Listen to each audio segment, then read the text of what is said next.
Welcome everyone to Shineology 95. I am temporarily on the road. What's Phil got going on today? Oh, I had a rather disappointing run this morning. What'd you run? Crowbar sour. You didn't run like Forrest Gump? Yeah, no. What happened? It came out a lot lower proof than it should have been. What went wrong this time, you think? Not enough sugar. Why'd you not put enough sugar in there? Because I was hoping just one bag of sugar would be enough. Oh, no. Apparently it's not. No matter what. What'd you end up out of it altogether? About 5 jars. The jar that was supposed to be heads came out at 110, and then it went down to 100, then 90, 80, 70, to the point where I killed it at 50.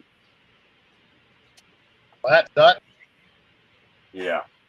So I'm going to turn around and dump all this into tomorrow morning's run. All right.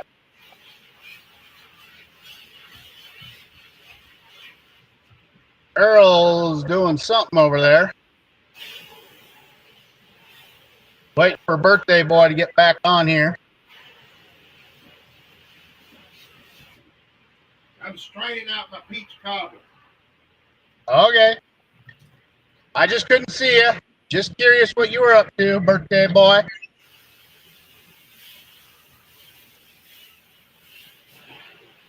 Baby. When are you going to start running some of that apple there, Phil? Starting Monday next week or sometime this coming weekend. I'm going to be doing crowbar the rest of this week. All right. How much you got of that yet? I just took 5 gallons out of the barrel a few minutes ago and already preloaded my keg so that I could start first thing in the morning. All right. I get back home, I got to check that bourbon one more time, and I got to check that mango grapefruit. Or I could do a quick run. 70 Sam's in the house. I could do a quick run tonight, and I know that tonight's proof will be even lower. So I could take a quick run tonight and throw this morning's and tonight's run into tomorrow's run. Yeah, then you'd have more proof. Yeah, but it'd also be a lot longer day running. That is true. Or tomorrow you could do 2 runs. Yeah. Or do 1 tomorrow and then do 1 the next day.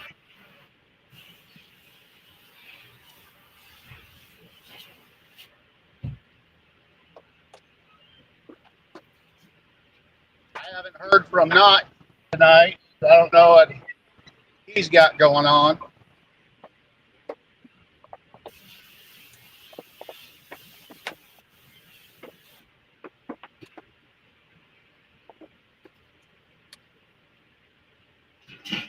Sally Seller says, ding, ding, ding. Unfortunately, I won't be able to help with the ding, ding, ding. I'm on the road.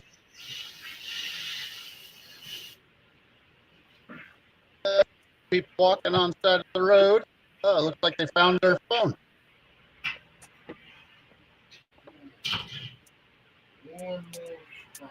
Out of staters. Gotta love those fucking tourists.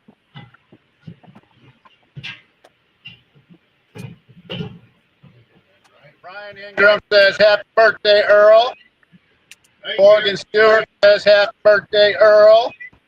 I'll be over there in just a minute, y'all. Selling Sellers says God is okay. He's just tired from the work. Understandable. He's been putting in some good overtime. Get caught up, get ahead of those bills. Hill. Boy, that's some pretty stuff right there. There we go. So is Brandon around the house today, Phil? Yeah, I think he's in his room. Hill. He should be in his What room. you guys gonna be watching a movie. cooking for supper tonight? Pizza. Pizza. Laundry basket on the road. Just over here. I'll go ahead and set it back over here. Put the lid on it. I'm just putting around, I need to put it in that box. driving from the big town to go to the small town. Take me about 25 minutes.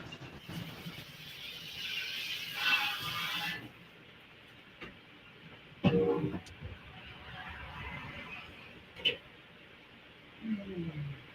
had to pick up some supplies. Critters needed some food, so I had to get some rabbit food, cat litter for my boys. And I went to Cabela's and picked up 3 bags of pellets for my Green Mountain Grill. I think I got the bourbon one, mesquite, and apple.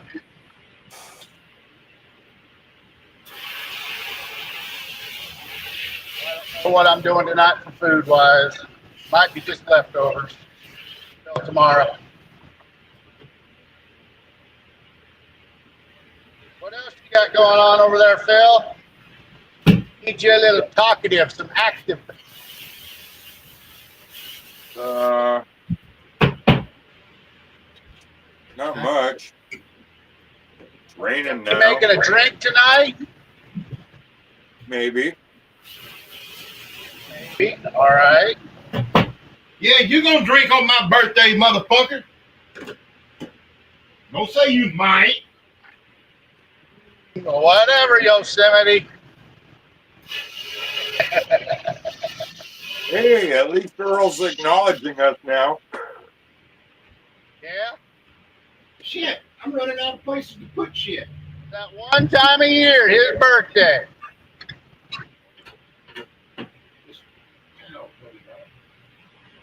I'm gonna turn and get off the highway. Keep your eyes on the road. And a lot of state troopers have got some road construction going on. I don't want to get into that fucking shit.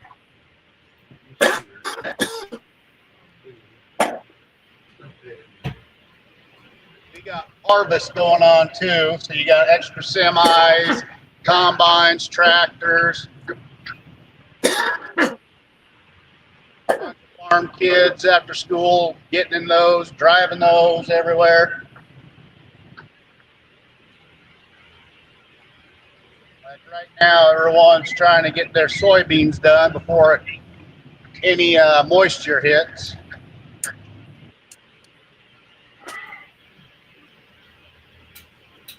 Get that $12 a bushel out of the field. I got a plugged up drain. Well, That's you were not trying to unplug it Sunday night. Are you feeling better, Earl? Or are you still having a shitty time? Yeah, I'm feeling better. That's good to hear.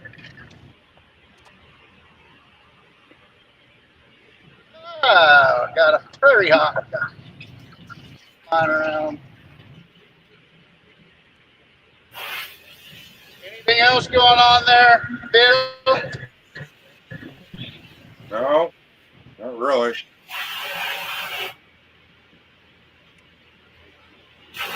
So said, hey, he didn't work overtime today.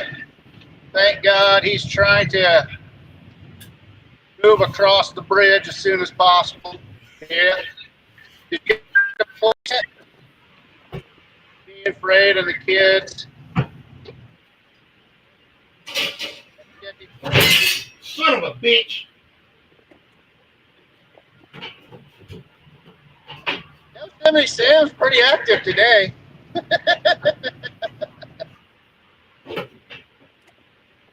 Ryan Ingram says, Roy, did you ever run that corn? That farmer gave you the storm tore up? I have not yet. I got that sitting and awaiting. I did run my triple apple though the other day. Apples in the above upper, and I used apple crisp, and I just put a pipe underneath.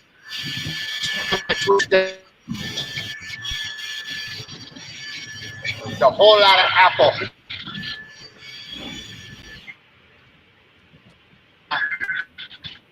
And two out of the 7.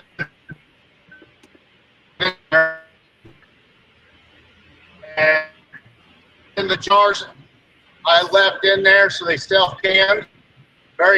Was it 2 days after I let it air out? I added that apple pie mix back in there.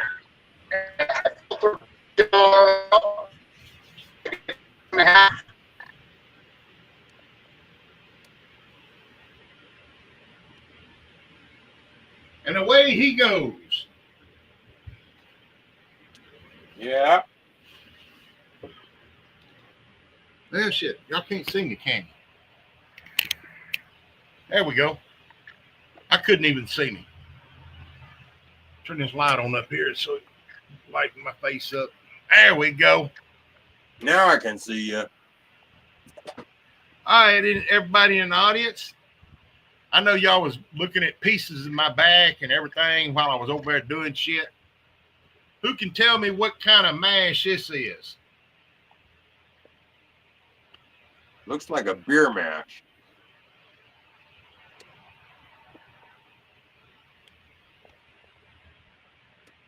Looks like beer to me. That's just bubbles on top for me aerating.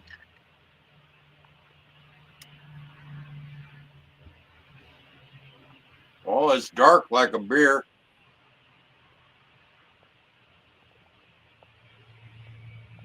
Unless you're doing some kind of dark whiskey. Let's see here. Let's see if this might help. Sorry, y'all. That, I'm in a bad cell area. that's a bunch of black specks on my fingers. What the fuck did you do to get black specks on your finger? That's my mash. Oh, okay. Hey, you're in a bad area, Roy. That dang Morgan Stewart got it. And carry it. All right. It's a coffee. More discovered out of rice malt, beef malted.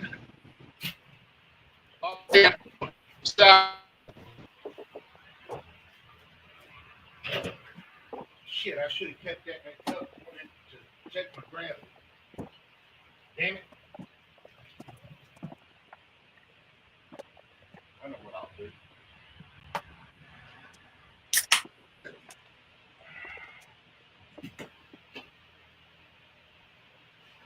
This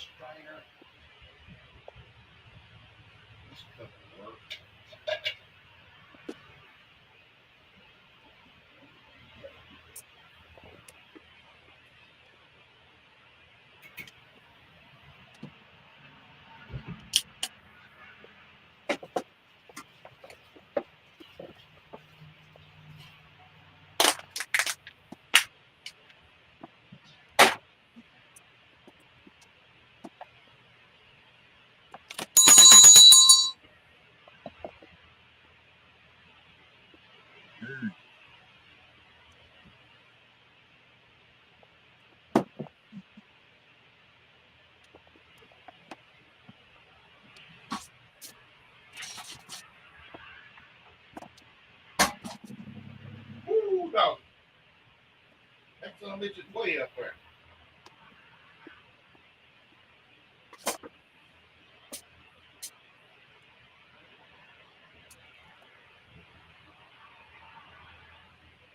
Smoke break.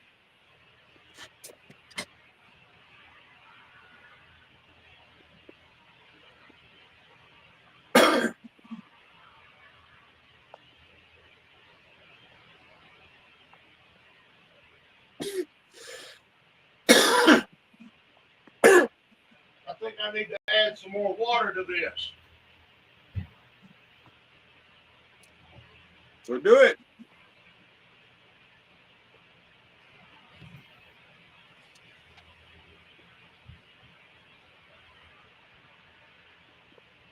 Right now it's at a 1.13.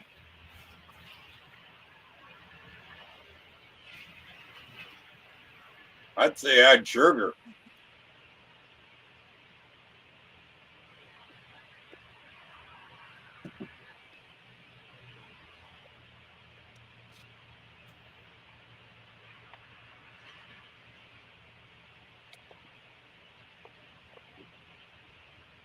Now, why would I add sugar? To bring up your SG. My SG is at 1.13. I would say that's too low. No, you're thinking I'm saying 1.013. He's not. Oh, okay, I got you. Yeah, you're right. He works in a food industry. He's got a math. It's like 25%. Yeah, you're right, Earl. You're right. I was thinking the wrong Close number to the there. top of it. There we go. There, I'm finally on top of the fucking hill. My reception's good now, or should be. Got a lot of farmers in the field here.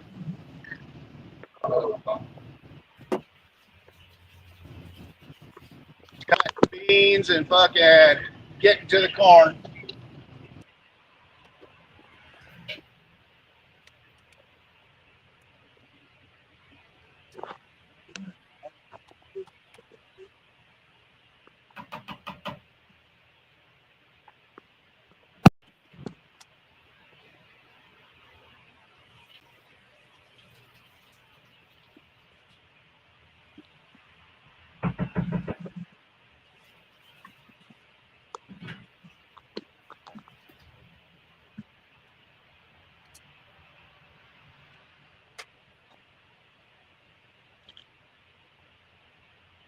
Come on.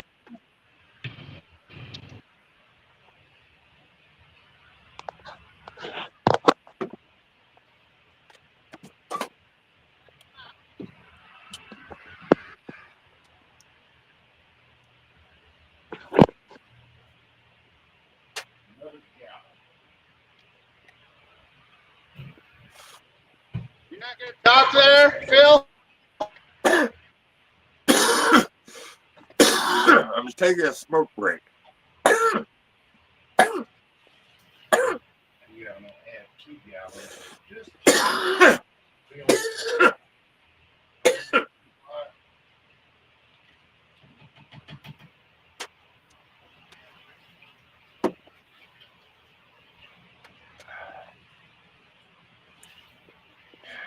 So what else is out there tonight?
So Earl, what kind of weather do you got over there today?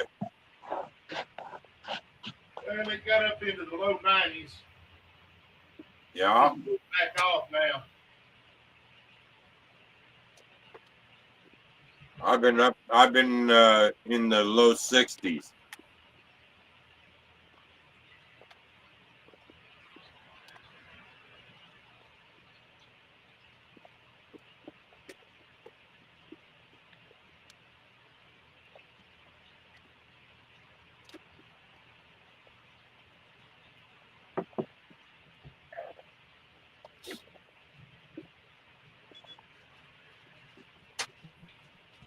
Money.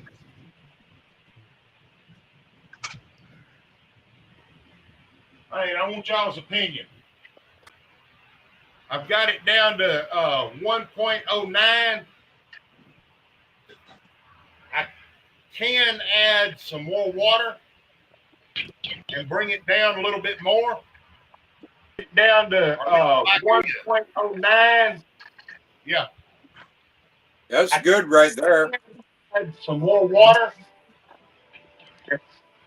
If you add more water, that's up to you. I can add another gallon of water and it'll drop it down to 0.08. Yeah, you can go down to 08 and you'd be good right there. Yeah.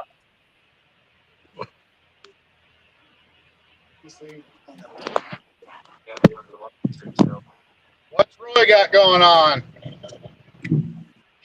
What's everybody else think? Joseph Baker says, hi, guys. Hi, Phil.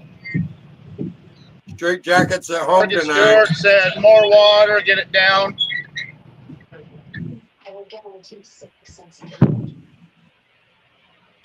Yeah, straight jackets at home tonight. Yep, he's partying like a rock star. I'm making coffee shine. A clear coffee shine.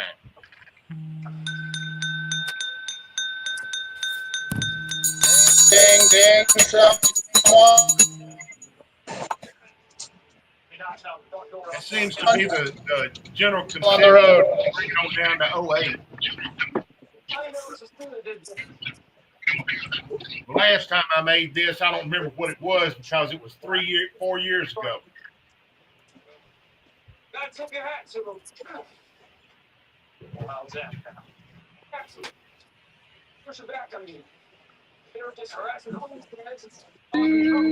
Down, turn.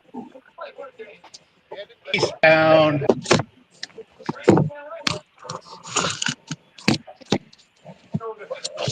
See how many I've been more working on. farmers are in the fields. I've been working on putting my antique golf cart, customizing it. Yeah. Uh-oh.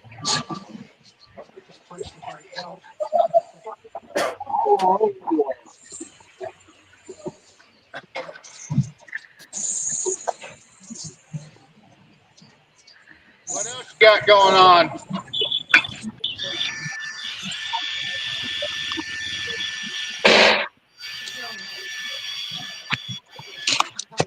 Give me a moment.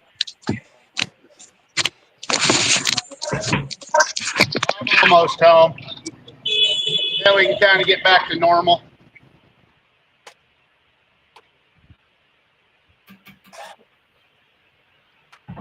What are you drinking tonight, Phil?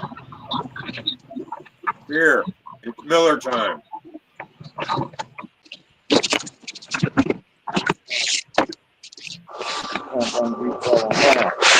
Bean field's done.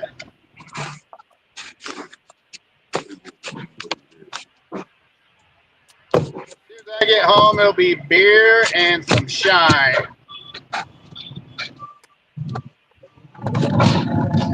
I know Straight Jacket's drinking bourbon. Yep, dirty bourbon. That's pretty, ain't it? Got that field done too now.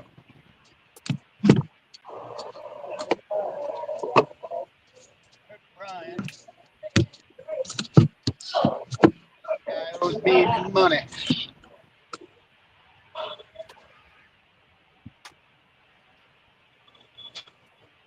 Got their bean field done.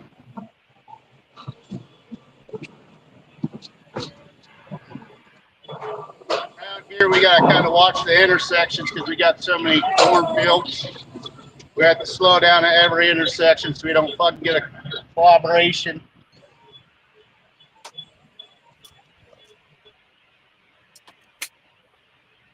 There's an old timer. Oh, got someone else wanting to come in. Oh, Straight Jacket again. That a minute Hell, I ago. added a gallon of water and it didn't drop it none. I'm gonna leave it like it is. Yep, I'd leave it then.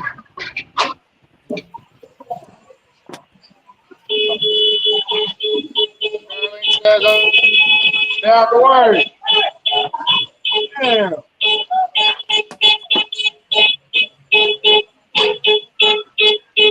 Fuck.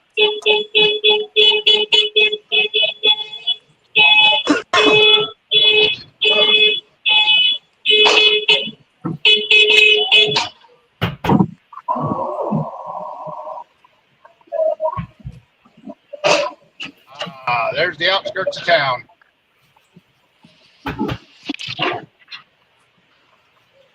have the boys unload the fucking vehicle, and I'm gonna go fucking drink some beer and drink some shine with y'all.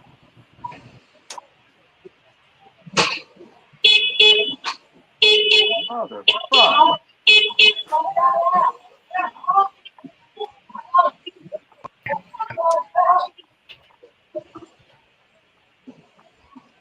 Okay. A little bit of traffic. Holy motherfuckers. Oh.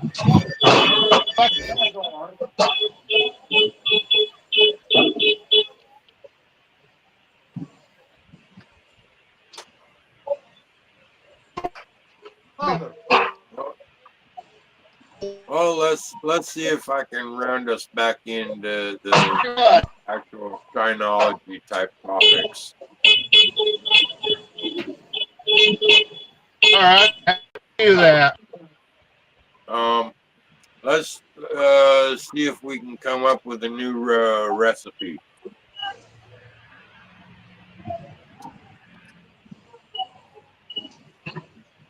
What? Ready?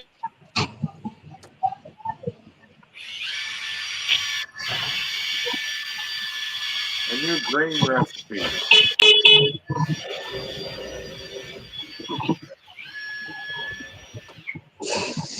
Girls over there playing Smash.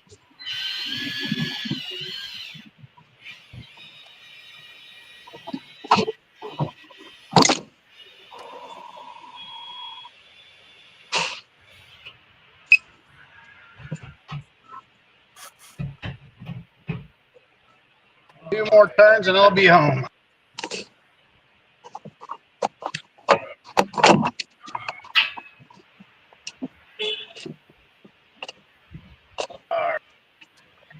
Railroad track.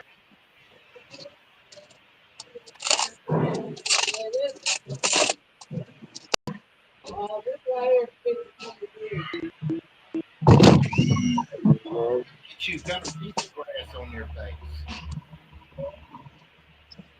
Then we got idiot crossing the road.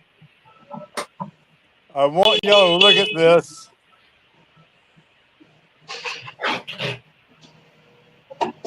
What are we looking at? Ah, I didn't recognize what that is.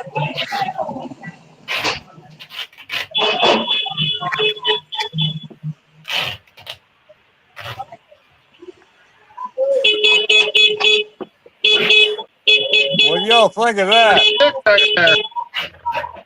That's a nice cap.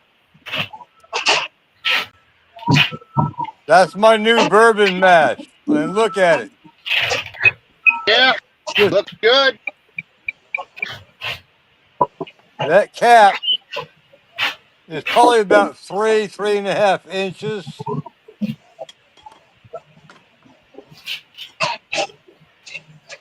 Just a bubbling away. See that? Yeah.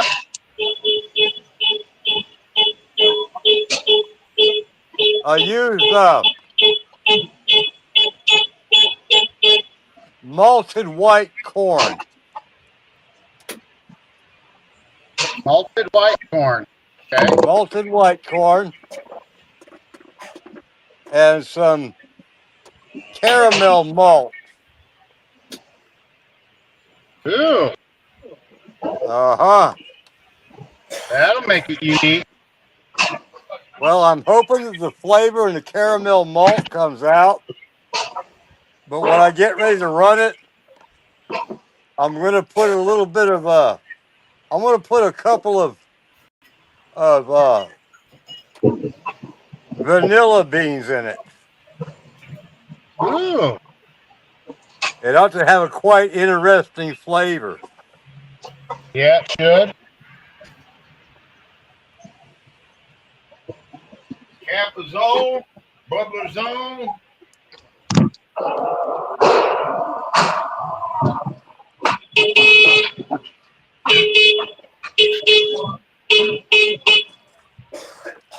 Look at that. If I can see it. You see that? I see it now. Yeah. Yeah. I just knocked that cap down. It's been bubbling for about since Saturday morning.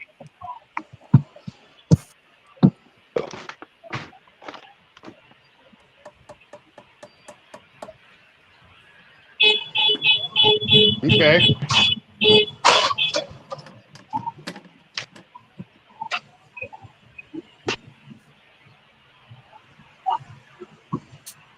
Luke, I'm gonna need your muscles.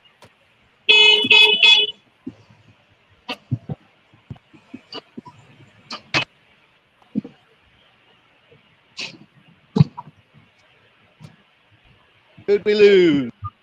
Straight jacket again.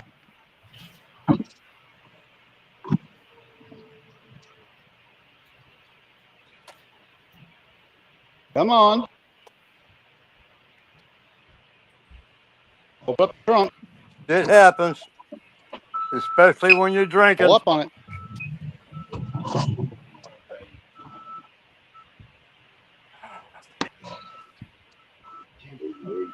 Grab those two. I've been working on my golf cart. Oh, Yeah.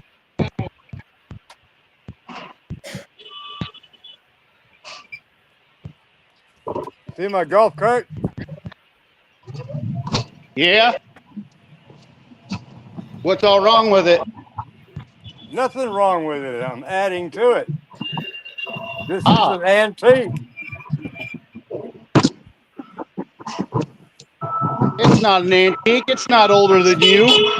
Yes. Well, no, it's not older than me, but it's older than you. This Put is one a here and one. 1970s Come model. back outside. The 1970s model golf cart. 72 volts electric. Right next to the pin like the other one was.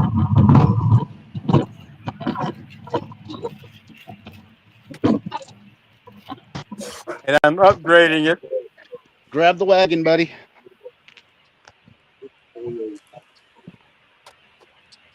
I'm hoping to bring that golf cart up to Maggie Valley next year.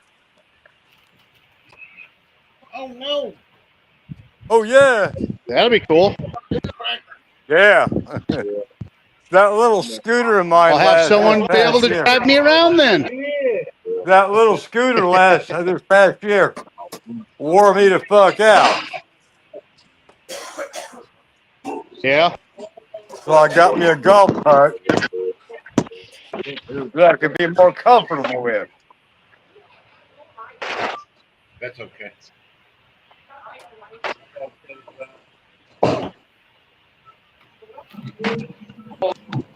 That other bag in there. That way it don't get wet.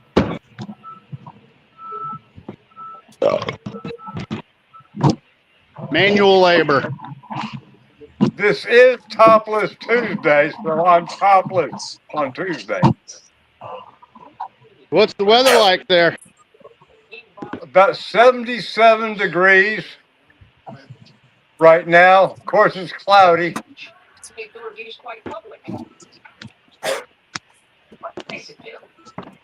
But it's Right nice. there's good, but It's nice having this cooler weather.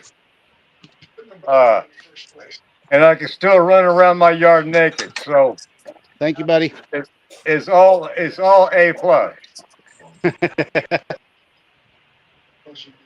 Yeah, we don't need to see you naked.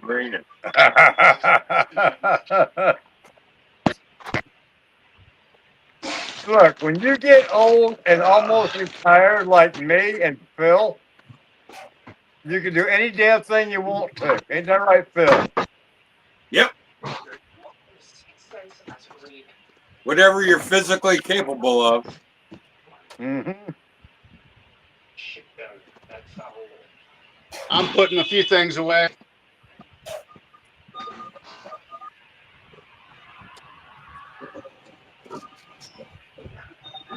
Hey, Tim, I'm waiting on Lester.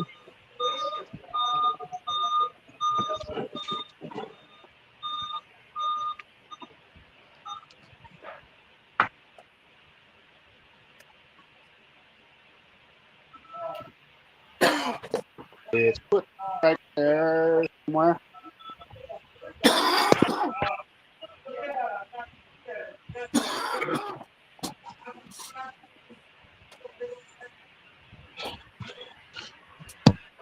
Over there, Phil, are you?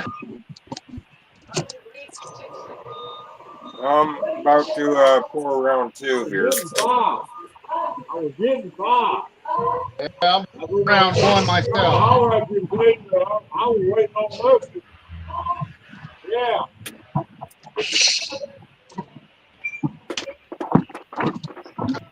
No, I ain't.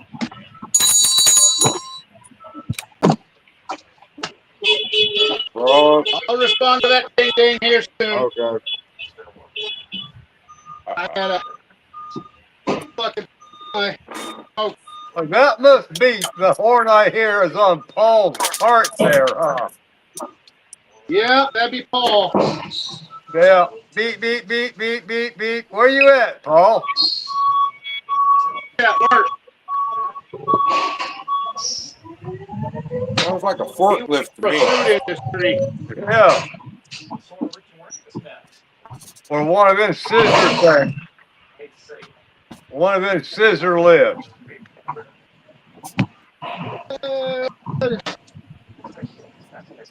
He'll probably tell us here shortly. Well, what's he One more doing? bag I got. I'm good. He's checking temperatures or something?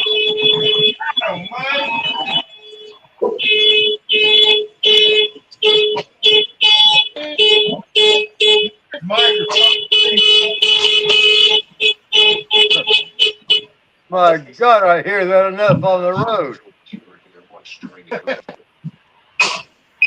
Did it make you have Yeah, flashbacks there?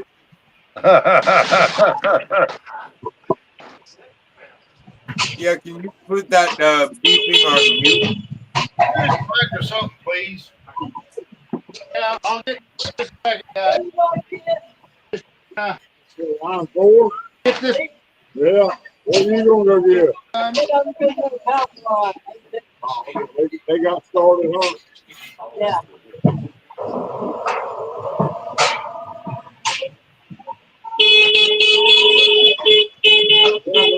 Hey, I don't care about that line.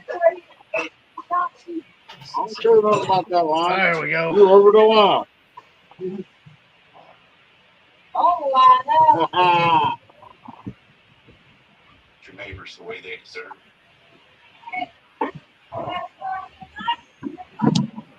Why?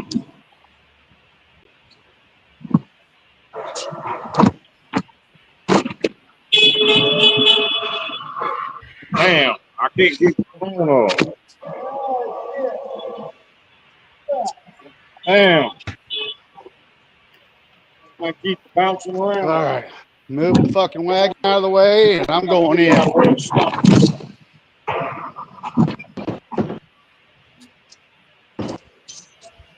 right. Enough of that fucking fiasco.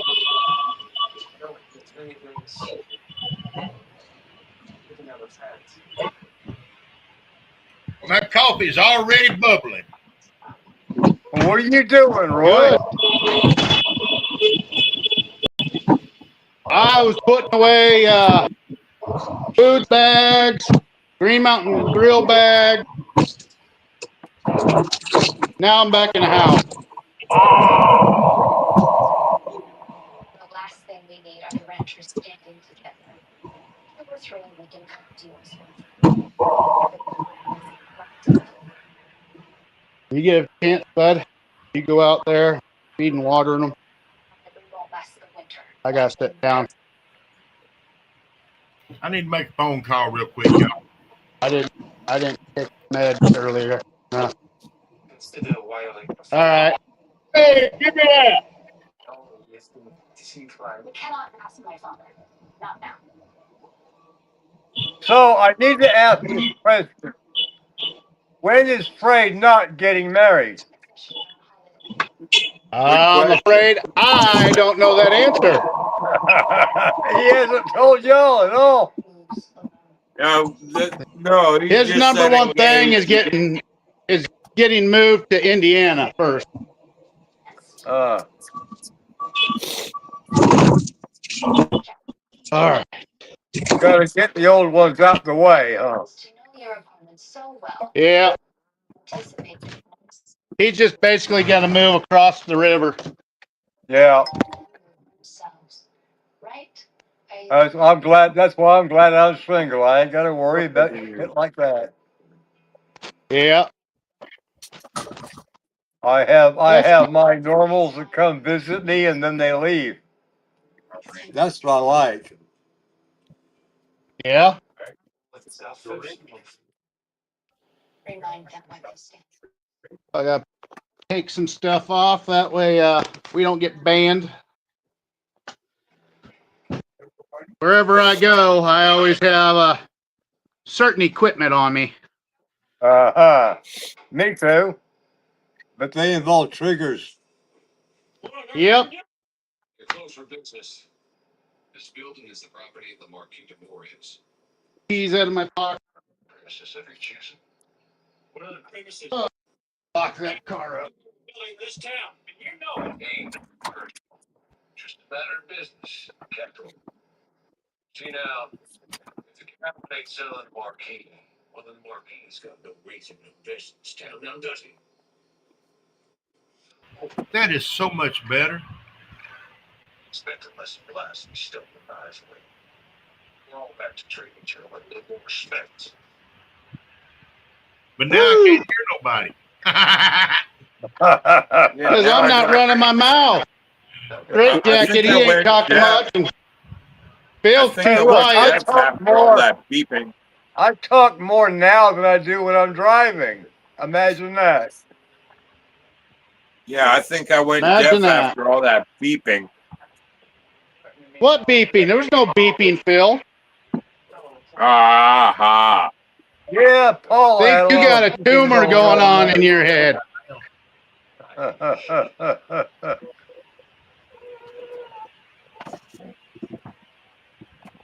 Oh, treat. So, Earl, did you get any interesting presents today? No. No. Your brother didn't get that gift for you?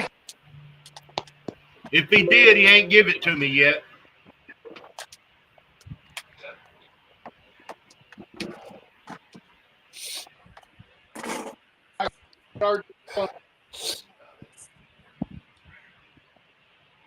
Car charger don't charge for the shit. On the podcast with me and get drunk. The Hornets is now Mr. Roosevelt. A dozen Rangers in row and all threatening to sell their beef elsewhere. The fuck? Like the market fortune. I'm gonna pop out and I'm gonna pop back in. Something goofy going on with my phone. All right, you just do that. See if we care. Okay. Right.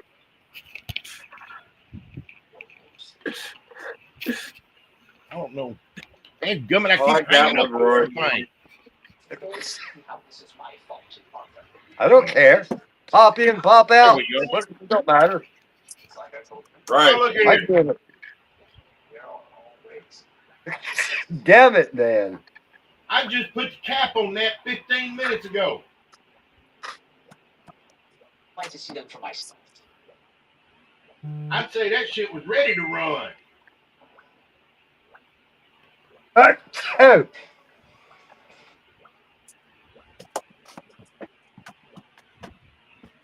Yeah, you're right, Roy. When you reach a certain age, we just don't give a fuck. we don't.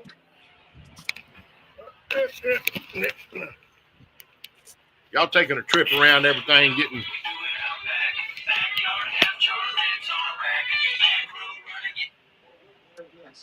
yellow. Check on Rangers. Damn it. Man. Always. You go take finally to have it reliably works up in you. I'm hoping to run my match around Friday. Playing on the inherent greed of man. Oh, We'll yeah? see what happens. Proper feud between the businessmen and the Rangers. Ready to go off. And if I do, that's when I'm every day, entering in the contest. every day this week, I'm doing crowbar. Yeah. Morgan Stewart says beep, beep, beep, beep, beep, beep, beep, beep, beep. Ding, ding, ding, ding, ding, ding, ding. Happy birthday, boy. Wherever Earl disappeared to. Oh, yeah, I got to get me a Yep. beer. Tell Morgan Stewart to join us. We can get drunk together. You have to do something. See if Yeah, we can Morgan. drink up. See if we Yeah, can drink come on, Morgan. somebody under the table Two men. without falling down. The solution needs to be bigger too. You could make a push. Organize Billings County for local governance. Austin, you are describing the very thing I came here to avoid. I'm a challenger. That'd be a good contest. Did you like it or not? Oh, yeah? Yeah. This place. See who can drink Phil under the table without falling down. It's down for the Right. rest. You all saw how I took on Maggie Valley like a college boy, right? Yeah, right. Like a college boy. But you didn't drink that much, did you? Well, I drank enough that as soon as I laid down, I was out like a light switch. Yeah. That's what happens when you get old, Phil. Yeah.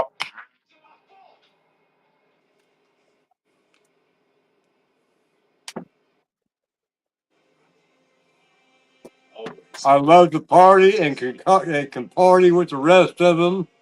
But come 9 o'clock, forget it. I'm out. Yep. I've been doing a lot of that lately. It's not like when I was younger. Go to bed at 5 a.m., be up at 6, and go to work. Uh-huh. Yeah, that was back in my 20s. Yeah, right. Still wearing the armband and smell like liquor. Yep.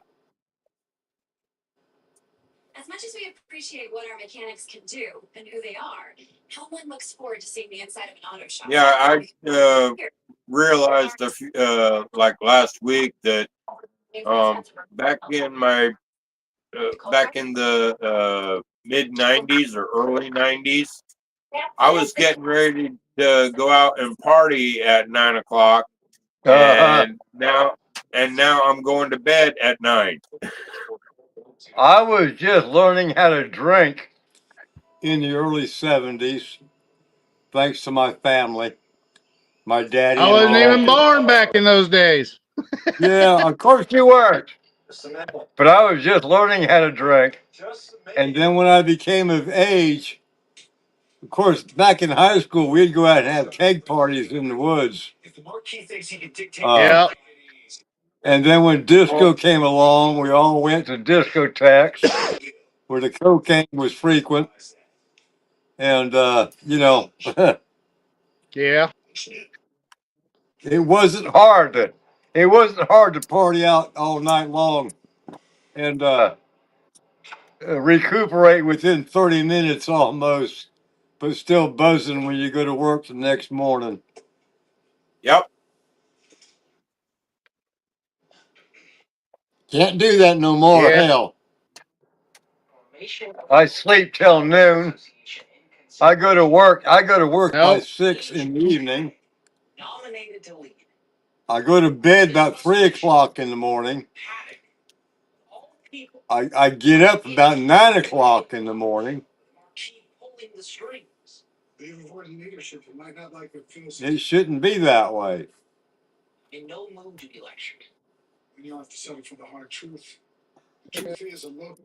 But life goes on, y'all. Life goes on, and we all drink together. Yeah. Yep. Ding, ding, ding.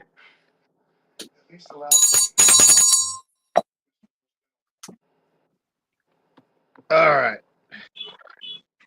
I want y'all to look at this color.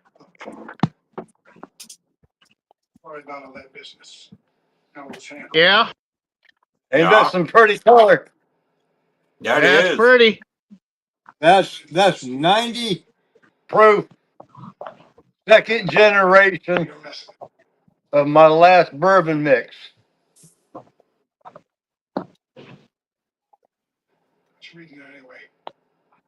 Hey, Phil, got a challenge out for you. What? Morgan Stewart says he's going to challenge you to a yeast infection drinking contest. I'll let him win. I'll let him win. Oh, shit. That's funny right there. I'll let him do it. Let him do it. That's it. Yeah, right?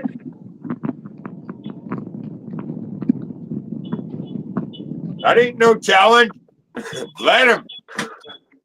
So that sounds like Sunday we'll be able to do that. Huh, Phil? Phil says that ain't challenge.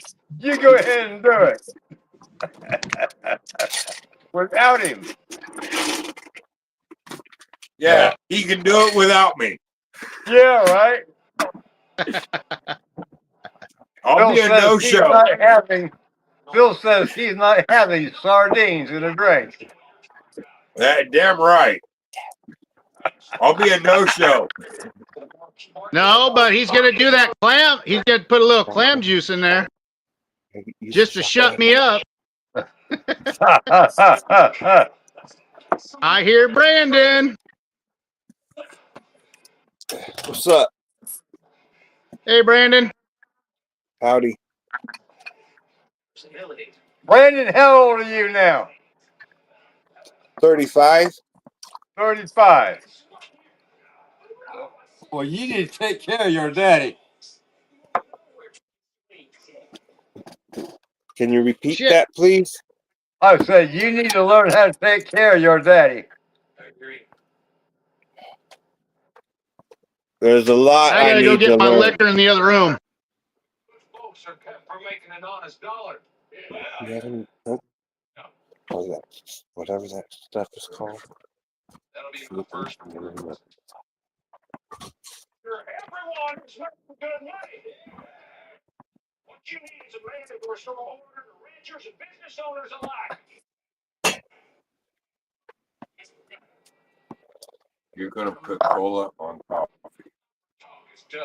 Hey Roy, I think Hey, Brandon yeah. just coming up. I think Brandon's coming up with a new drink here. He's putting Okay. cola on. He's putting cola on my coffee whiskey that I just made a couple days Oh, ago. hell no. It's just going to add caffeine. Probably Yeah. he not just much. Probably he not just much flavor. well he just made a drink. It's a third of my coffee whiskey at 54 proof. At 54 proof, and then he 2/3 of the Sam's Cola. Oh, it's not Coca-Cola. It's Sam's Cola. Yeah, Damn, that's cold. That might be different because, you know, Coca-Cola will clean your toilet bowl out. yeah. Coca-Cola is bad It's for the okay. human body. Yes. It's Right. okay. The fault here does not lie with one It's side. all right. But other than that, you know, Sam's Cola Together. and others, So it's just Brandon, made how is out of It's syrups. okay. It's got it. Brandon? It don't He have all says them it. other chemicals. Yeah, well, he says the drink tastes It's an okay. acquired taste. You're gonna have to Right. really crave it to want to drink it. My But son had I taken just don't want to get too fucking drunk. Yeah. had taken some of my bourbon and added some watermelon juice. And he liked the flavor of it. It had a little pizzazz, but I'm just Yeah, that not sounds much pretty on interesting. mixing drinks. Who've led every great movement in this country. There are Don't times knock of it. But Don't it knock had a it. good watermelon flavor to it. it's true. Speaking of flavors, I need to mix up another batch of flavor tonight. What you Ah. thinking? Much still to learn. But I am Actually, I need to redo a flavor. livelihood depends on fair dealings. What flavor is that, Phil? It's my version of peach twisted tea. Uh-huh. Agreement. I would like to see how that's done so I can learn. Hey, Phil, Yeah. make a glass of 4 nuns and a bug, and give it to your son, and see what I'll he be the guinea says pig. about it. Success. The kind that my That capital reached that we did. That was a year ago. Actually, Yeah, that was been a year ago, right? 4 nuns and a bug. that was the witch drink, if I remember I correctly. don't even know if I still got it wrote down somewhere. Oh, come on. If you do, it'll be in I'll that have to look final back at thing. my notes and find that one. reason to let this Hold on, I got my notebook. Let's see if I wrote it somewhere. Just swallow whatever Marquis feeds us. It's in there somewhere. All right, It would let's have see. to be anywhere. prosperity. That's We money. must ourselves as competitors. Things to buy. This is the only sure path to disaster. But if every rancher Drains finds list. a collective democratic force, we Well, may I'm close a trouble destiny. A year ago. Boy, I tell you what, that year went by quick, didn't it? Oh Yeah. yeah, Yep. it did. Mm-hmm. Electing a leader who That's how long it's been. Since I've been affiliated with y'all drunks. I will lead this association. Who you calling a drunk? I ain't drunk yet. All right, I you ain't drunk yet. alcoholic drinkers. I ain't drunk yet. You'll have to suddenly say it with. I don't have 4 nuns and a bug. Well, it's got to be because you're the one that mixed it. Yeah, it'd have to be in Roy's notes. You're the barkeep, and you didn't write it down. Shit, son of a bitch. Yeah, I was drunk that night. Apparently. I'm still looking at some papers. Son of a bitch. Going through some old shit. Okay, there's that one. I got to go back to damn Walmart. Son of a bitch. There's Yosemite Sam. Yeah, he's got to go back to Walmart. Wally World. Yeah. Well, you see me Sam with the badass. Let me sit down, my daisy. Oh, come here. Oh.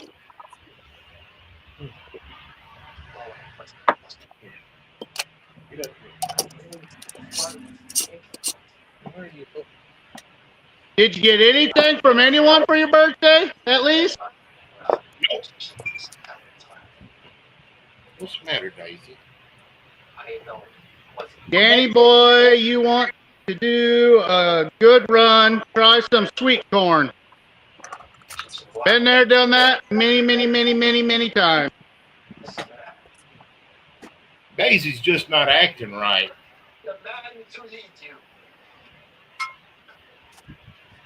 Well, Yosemite Sam's been doing quite a bit of yelling. That wouldn't be affecting her.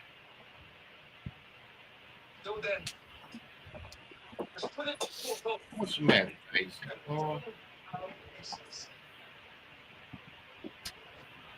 She's just kind of acting like she's kind of puny. Huh.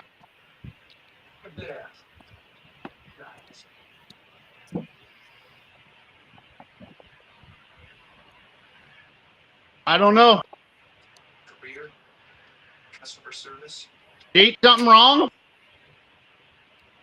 No, all she's had is a little bit of pizza crust and her jerkies, turkey jerkies. You like your turkey jerkies, Daisy? You want another turkey jerky? You want a turkey jerky? Hello, Charlene. Hello. Charlene's in the house.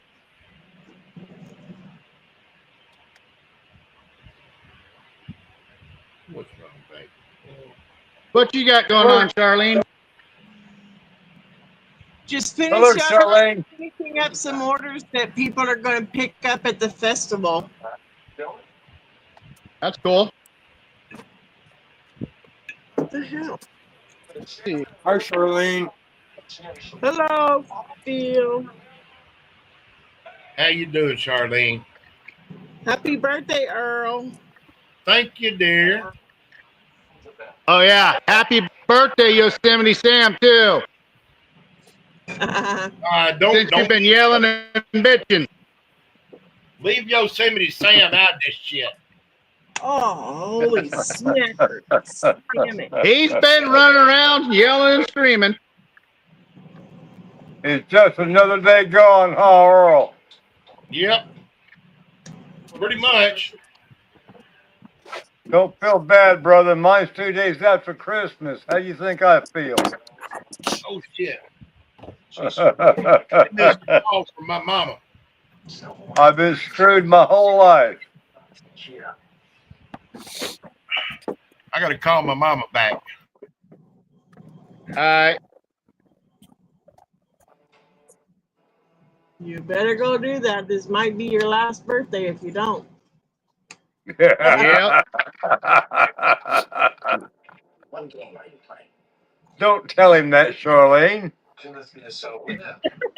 Hey, Ziggy, set timer for 3.5 minutes. Yeah, I can't find that recipe anywhere. See, y'all I just found- buried it, didn't you? Y'all I buried found that fucking Smurf fucking a leprechaun. I bet you Frey Nuts got it. There's a Tickle Me Toby, All right. Topless Tony, Mexican. We got yeast infection.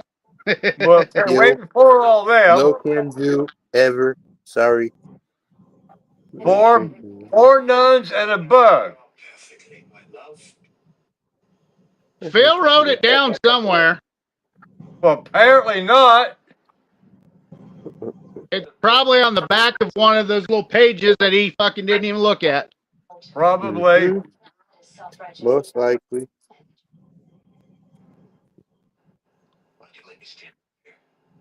Got anything interesting you're working on there, Charlene?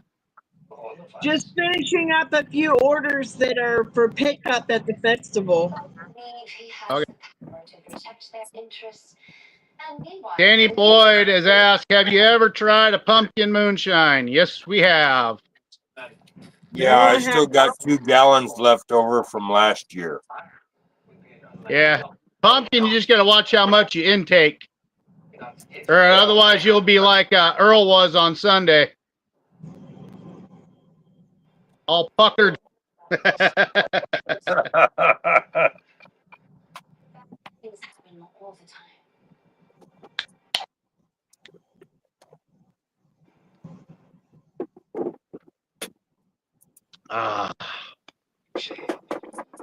I did get a nice package in the mail.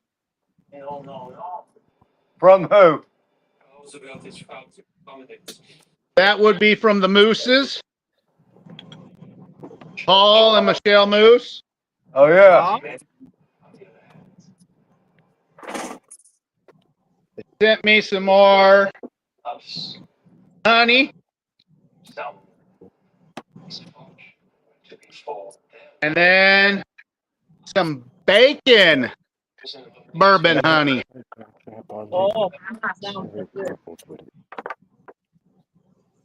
I'm going to wait till one of them come back on for me to open up that jar and sample it. Bacon, bourbon, honey.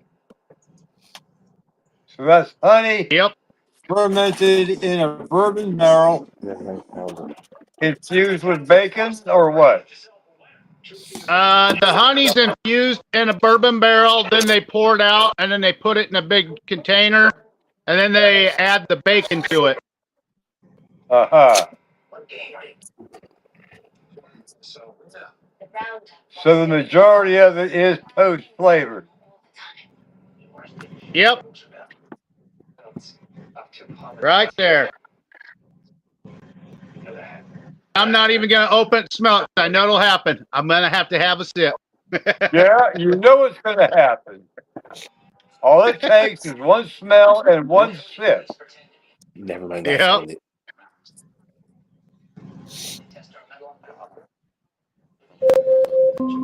So what's Charlene making for supper tonight? Ziggy, stop. Richard's having a can of soup. Oh, yeah. When he gets home. He's at work. Oh. Yeah, we're doing simple tonight. Leftovers from last night. I made beef stroganoff, mashed potatoes, sliced up sweet peppers, sliced up cucumber, and sliced up tomatoes. That sounds good.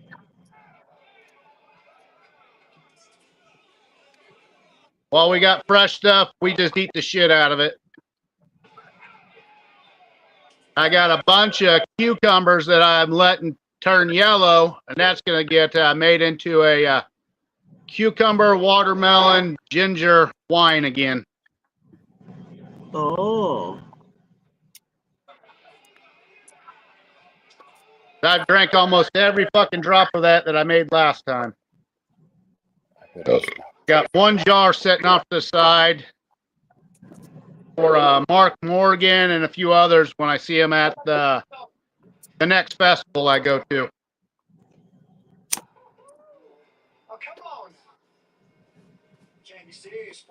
I'm going to see what happens here in the future, and I'm going to see if I can make it to Louisiana in March. Yep. You'll have Phil there. Well, I'm hoping to have Phil there and Earl too. So we'll see yeah, what happens. One thing that has crossed my mind that you guys need to help me with is I forgot the name of the hotel in Maggie Valley that I need to cancel a reservation before they bill my card. Oh, well. I don't remember there. I know you wrote it down multiple times there, Phil. Yeah. I forgot to write down the name of the hotel though. It's a lodge. A lodge.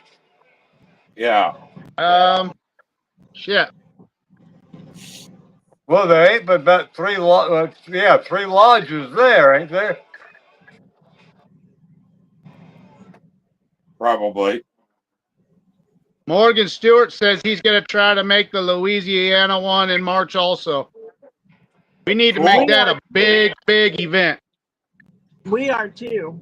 I'd like to because I want to go through the distillery there and try to get my bourbon marketed. So that's my goal if I go there.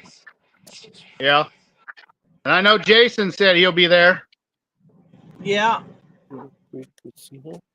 Big Chuck will be there too, I found out. Nice. And didn't Mark Morgan say that he was going to try to make that too? Yeah, I think so.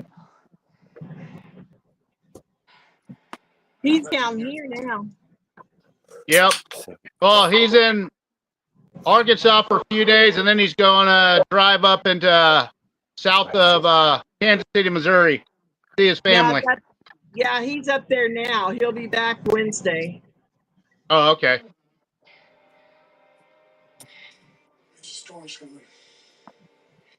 I didn't write down some of the spots that he's going to. I'm just going by some of my memory. That's why I try to write shit down when I can.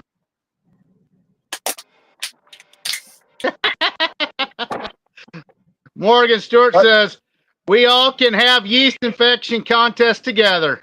Go right ahead. I'm out. Phil, none of us women want that. We try by all means to avoid that shit. Phil, you need to through some paperwork and find four nuns and a bug. Roy would have better luck finding that than me. I went through all my notes already, Phil. Did you check the back of all the pages? Just in case. Wait, let me look for it. Brandon's checking the notebook in case I forgot it. Or missed it.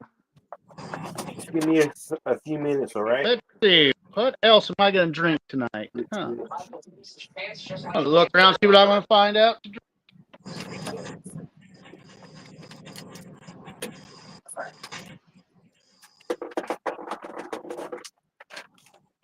I found some more paperwork over here.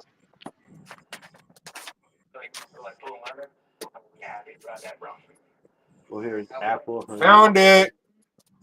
Found it? Yeah. Okay, cool. And I agree to be the guinea pig. Guess who I get to meet Saturday? I'll drink it if my dad don't want to.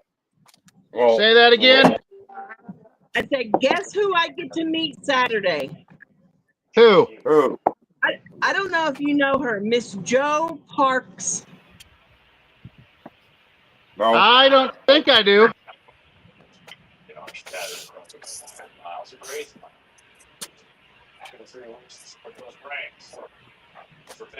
Where is she from? Alabama. Alabama? Yep. Okay. What part of Alabama? Alabama. I don't remember. She gonna be picking up some merchandise? She is a very wonderful woman.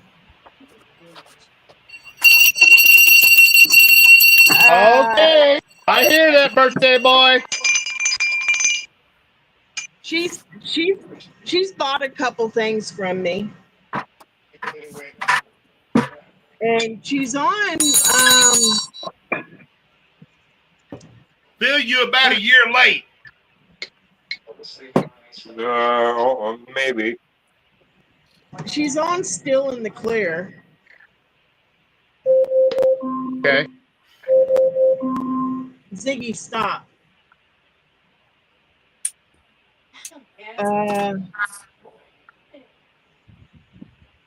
What is that? Is that one of them dog talking buttons?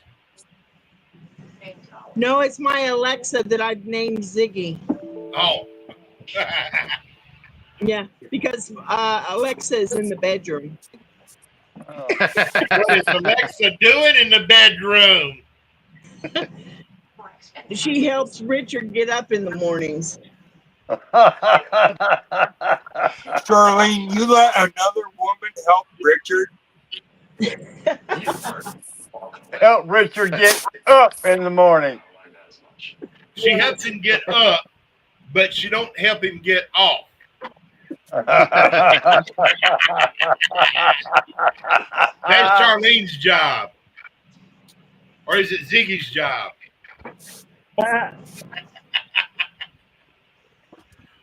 Oh, it's almost dark. You guys can go out with me for a walk. I gotta go put up the butt nuggets. All right. That's the easy out.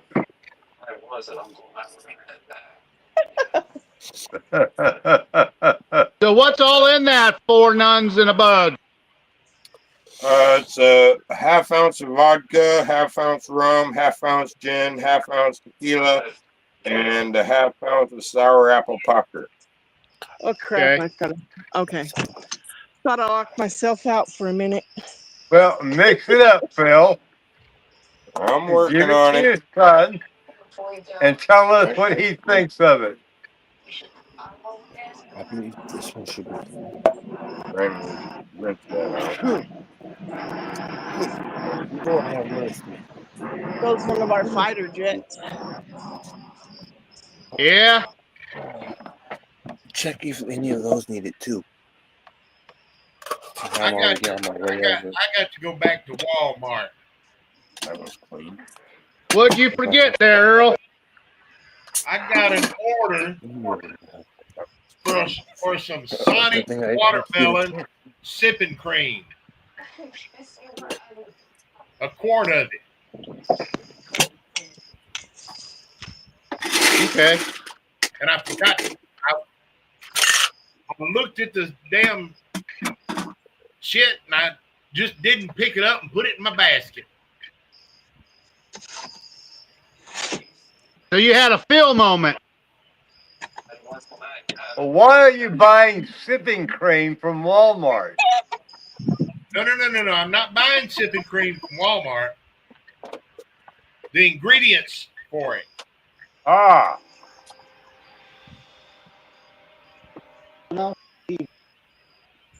I looked at it and I said, damn, I need to get some of that and make it. Nah, I got enough in the basket already. Richard doesn't believe it.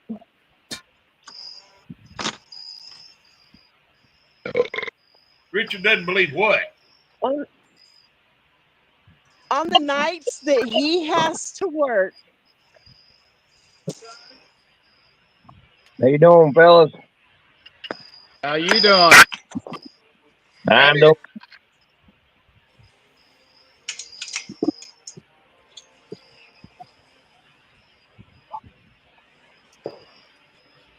And y'all know I'm trying to take notes here and get shit fucking recorded. I forgot to what I was gonna put in that pineapple sipping cream that I was gonna make. Remember we talked about it Sunday? Oh yeah. I remember that now. I forgot all about what I needed for it. Hi, Mama Dog. How you doing? Huh? Let me look back and see if I wrote it down. I hope You want so. to come with me? Come on. Because I'm sitting here looking at the coconut, the cream of coconut, and the pineapple. Come on. We were Mama. gonna put some fresh pineapple in there, coconut Eric in the cream, house. pineapple juice. And fresh vanilla creamer. Yep. Eric, you missed it the other night. I know. I Yeah, was 3 of busy. us was wearing your T-shirts. Hell yeah. Well, and then you had a fourth one that had it right behind him. I'm still mad. You don't have no 3X shirts. I know. I'm working on it. I'm working on it. Yeah, I'm working. Earl, I'm just working gotta on. work on getting into a double. I'm working on getting shirts for myself. Yosemite shirts. Go, buddy. All Heck right. Go And eat. what I've got in mind is my Creek Bank Labs label up on the chest at the pocket, and Yosemite Sam on the back. That's cool. That'd be good there. And putting Shine On across the top of it. Yeah. Bill, what are you doing? He's making that drink. Oh, Phil.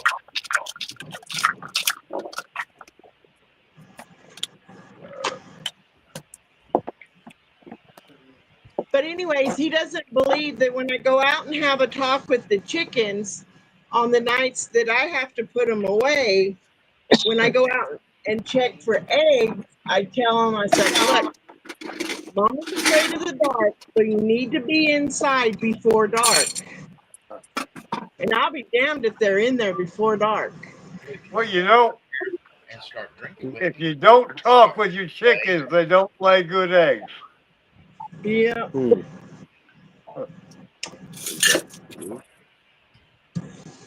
There ain't shit on tonight. All right, here's the 4 nuns and a bug for Brandon. 4 nuns and a bug. That's the drink y'all named for me. Tobacco with you. Never mind. I don't need Phil, do you still remember the story? What? Do you remember the story, Phil? No. Damn that. Oh. He's old. He forgets shit. All right. The story behind 4 nuns and a bug. When I was 10 years old, I was hit by a car after leaving a little corner store with a giant jawbreaker in my hand. I got hit by a car. It was a Volkswagen with 4 nuns in it. Oh, shit. I hear a punchline coming. No, there's no punchline. That's where it came. There's 4 nuns in the Volkswagen. 4 nuns and a bug. The punchline was Roy. He was the one that got put on his ass. Yeah. So, Brandon, what did you say about it? About that drink? It's good. He's going to be sprawled out here in a little bit. Yeah. Hey, Phil. Phil, Brian Ingram says he's got that lounge for you. Smoky Falls Lounge. Smoke. Okay. Have another drink. It was being said Sunday whenever I was putting my bourbon on the chips to age.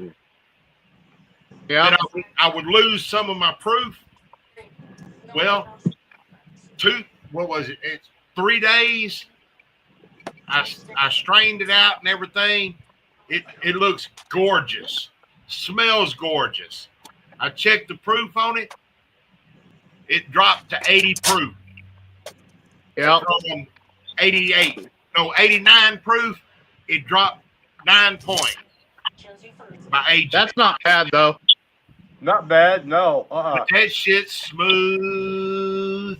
Woo-hoo. I've never really had the problem of the proof of my liquor in a barrel lose its proof. I've never had that problem for some reason. I hear a woman somewhere, a girl's voice. Not in my house. Not Right mine. here. My wife's at the volleyball game. Mine's in the house watching. Shit, I ain't No. got one. Wait a minute. It might be your porn on the TV. What's that? I mean, hell, the birthday boy is supposed to have some kind of woman. And you ain't Yeah, I got Doing didn't that even get fucking one. that chicken you can choke over there. Don't feel bad, Earl. I didn't get one either. You might receive her in the mail tomorrow. mail order. I don't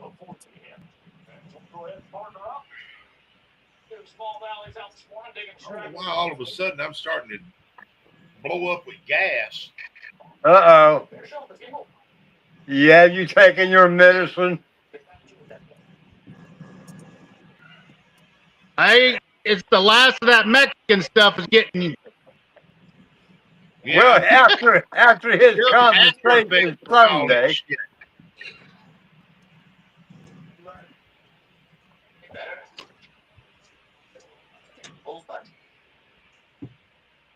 Danny Boy says, have you ever tried jalapeno peppers and cucumber together? It's an awesome drink. I have not. No, I have not. No. I've still got another gallon of my sledgehammer. I don't do At jalapeno. age. My jalapenos get all diced up and canned, except for what I use in my Bloody Mary. I cook all my jalapenos. Well, my son cooks all the jalapenos. We do a lot of jalapeno poppers. Oh, yeah. Bacon, wrapped in bacon. That's that sledgehammer that's down at 80 proof. That's pretty. That's a That $40 looks good, jar Phil. all day long. Oh, that looks good. Good color. That's a $40 jar all day long. Chris, right around the corner. It looks like the color looks like my last bottle of rum. I quit doing rum. It's a little bit lighter than the last batch that I did. Yeah. I didn't leave it on the chips quite as long as I did on the last batch. I overdid my chipping on my last rum. This is only 2 days. Yeah. Yep. That's not bad color for 2 days. Now I got to get my labels printed and put on here. Creek Bank Labs. Yeah. Yeah. Sledgehammer bourbon. I'll have to try that, Danny, one of these times. Try Pink-Will. With max strength bigger, it starts working fast. You just eat so many damn cucumbers out of my garden where I barely have enough just to do an 8-gallon or a 10-gallon batch of the cucumber, watermelon, ginger. Really? So Phil, is your son still standing? He's in the house at the moment. Oh, Looks so like he's still looks standing he's after rolling that drink. cigarettes or something. Uh-huh. Pleasure of your company. I've come to offer my assistance. Horses, Yeah. I've been thinking about doing my honey crack corn and putting some jalapeno in it, Who did that? but I'm scared because I don't want to mess my damn honey crack corn up. I would just do like a pint jar. No. I'm talking about putting the jalapeno in there when I'm fermenting. Oh.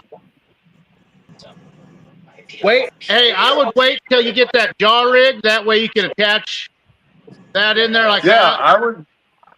I would wait and put that flavoring in the jar rig. And if you have Well, I don't if have you a have jar two rig. jars, if you're I using said I when two you would- get jars, it. if I you're would say using both two flavors. jars, put it in the second jar. I would say jalapeno is so fiery that you should only save it as a post flavor. Yeah, well, yeah. Well, I could go out here and pick the Carolina Reapers off of my plants and grind them up in there. It'll be so goddamn hot there, Earl. Your asshole will be bleeding. I wouldn't drink it. Yeah. Your Bungholio will be singing the Beavis and Butthead tune. Oh, Like it was last week.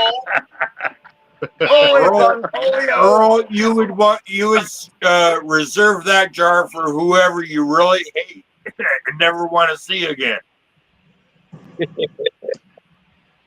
I know what I need to do. I know what I need to do.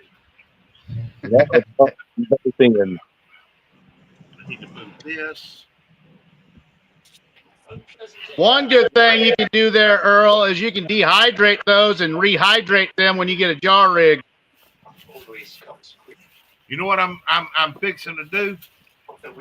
Peppermint sticks. Yeah. I'm fixing to get these suckers in a jar and get some liquor on them and get them melted down. And make me a jug of peppermint liquor. That'll give me 2 jugs. Well, good. And then what I'll do is whenever I make me another batch of honey crack corn, I'll take these 2 jugs of peppermint and dump into the pot when I start my distillation. Yeah. I am not intended for things to escalate as they did last month. Yeah, we don't have vegetable auctions around here, fruit auctions around here. No. Hey, look at these. If you go to the farmer's market, it's expensive. That's why we raise a lot of stuff around here ourselves. Sometimes I can get some of the small local grocery stores to put some stuff off the side that's overaged. But other than that, Wikipedia. Connected with the But Danny, the best thing I can tell you is, if you're going to pay a cheaper price for any vegetables or apples, is go to your roadside vendors, because they don't sell everything, and they will be more than happy to give you a decent price on bulk.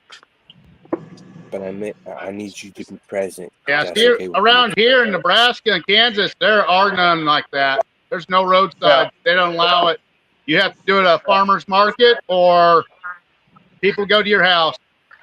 But say, here in Florida, Roy, we have a lot of roadside vendors that do peaches and stuff like, peaches, apples, tomatoes, whatever.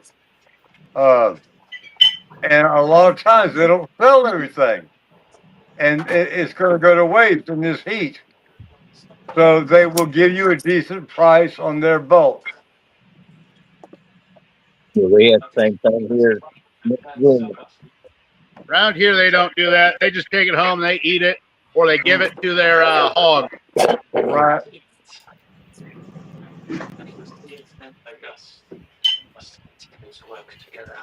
Me, I can usually talk some of them into donating some of it, just so they could get like a wine out of it. You know, I deliver to Publix, and I see a whole bunch of Still on there. crap that goes to waste in Publix. Some stores will have, they will save their produce and give it to farmers to feed their pigs. Others just toss it in the fucking container and throw it out. Yeah. It's the biggest waste I've ever seen through a grocery store. Yeah, I tried doing that at the grocery store, getting what was being rotated out, and she said, "No, we can't do that. You might eat it and get sick, and then we got a lawsuit." I said, "Look, Yeah. you know what I'm going to be doing with it." There's one store that I deliver to, and their produce that they're going to throw out is usually left in one big area, and I'll munch on their grapes. Well, last night I went to that store, and the manager saw me eat a grape and said, "Please don't eat the product." And it's like, wait a minute, this shit's going to be thrown out. And the other manager that was here last night didn't give a damn. And she Yeah. raised a fit. It's like, you're going to throw it out. What fucking difference does it make? Well, that person, I guarantee you, voted for fucking Harris. Uh-huh.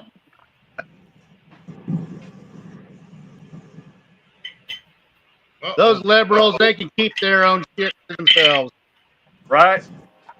I mean, if you're going to throw it out, if I want to munch on it while I'm waiting here for 15 minutes for you to unload my fucking truck, what's it for you? You know? Yeah. Scheduled to depart from today over the past. Hey, Charlene, Yep. I like that color on that mug. That's a new alcohol ink I got. Actually, it's got 3 colors on it. The new alcohol ink I got is Meteorite, and this is the colors of them.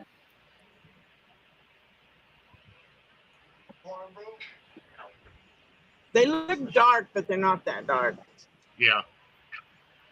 Yeah, I wish I could fucking hit the button to go solo, but they changed shit on here where I can't do that now. Really? Yep. You just don't want to do it. Oh, I've tried. The options it gives me is remove from stage, mute, or edit mic settings. That's all it lets me do anymore. Wow. Big Brother's watching you. Yeah. Okay.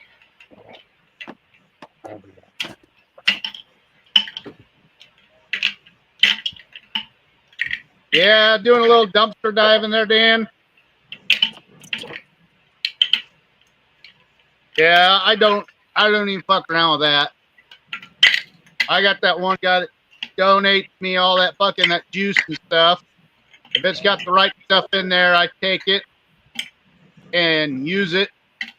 I'll buy some fresh or use stuff mixed with it. Eric, what'd you do with the stickers I gave you?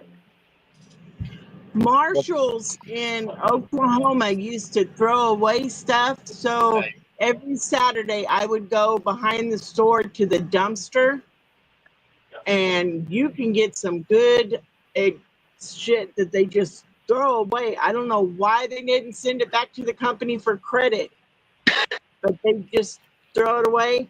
And I did that one time, and I will never get into a dumpster again. There was a woman. No, you can see where I'm going with this. There was a woman that was missing for 12 days. What was that, Roy? Damn. Makes sense. Eric, what'd you do to the stickers I sent you? Did you stick them on something? You can guess what I found. I got it with my other stickers. I found her Yeah. in the dumpster. They nice, Yep. brother. Badass. So Thank you, needless sir. to say, I never go I'm going dumpster. to change them up soon. Our dumpsters here actually have doors that roll open. Yeah, this was before they did that. This was Okay. a long time ago. Yeah, about 20 years ago. It was before they came out with the ones that the top's locked and they slide the door that slides. Oh, that was old ass. Yeah. Yeah, it's before those. Yeah. Morgan Stewart says, don't eat the garbage. Don't eat the yellow snow. That's Yellow true.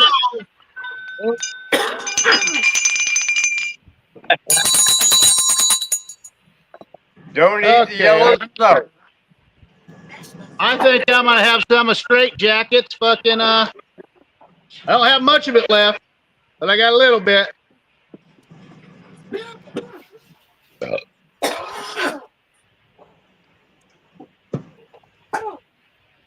Still smells the same.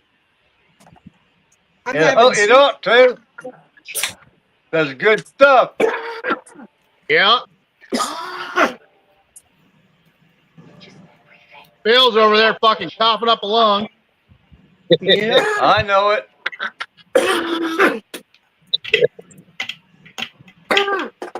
How's that taste?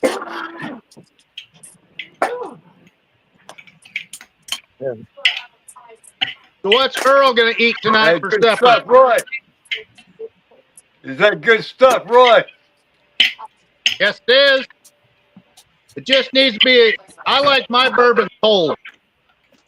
Come on, I Dennis. like mine neat. Earl ain't got no supper. You know what? I'm in the mood. I think let's keep this dumb fuckery to a minimum. So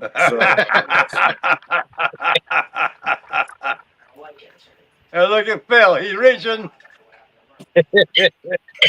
Yep. What are you doing, you little butt nugget? You butthead. all right, let's keep this dumb fuckery to a minimum here. That's right. That's right. Oh, Eric, we got someone jumping in.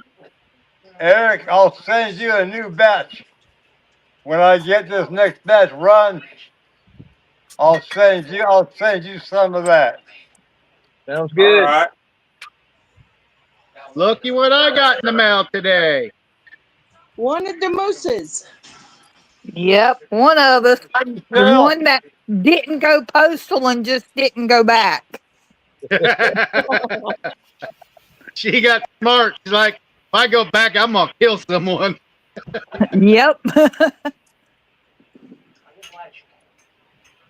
I was wondering. Come on, Lid. Ooh, it's getting hot. Now, what flavors did you send me, Michelle? Bacon and peanut butter cup. Okay, Oh, holy I got crap. one right here. I'm gonna try. The thicker think I one, you can may deal- need a knife to dig it out. I can deal with a peanut butter That's what cup. she Oh, said. that's the peanut butter one right there. That's good. Is it honey or? Yeah, it's honey. Yep. Wow. She's good at what she does. I haven't had nothing. Special honey. My husband Yep. can't have any of it though.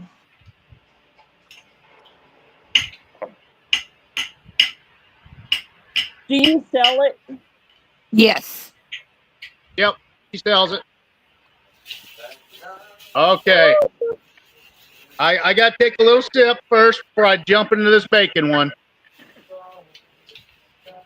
Clean the I want my palate. palate clean. Yeah, clean your palate. Pick your egg first. All right. Here we go. Come on, lid. Off there.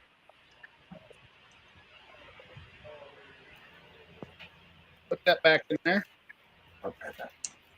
I hate that live timer banner because it's got you completely blocked, Earl. Huh? I'm blocked. I'm sorry, Earl. Roy. It's got you completely blocked. I can't see. Can't see? No, that. Oh my God, that's good too. Timer banner is blocking you. I don't know why. Last I knew, I never got in trouble. No, the red flag up there. It's on the Where it screen. says live. It says live, and then the time. Yeah. How long we've been live? It's across your screen. I can't see. Yeah, I know. Can't see I'm you. always stuck on that. Yeah. Hi. Look down about 5 inches. Be fine. Well, I got my phone charging, so I got a pair of socks on each side of it, so the cord's underneath there. That way I can read comments and stuff. I got it jerry rigged. I got a jar of Shine holding it up.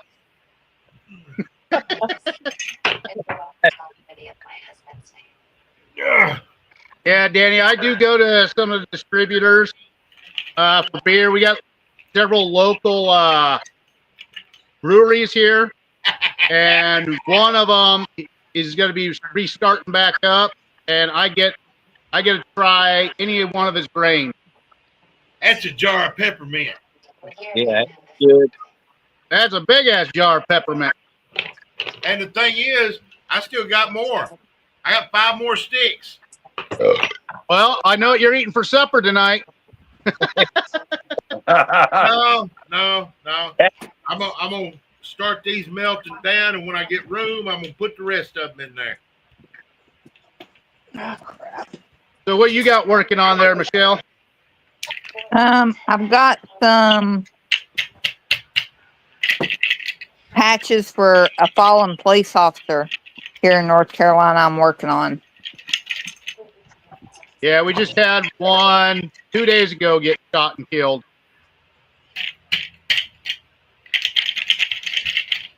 All these fucking weird ass liberal fucking idiots. Yep. Oh, there's a Parker that finally showed up. Moonshiner Jim Parker. Morgan Stewart is a good one. He will be there with the Louisiana Moonshine Company. Shit, I can put some more in there now. Yeah. Tom's told me I could come there and hang out and help him work. Along with Renee. Danny boy, I have never been to Wyoming. I've been all over almost the whole United States, but my aunt always told me if you ever went to Wyoming, make sure you go to Cheyenne, Wyoming. Yep, Wyoming's beautiful. A lot of altitude. The only reason I would go to Cheyenne is for the history. Yeah, I got a buddy of mine. He writes novels and shit. He lives just outside of there.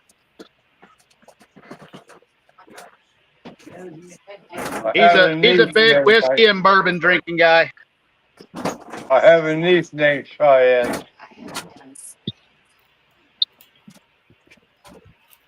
What everybody have to do Need to go back there. It was a long time ago I went to Cheyenne. Heck, that's when I just got out of the Marine Corps. I kind of traveled Colorado, Wyoming, Montana, back through Colorado, all the way down to Texas, Arkansas, Alabama, and then stayed in Florida for about 9 months. Till about 2 weeks after 9/11, or a month after 9/11, after I came back home.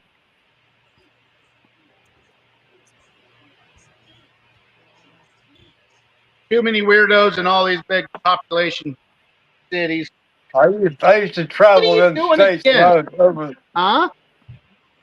You don't need to drink my beer. When I was over the road driving, I used to travel those states. I'm glad I don't do that anymore. Yeah. Oh, look at the kitty cat. Meow. Yeah. He's my podcast buddy. He's always got to be around me when he hears the podcast going on. If that door's open just a little bit, he'll fucking figure out how to pry it open. My Come in here and hang out. My son adopted a stray cat. That stray cat had kittens, and now we can't get rid of the kittens. And I tried to tell him, "Don't get. You need to get rid of the cat, because now we're going to have kittens after kittens after kittens after kittens." One good thing about that is if you got fucking little critters around there, those Well, cats will that keep was them the going. idea. That was his idea in general.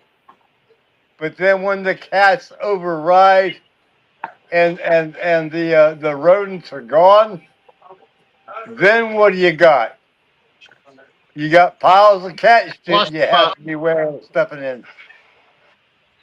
well, all And they the two bury cats this in shit. here, they're fixed. Two cats outside, they're fixed. There's no kittens going on here. Might be a good thing. Might be a shortage of food right there. Your food. Yeah, they're good boys. They keep us entertained. One likes to wrestle around with his legs like a jiu-jitsu, and the other one will stand up and do more like boxing, like a boxer. When those two start playing, it gets interesting. Like a UFC fight.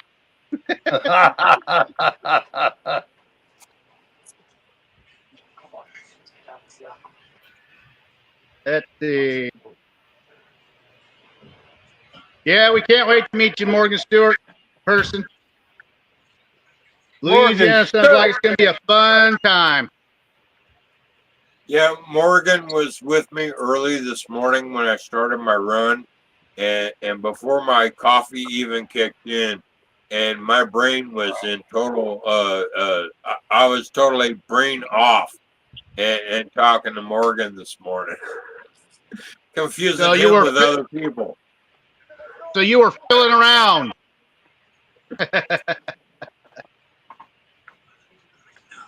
Yeah, Morgan caught me without my coffee this morning, or before my coffee kicked in.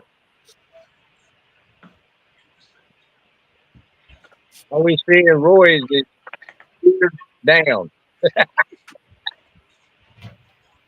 Yeah. Someone's always got to be tops on this show, it seems like. So Morgan's going to be in Louisiana? Yeah. And now we see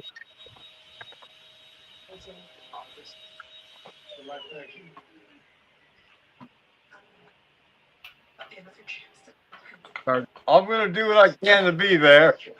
It's only a 2-day event, correct? Yeah, but you can always show up there early and work at the distillery with me. Well, it all depends. Because, I only have my days off are like Thursdays and Fridays. So Saturdays and Sundays, that's kind of iffy with me. But I'll do what I can to get there. Yeah.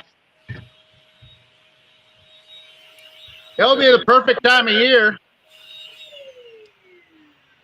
Don't have to worry about 100-degree fucking weather. Well, down here in the South, that's a good time of year, actually. Yep. Because, Louisiana there, and I'm here in Florida, in the Panhandle, the temperature is pretty much the same. Yeah. The only thing you have to worry about is when one of those fucking hurricanes come through. Yeah, look, I deal with them all year long. Okay. Roy, I know when I was there,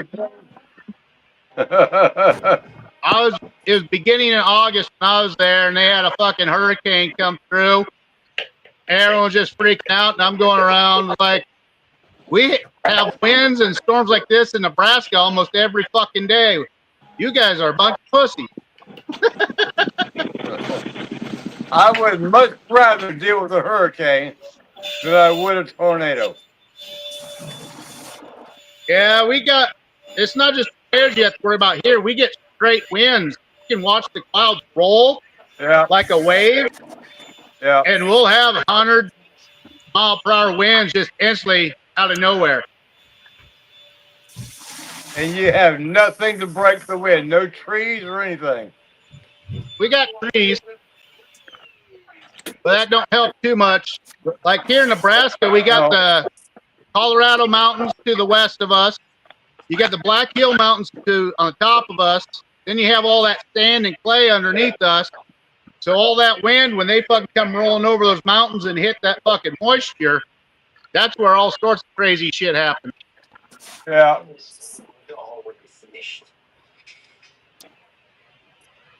I ain't doing this motherfucker. So I put my interest in, Roy, for the Louisiana show on their website as a vendor. That's awesome. We'll hang out too. Awesome. I'll bring you something. I'm hoping they let me know in advance so I can tell Paul to take off of work. Yeah. Or otherwise, you'd have to do all that driving all yourself. Yeah. No, I'll Jim just drive Spencer to says hi, Georgia y'all. and ride with Jim and April.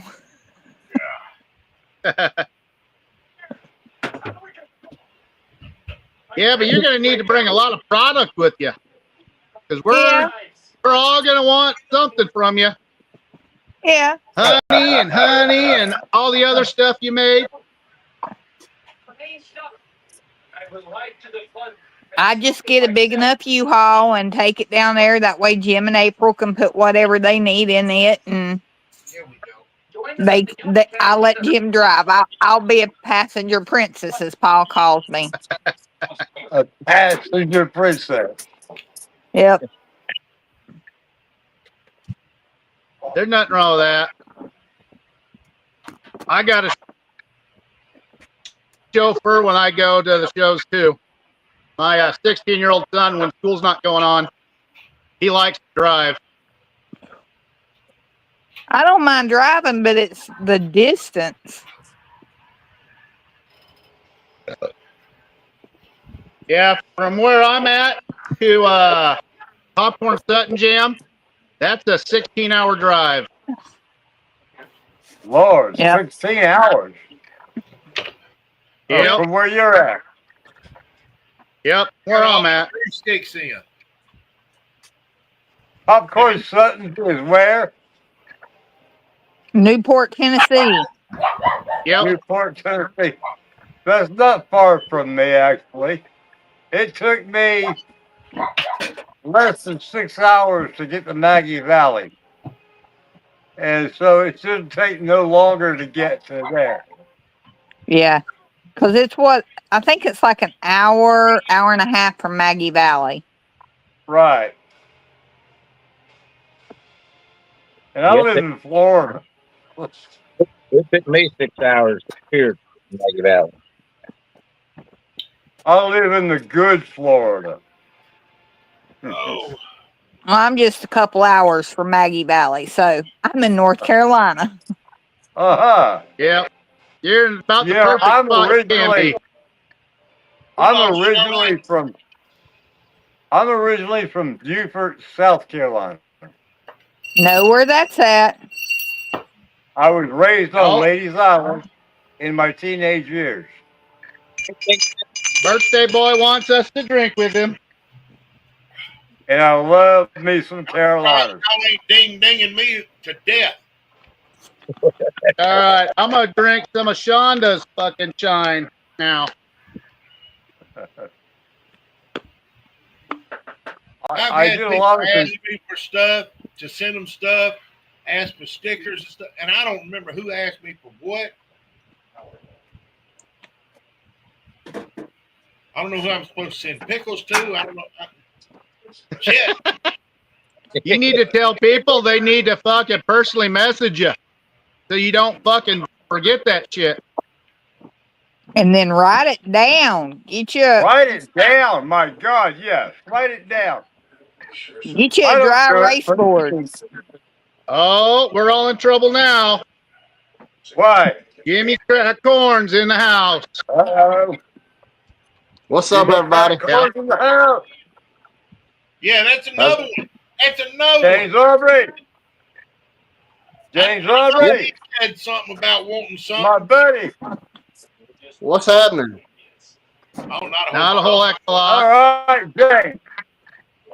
What's up, brother? I'm being an asshole. Love your hat, man. Love your hat. All right. Yeah. Morgan Stewart says, night, y'all. I got to go work tomorrow. Night, Morgan. All right, Night. Morgan. Later, Morgan. Have a good one. You do. All right. What's Jimmy Crack Corn been up to? James. And I'll tell you what's what. your son-in-law doing? I went to Beattyville. That was the most awesome event that I think I've been. It was just great. It was really, really great. So no crazy weather or nothing. No. It was a little on the warm side. It was a little warm, but yeah, it was beautiful. And to go up the Donnie Benton's museum up there, I'll tell you, if y'all ain't never been there, you need to go check that out. That man's done a lot of history research and got old relics and stuff like that all through the museum. And he'll walk you through it and tell you everything, the true stories that's on the walls and all the stuff. It's badass. It's badass. That's cool.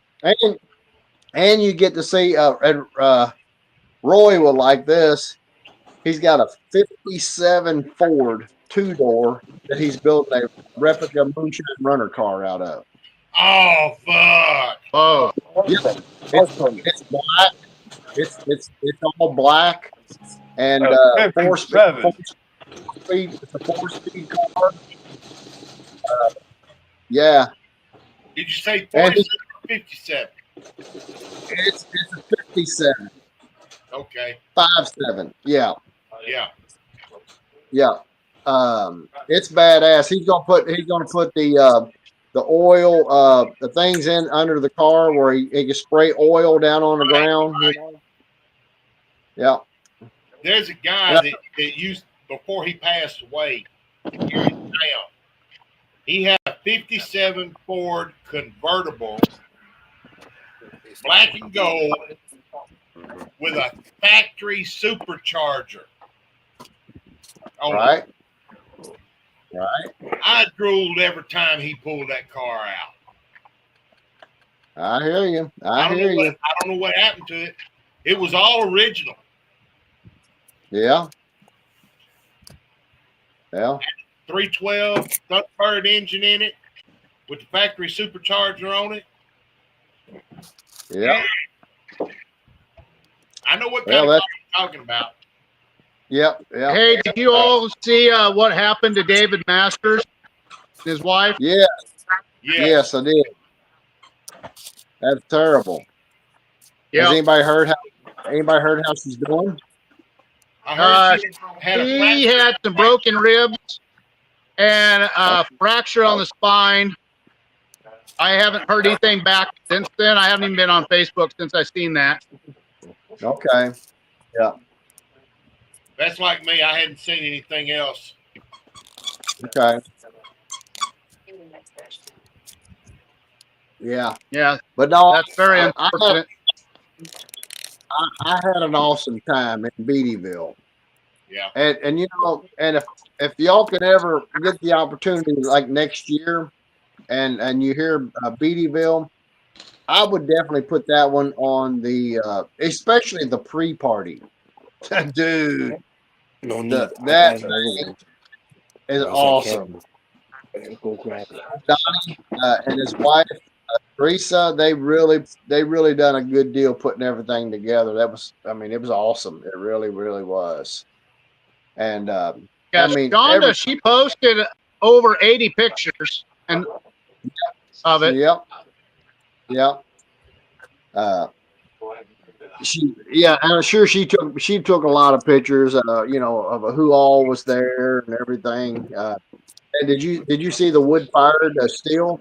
Are any of y'all on the on my TikTok? I put a little video of that wood fired steel.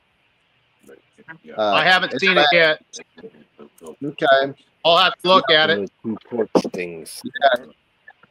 I think they're saying that they think that's the only one in existence. It reminds you of Popcorn Sutton's last. Who would be the best guy for me to It's have a as big steel a front in front of it where you feed it, and it goes through around it. He's got a stove up, and he's got a like a lean-to built over top of it, and or the other just guy that you mentioned. it's badass. It's badass. It's back. Because I don't know I've seen one of those around here. How you're describing it. There's a couple of old timers that moved from where was it? I think it was Virginia. They moved from Virginia and moved here, and they have it set up in the barn. They haven't ran it in a long time. Yeah, I'll have to wait till I see it on TikTok to see if that's the same one that looks go to it for you. like Andy. Right. Yeah, I was a little later getting there. First front page. But they ran that thing early. Several different things on it. I mean, all day long. I mean, all through the evening and night, you can go over and put your hand on it, still feel the warmth radiating through the stones and all that. The clay that they packed it all in with and everything. It's real neat. Little box thing. Yeah, that sounds real cool. Where's Fred at? He was tired. Ah, okay. So he didn't work no overtime today. He got home, sent me a link, and he went lay down because he just hasn't been feeling the best. Okay. All right. He's got a disease. He's got a disease. He's got a disease. It's not lack of milky. It's too much milky. Well, Sunday he said that he's been have a stomach virus for several months, and he's lost like 80 pounds. Yeah, I thought the last time I seen his face, it was a lot thinner, you know. Yeah. Well, hopefully he ain't got something else more serious going on inside than just a virus, you know. And if it is, well, he actually went to the doctor and stuff too, so hopefully he's getting things figured out. The doctor can't cure his disease. If it's a virus, I would have told him to don't go to the doctor, go to Tractor Supply and get you some ivermectin, fenbendazole. Right. Done. Knock it all out. Knock it all out and been done with it. No. But I'm getting ready to mash in some stuff here in the near future. I'm going to the natural spring, and I'm going to do some work. I know. Did any of y'all see that on my TikTok where my water spring is coming out of the hillside? There's it looks like I thought it was like a 26-inch bicycle rim. What I thought it was, like laying down. But the more I dug at it, it's an aluminum, I think aluminum drum, and I don't know how deep it is. Over the years, rocks have been washed down in it and kind of built it up. I'm gonna go down there and dig all that rocks out of it, and then where the water comes out the hillside through the rocks, I'm gonna make it real nice and where I can put in a hose where I can pull my water from that I'm going to use. But James, wouldn't the aluminum have something to do with the pH value? Well, I checked the pH before it even touched the aluminum, and Right. it was a 7.0. And I know Uh-huh. you want 5.4, but You want when you start 5.4. Well, right. yeah, 5.4 is where I like. And but when you start adding grains to the 7.0, it's going to change it. Yeah. And then I'll just need to adjust accordingly to get it where I want it at Yeah, 5.4. that's what I do because I live in a spring basin, and my Right. pH here out of the ground is around 7, and so Okay. I adjust accordingly. Okay, it's a lime rock base where my water Okay. comes from, Yeah, and that's it's what it's we're right around 7. But right, I and that's what adjust everything accordingly to where it all works out. right, right. Okay. Yeah, we're known here in Kentucky for our limestone water. Right. That's Well, what's I'm in supposed to make. Florida. We're built on limestone. Okay. Okay. All right. Uh, Yeah, I yeah. don't even remember what our pH is here in Nebraska. I get my water from my parents' personal well, but Okay. I've never had an issue. All right. You never had to adjust it or anything? No, I've just had good luck with everything. That's Okay. like me.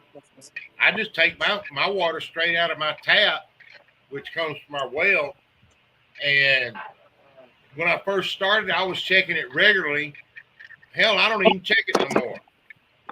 Well, as Earl, long I as thought you got yours from the creek. Do what? long as you're using I the thought you same got water. yours from the creek. No, the water that I use from the creek, I use to cool my condenser. My Ah, my water that I make my mashes with comes from an artesian well. right.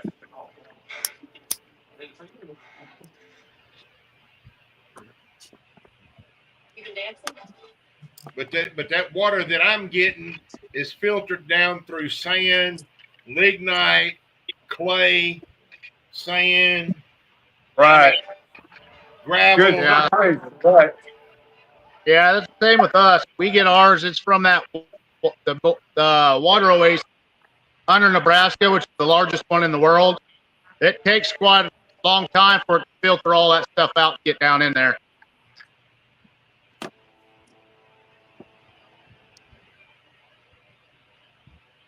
So it seems to always been good. I mean, hell, at one All right, time y'all. we were having little bitty walking catfish come out of our well through the faucet. Damn it. Wow. Yeah, it was crazy. I There's ain't not seen that nothing little like that. critters that crawl up not that little catfish that crawl up your pecker, are they? I don't know. The Swingers had feet on them. I know that.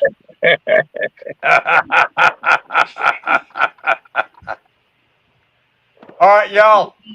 I'm gonna call it a night, and we'll see y'all next Sunday or Tuesday. Right. All Night. right. I'm All right. out, y'all. Good night, Straight Jacket. You have a Love good one. y'all. Y'all Take be care. safe. Good night, All y'all. right, bro. Yep. Good night. Hey, brother. Santa De Claus says hello, fellow moonshiners. Hello, hello. I don't know Hello. if I'm a moonshiner, but I'm a shiner. I think it's been a little bit since Earl's wanted a drink. I think it's I've been thirsty. drinking like a motherfucker over here. Y'all just I know. Okay, let's see. What should I have this time? Let's do some hot tamale.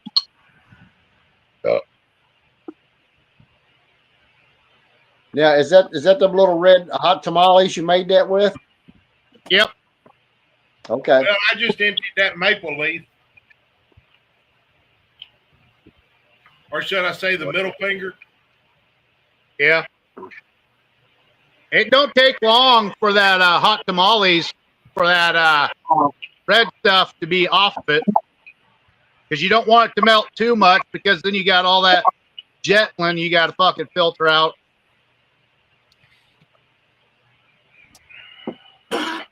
What are you drinking tonight, Eric? I'm on right now. Kind of cutting back on sound for a bit. All right. Was I supposed to be looking for a package from you, James? I have not sent anything out yet. I've been so busy that I haven't had time to. I didn't know. So I'll let you know when I do. okay. I did have some more shirts made before I went to Beattyville. Yeah. So yes, hit me up again. I've been spending a lot of time over on the TikTok trying to grow that Right. that page, and it's really taken off. I was really surprised when I showed up down there in Beattyville, how all these master distillers and the like, everybody was saying, "There's Jimmy Crack Corn." You know, I'm thinking, damn, really? They said, yeah, man. Yeah. It's like, I'm waiting till I go to one of the events or whatever, and somebody starts hollering out Yosemite Sam. That's gonna They just might poke you just to get you to fucking get rowdy. Yeah. I tell you what, this holding my peace too. There you go. Yeah, there was a few people out there down there wearing it on their hip, you know. And of course, here in Kentucky, you don't have to wear it on your hip. You don't have to have a permit. We have the right to carry state. You can conceal Well, it. see, that's like us here in Texas. Yeah. I got my license to carry. Yeah. Because it was right there. I got my license right there at that transition time when they made it where you could open carry and all of that. So I'm licensed to carry either way. You've always been. You should have always had that right to open carrying. You just couldn't conceal carry. Right. But yeah. If you know, if you got it on your hip on the outside, it got to where it was more publicized. Right. But and you know, at first I was like, you know what? I don't know if it's cool, but you know, you see when you see people carrying on the outside, you hear people go, "Ooh, he got a gun. He got a gun." You know, that's not really me because that makes you a target. You know, if something's going down and somebody's looking around and they see that you got a gun, they're going to get you from behind. You know, they're going to get you that opportunity. It's like me. When I'm wearing mine and I go into Walmart, if somebody come in there to shoot people or whatever, I would rather them notice me with my piece and zone in on me than this little 5-year-old kid the next aisle over. Well, but here's my thought on that is I get what you're saying, but I would more than likely you're not going to be the first one going to get shot.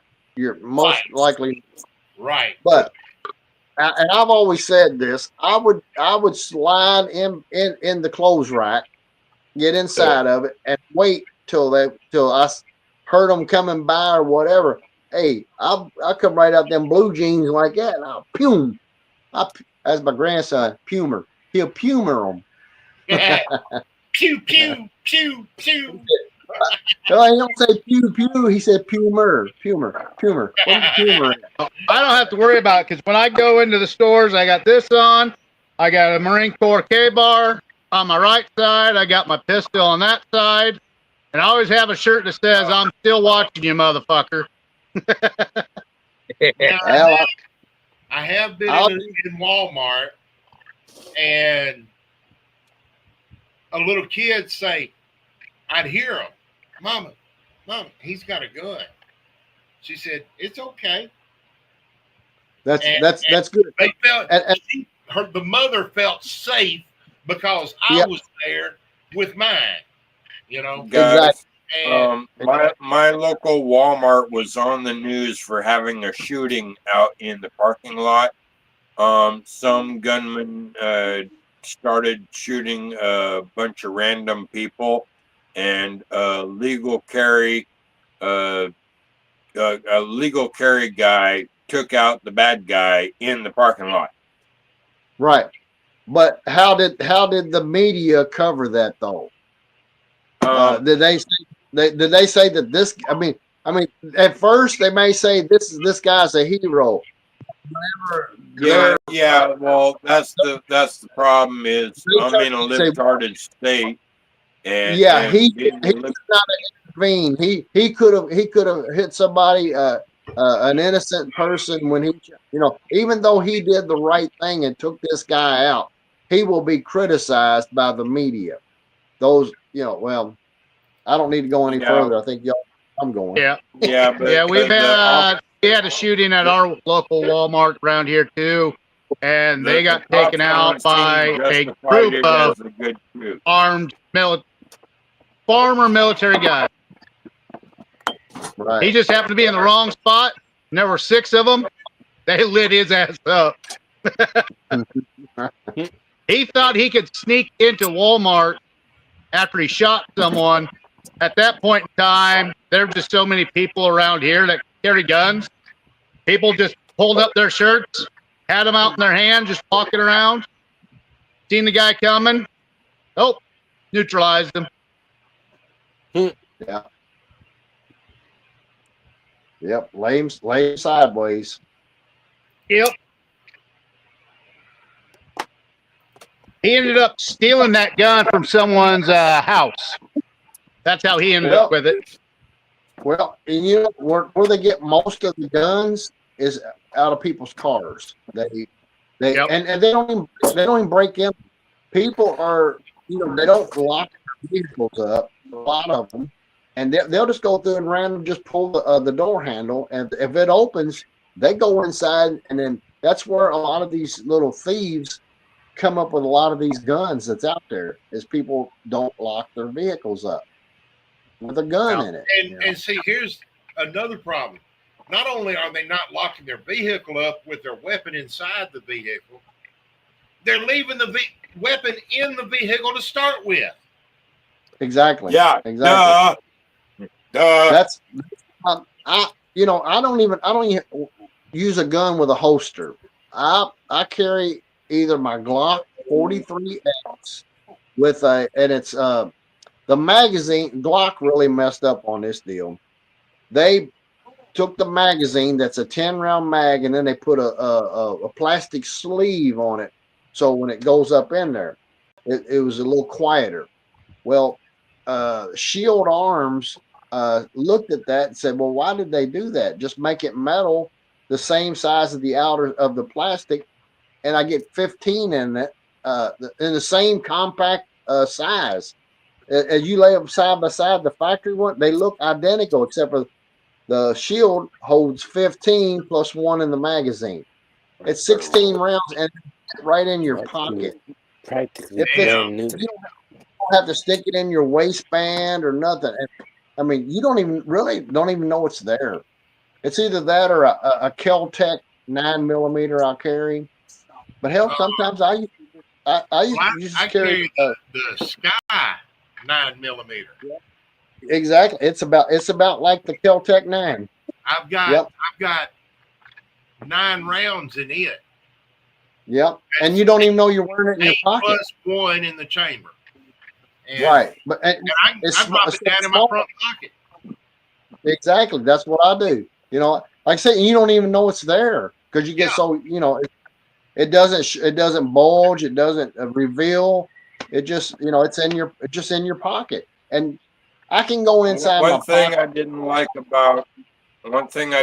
about my High Point 9mm, it was too heavy and bulky. Too heavy, and you had to be. And no offense to the young lady down here with me, but you had to be stout to be able to shoot that gun because the way that heavy slide. If you limp wristed it when you shot it, the recoil, it would kick back like that and it wouldn't Yep. chamber. You had Yep. to hold that thing solid to make it cycle. Yes. You know, there's a lot You of don't. I have one. I shoot you got? mine. And I guarantee you, every shot is a kill shot. It's what I got my concealed with, and I shot at instructor's range perfect every shot.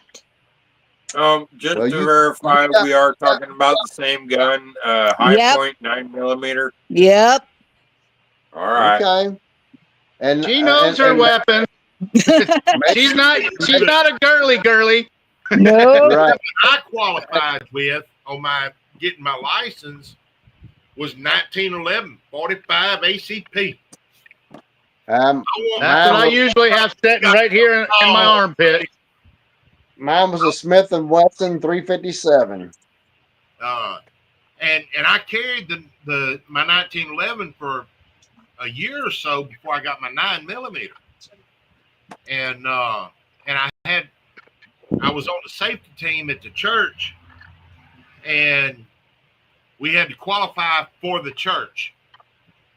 And the guy that was doing the qualifications, he told me I'd be scared for you to be on my safety team because the Sky 9mm, it shoots like it's a double action pistol instead of like a regular semi-automatic pistol.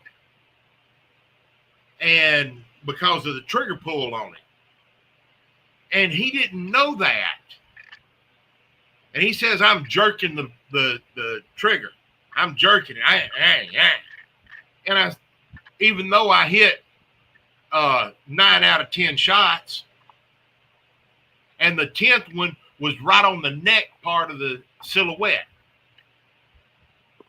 Right. And he'd be scared for me to be on the team. So here in Nebraska, if you're former military and you've been in for at least a year, you don't have to do none of that shit. They just give it to you. Well, see, that's one thing about me why I just breezed through it was because I was former military. And once all of it started coming up and everything about the legal to open carry and all of that, I was like, It's hey, always been legal to open carry. Yeah. Well, when it got to be more popular, you know, right? It was coming back out where you can carry. Look, you can carry.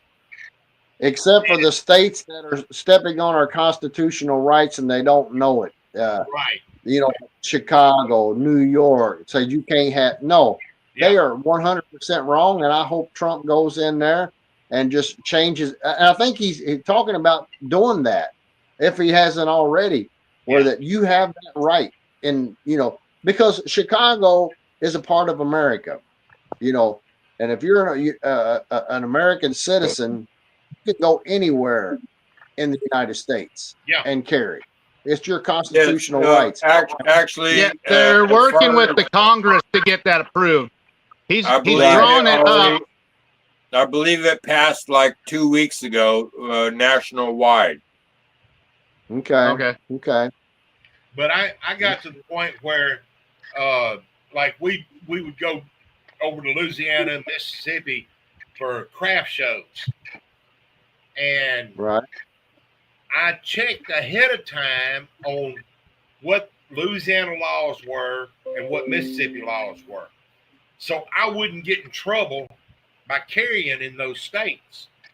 Well, just pull it out. At times with $4,000, $5,000, $10,000. Well, what you do is you just don't put it in your pocket. You put it on your hip.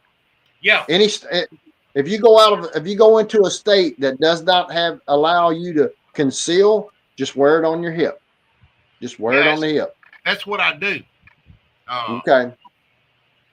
Is whenever I'm toting, I'm carrying on my hip. Okay. So Even though Well- Washington State is an open carry state, I still have CCW and preferred my shoulder rig. Yeah. What the hell is this, Phil?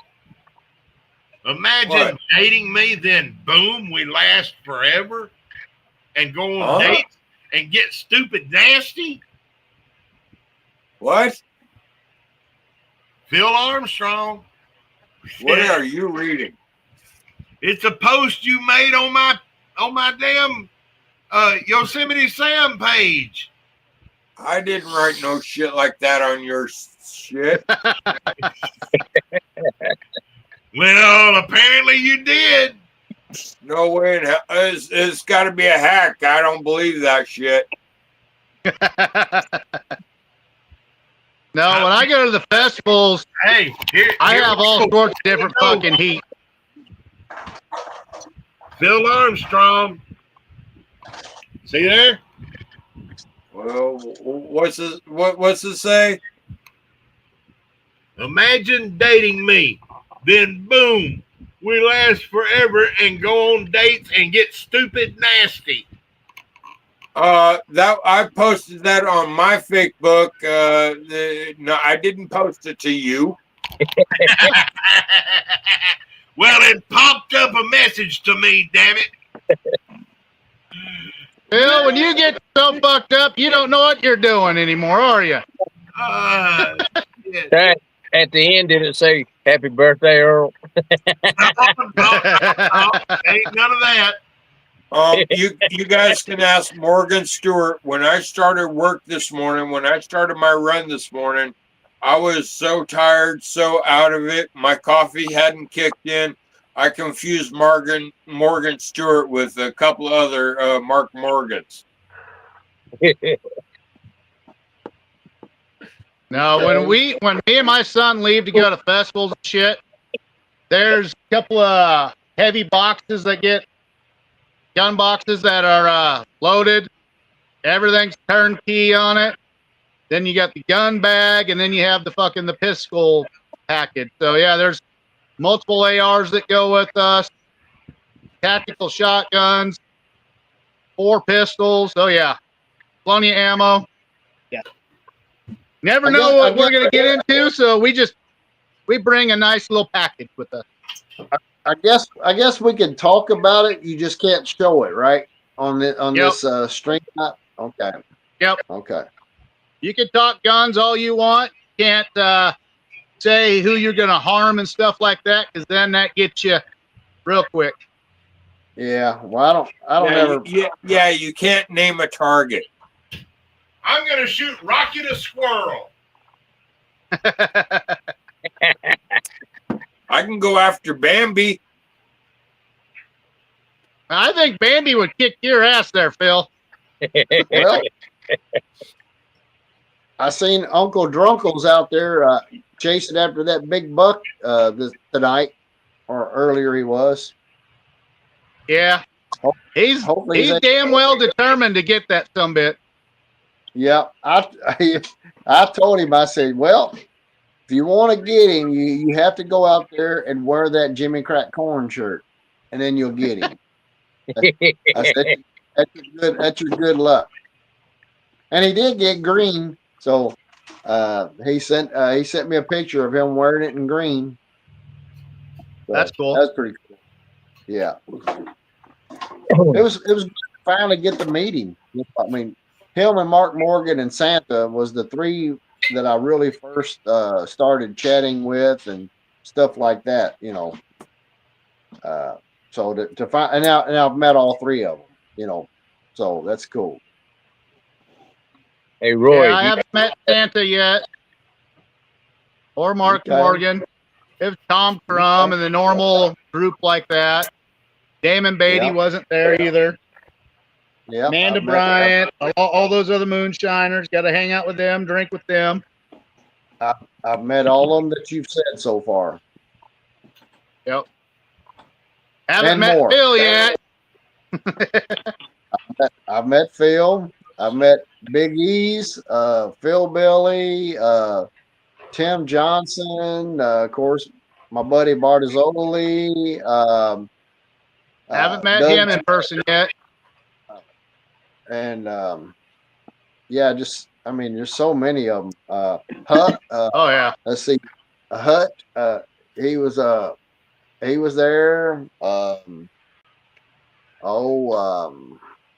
Shit, Chris Red, and his coon Red, packers. Red was there. Moonshiner Red, Yep. and I've met him. Jerry Benson was there. Haven't met him yet. I've met him a couple of times already. Yep. And we've had some pretty good little discussions. I'm here, dude. You better move. He was intrigued with the fact that I was able to make brown liquor. So we had a little talk. Well, actually, a couple times. Yeah. So, and then he's a good dude. I don't know if you heard what Patrick Gooney's got going on now. Well, he's the number 2 person in charge of Mexico is sponsoring him, and he has his own distillery, and he has to up his game to where they're going to be going to multiple countries in Europe. Yeah, that what he's running right now is not going to be nowhere near enough. I mean, now he's at the point now where he's going to have to go into the 1,000-gallon steels and stuff. Well, that's that distillery that number 2 guy in charge of Mexico is. He owns a distillery, so they're going to have to go into cahoots together. What he's got at his own place, that'll be his own local shop. Yeah. He's going to have to outsource to somewhere. Oh yeah. Well, the problem with that, if you're making liquor, you need to do it yourself. That's the problem I see with a lot of people just wanting to hurry up and get their product on a shelf, and they don't have a distillery, and they contract with other people to run their stuff. And from the food industry that what I'm in, what it is, they'll make one batch, okay, and let's say Brown's Food Service, they want 200 buckets. It's the same product, everything. We just put a Brown's label on it. We put a Myers label. We put a Sam's or Walmart, whatever comes along. We have so many of each. It's just like going to a battery place here. The guy that all they do is batteries, okay. And when you go there to buy, they're distributors, what they are. And they say, "What kind would you want?" And they say, "Well, I want an interstate battery." Okay, they got this spool of decals. They pull it off and stick it on the battery. They say, "Here you go. You got an interstate." Well, I wanted a diehard. Okay, then you go to another spool and pull off a diehard sticker and put on it. And he said, "It's the same battery." That's just like in the craft shows, like what we're going to be doing, where I'm going to be taking my pickles and stuff. There's people that do pickles at these craft shows, or beef jerky, or some other kind of food item that is produced at this big factory, and you buy the stuff from them and just put your label on it. Yeah. Well, that's me. I make my shit, and I'm going to take pictures, get my brother, this next batch of pickles I'm making, I'm going to get my brother to take pictures of me making it, jarring it, labeling it, and all that. And I'm going to put it on a board and set it up there to show people I make my shit. Well, yeah, here in Nebraska, if you get caught putting your label on someone else's product, you got 5 years in prison, guaranteed. Well, the boy, the I Amish, guarantee you they do it all the time. the the Amish, the Amish don't make you. You see all that stuff in there. They don't make that stuff. That what is it? They use a brand of Walnut Creek. A lot of the stuff they get in, they'll get a big bag of cornmeal, like a 50-pound bag. Then they got somebody cutting it open. It might be Martha White. They're cutting it open and scooping it out and filling a smaller plastic bag, tying it up, and they got a Walnut Creek label to stick on it and put it on the shelf.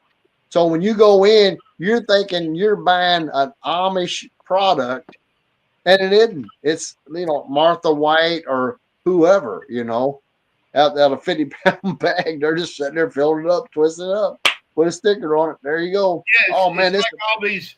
You go to these craft shows like where we're going and stuff, and you got these people selling this gumbo mixes, jambalaya mixes, and this mix and that mix to make things easy for mixing up at home.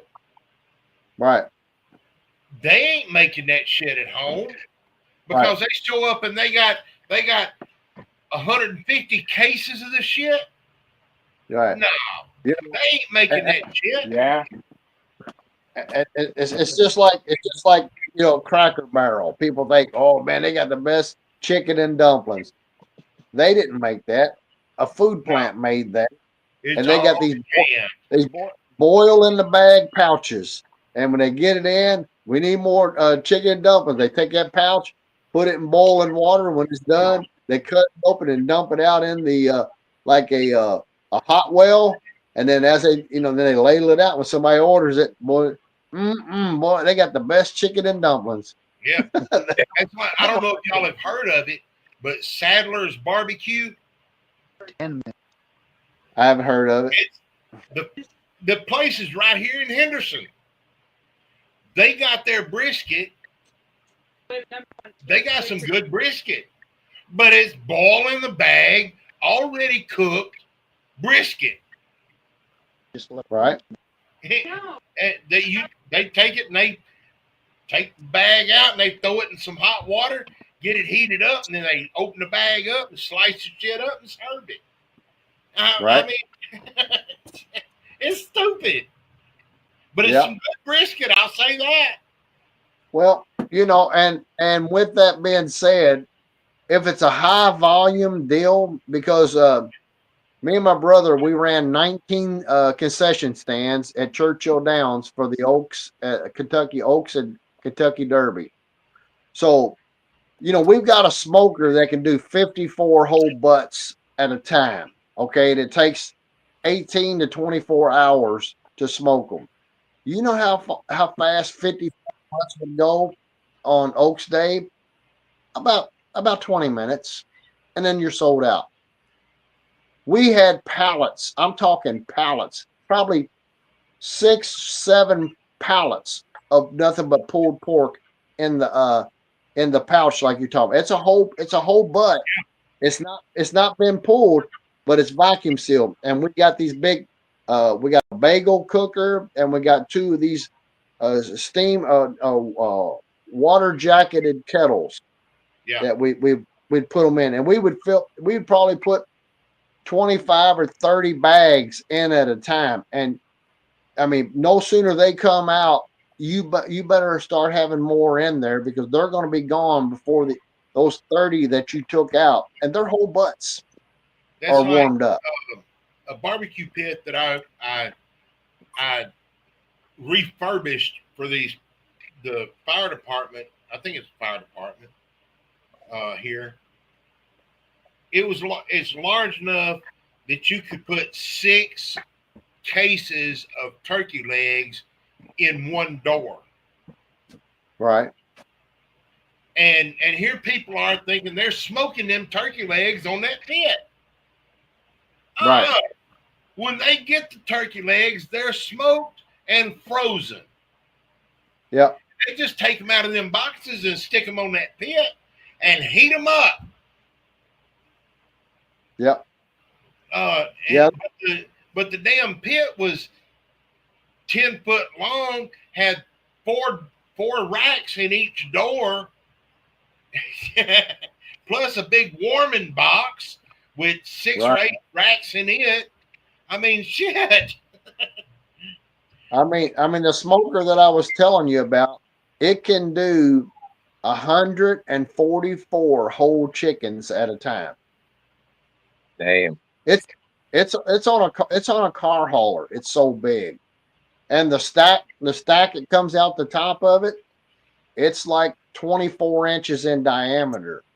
And then the feed door where you throw the logs in, you don't throw pellets or you don't throw sticks, you throw logs in this thing, and it's and the door opening on it is 24-inch, and so you throw about 4 or 5 logs in it, and then close the door and latch it down, and let it go. That's like the one that a buddy of mine had.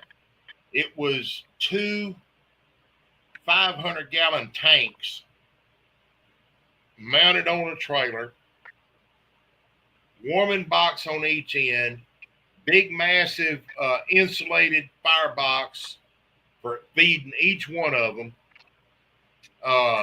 The stacks on them were 18 inches in diameter. The warming box, the fireboxes were so well insulated and everything, he could build a fire in it and get everything up to temperature, and then just sit there and feed it 1 log or so every 3-4 hours. Yeah, this thing you can get it going, wide open and go up and just put your hands on the doors, on the sides, on the top. The way the heat, it come in one side of it, and it went across the meat, and then it turned and went down, and then went back. No, it didn't. It went across the meat, and then hit the back wall. Then it went up, and then it turned and went back across, and then back out. Right. That's a reverse flow. It goes across the bottom of the meat, hits the end, and comes back up across the top, and then up out the stack. So it's going underneath the meat, and the pits that I've built are reverse flow like that, but they're a water pit. The smoke is going across the top of water that is steam. So you're steaming and smoking at the same time. That retains the moisture in the meat. When the smoke comes back across the meat and then goes up out, and it's easier to maintain the temperature. It increases the ability to retain moisture in the meat. And it's amazing. Yeah, we've got like 3 of the they are pressure smokers, and you have a tank on the back you fill with water. So I mean, it ain't like a pressure cooker, but it holds enough pressure that you'll hear them go bloop bloop bloop bloop. So and it does exactly what you're saying. But it speeds up the process of it increases shortens the cook time. Yes. Because once you get that steam going, that steam is going to get to a certain temperature, and that's where it's going to stay. It won't get no hotter. No matter how big a fire you put to it, it's going to hold that temperature. Right, and it's not going to dry it out. Right. Yes.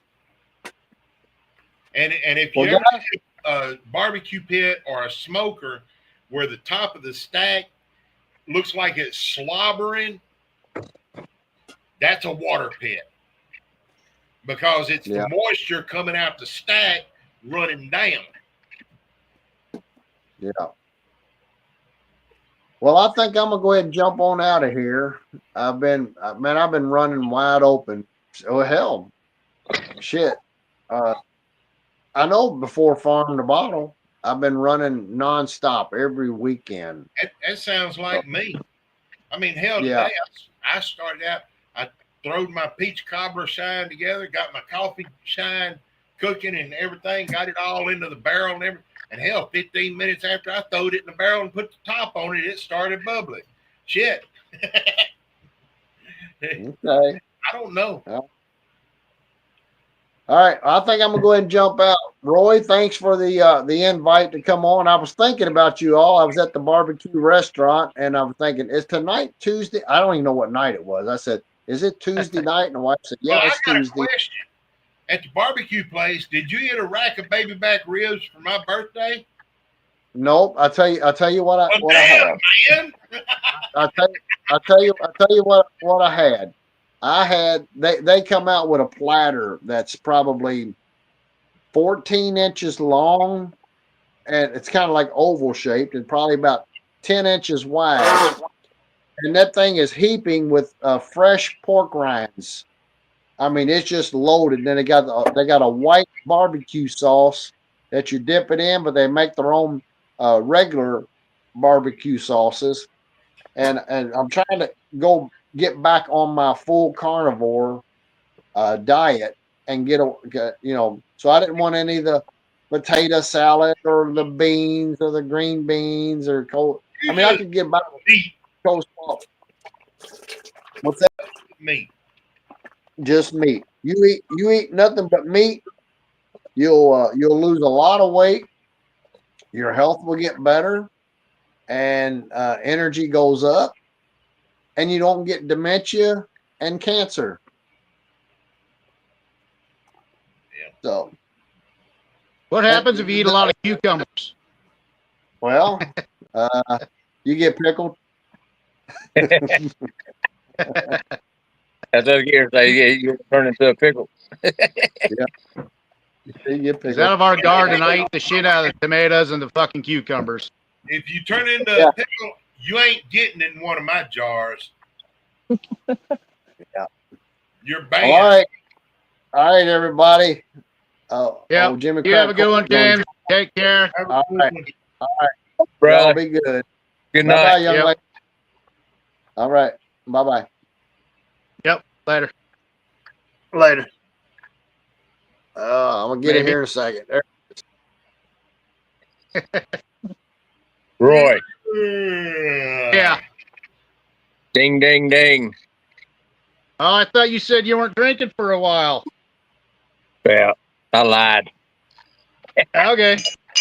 Well, I've done damn near finished off this pint of my orange creamsicle.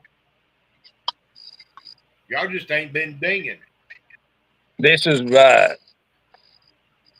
chocolate liqueur that I made. Or should I say, I done finished it. Sounds good. What's all in it? See, 72 proof shine and chocolate. No vanilla, no nothing else? Well, that's the vanilla, the cream that I use, vanilla creamer. Yep. Oh, okay. That's what I was figuring. Yeah. Gotta put that creamer in it for liqueur, you know. Yep. I don't make much of that. What's that? I do more of a. I don't make much liquors. I've only done it once. Most of my stuff's all clear, or I'll like do my hot tamale. Yeah. Or like if I make something in a jar rig, like my apple crisp or my triple apple, then I put that back in there, and then I strain that after about 4 or 5 days. How did you do your hot tamale?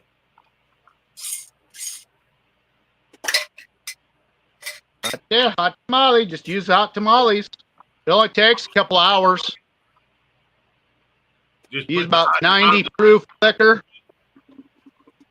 Just throw you some hot tamales in there. Yep, it's apple based, so you don't get no type of a corn flavor on it. It's an apple base, corn liquor. That way you can keep more of that fruit flavor. Because I've done it 2 different ways. I've done it with a corn base, and you can still taste that corn in it. Yeah. But when I did the apple based one, like with the hot tamales. Oh no, it brings out that hot tamale flavor.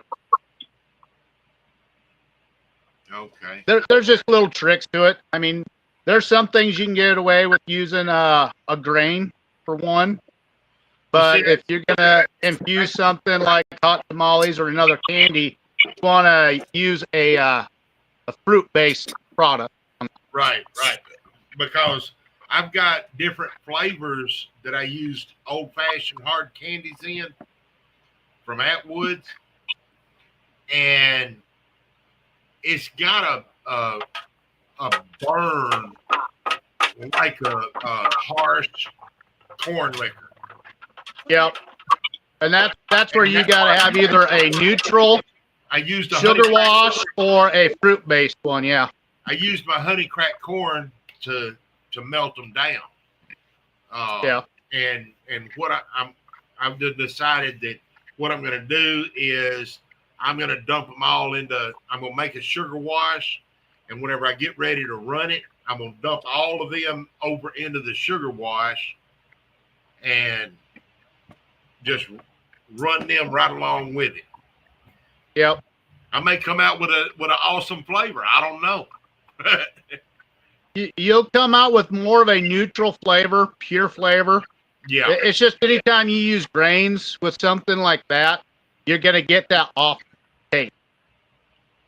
I mean, the flavors are there, but it's got that corn liquor burn to it, and Yeah. that's not what I wanted. Yeah, we got a couple of distilleries around here, and it looks like they tried racking it once with the different fruits that are sitting in there, but you can still taste that corn liquor in it. Yeah. And I've told them, like, dude, you got to use a fruit base or a neutral base. You don't know what the fuck you're talking about. It's like, yeah, I do. Why is your shit not selling?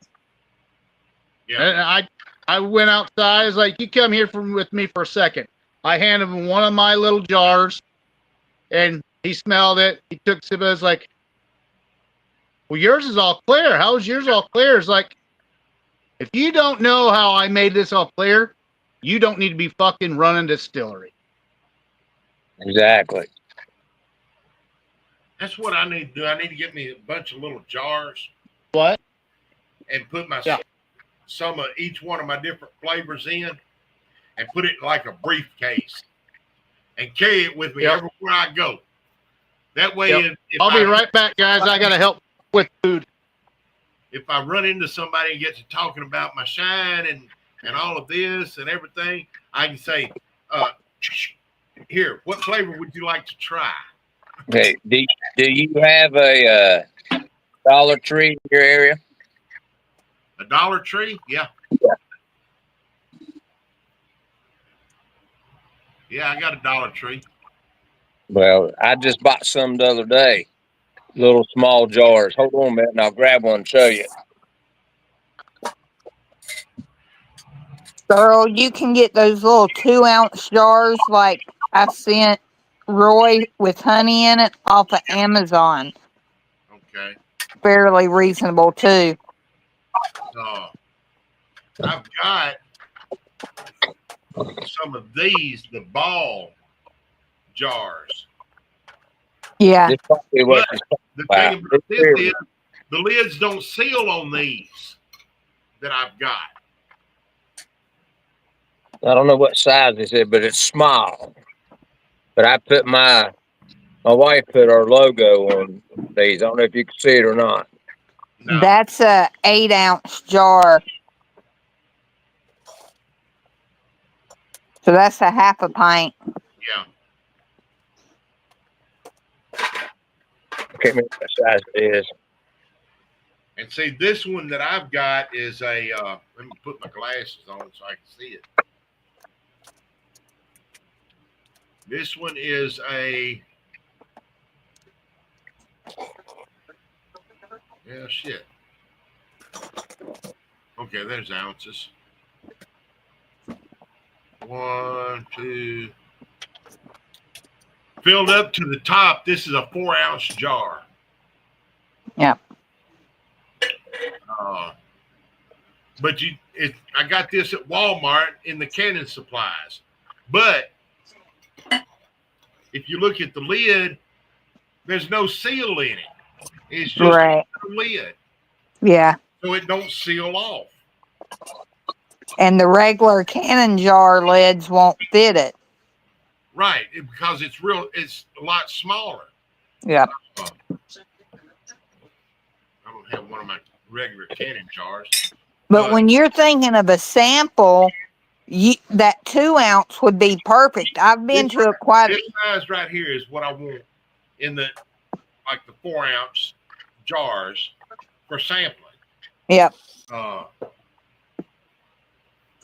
And that way I could take me a piece of styrofoam and cut out for each jar so they wouldn't flop around or nothing like that, and just fit them in there. And yeah. Check Amazon, because I mean they even carry, the different size glass jars. Like I said, that 2 ounce jar that I send the sample honey in, it's got a good seal to the lid. I mean, what I get's a plastic lid. You would want more the metal style. They do have those. I've saw a lot of people at the different shows use the 2 ounce jars for their samples. right, So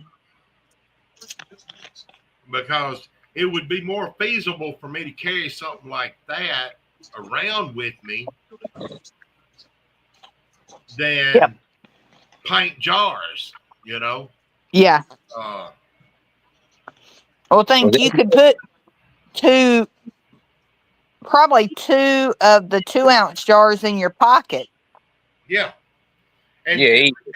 that's like these. I can put 2 in each pocket with these. Yeah.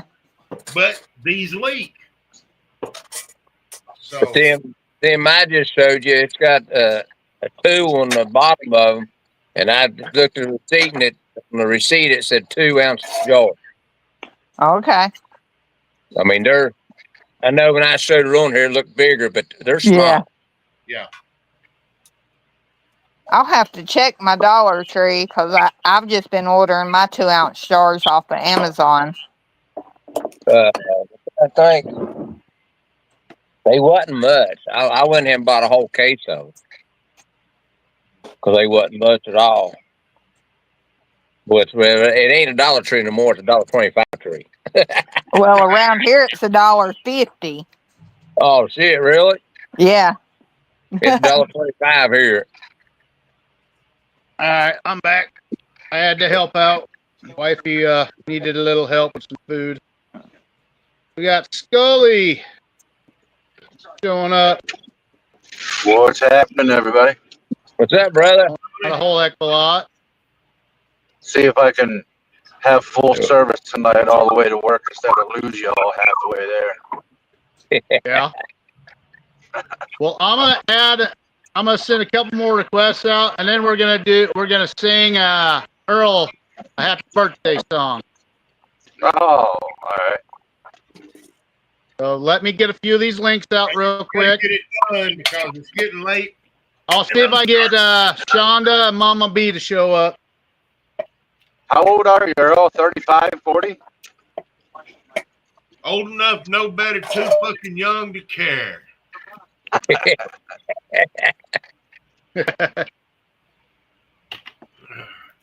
And if you fuck around, you'll find out. That's damn sure.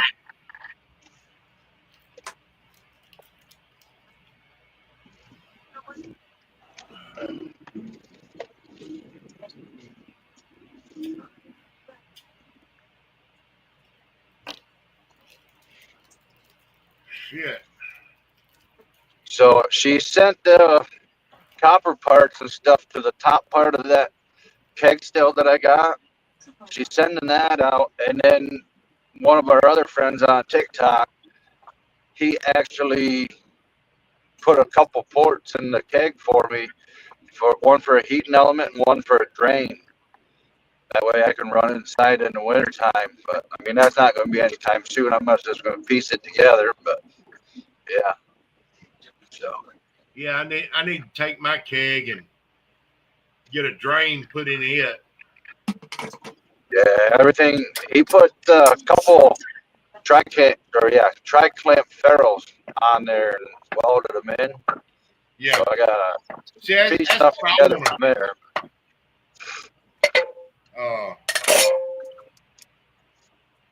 But I've about decided to get me another keg and redo my keg still. Cause Now, what do you run for a thumper, Earl? Or don't you run a thumper? I don't run a thumper. Okay. That's one I've had a thing lot that of- needs to be on his Santa's list. Yeah, I was gonna say I've had a lot of people tell me get like a quarter barrel or a 10-gallon keg or whatever, you know, them cylinder looking ones like Fred got there previously. Get some of 7 them. gallon. Yeah, 7. Okay, yeah. Now, see, I Get do some have of those. another keg that I cut the top out of that I've still got the top that I've been considering cutting the keg in half and welding the top back on it and making it like a pony keg. Yep. And make Those it work really good for thumpers. Yeah, which if I that's could what I've find heard. me one of them pony kegs and get it, that's what I would use for a thumper. Right. Not one of them skinny tall ones, but one of the true pony kegs. Yep. Right. Them some bitches are just hard to find anymore. Yeah. There's about 500 of them at fucking our salvage yard. Well, get me one and send it to me. Shit. Because that one distillery, they remodeled everything. They got rid of all their little kegs, and now they're up to the regular size keg. They had all those old ones, and I guess here in Nebraska they had to update. They either had to have those tall cylinder ones or go to just the regular 15-gallon one. Yeah. And we'll see Well, what since they you're sending did. them out, you can ship one up here. What they did is with all my good luck. they kept Well, I didn't want to say it. 15-gallon kegs, but they changed the pony keg to where it was the same height as a regular keg. Yeah. But it's half the size of it in diameter. Yep. So it's like a That's 7. what a lot It's of made people that use way for for people to plug and go systems, so they don't have to change the lines or drop the lines down. Everything's just right there. They hook up, be done. Yep.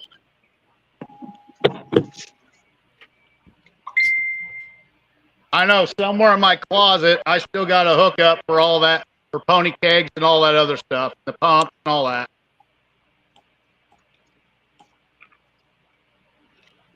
Which is kind of cool.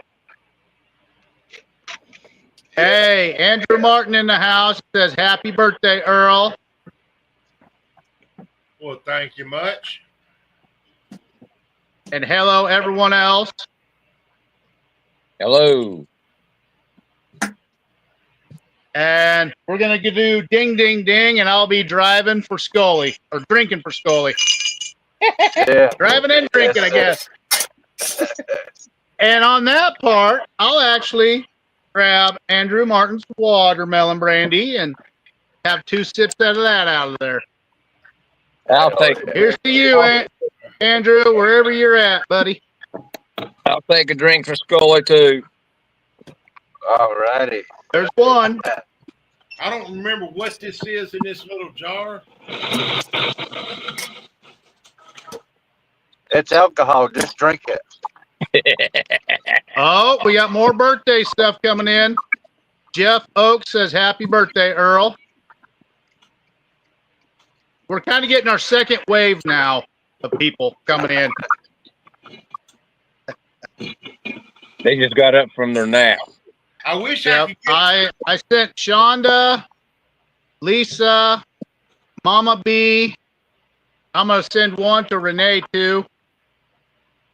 I wish I could get the first wave of women to come through here at my house. You do.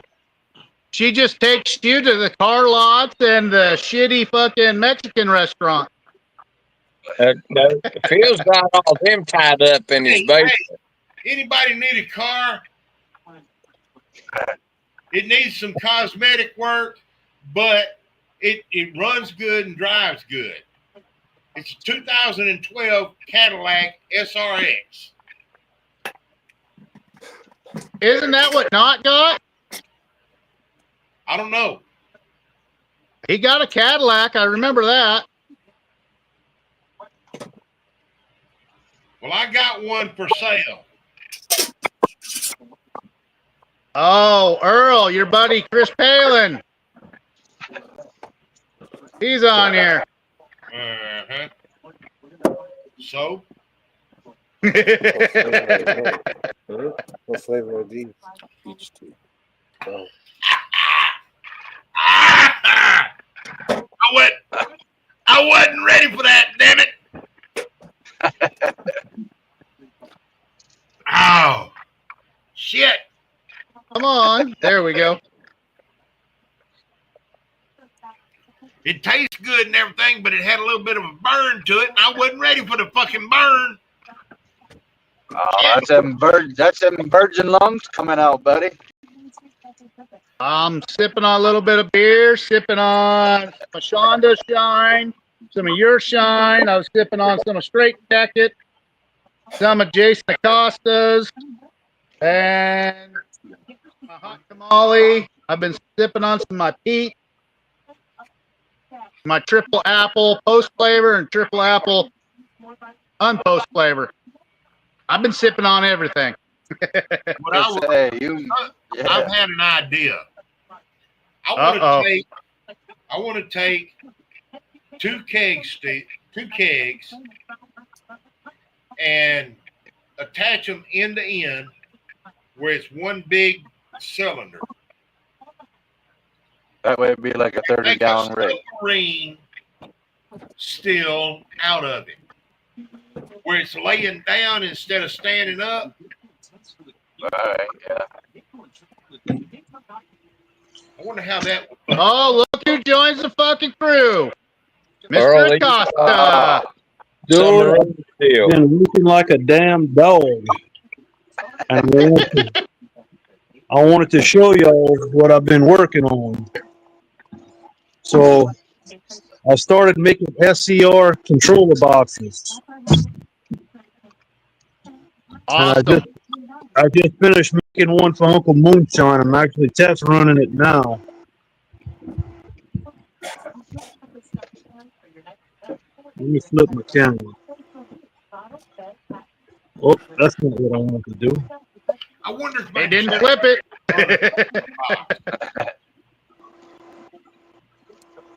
There you go. It's see-through. Oh, yeah. I wonder if my generator that I've got would run a damn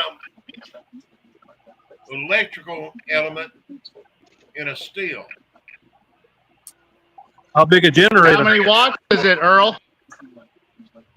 I'm not positive, but I need to check it. I know it's got a 220 plug on it. Well, you should have. Hell, I would just hook that up to your fucking dryer fucking setup. You looking it at ain't gonna fucking run a whole heck of a lot of energy off of it.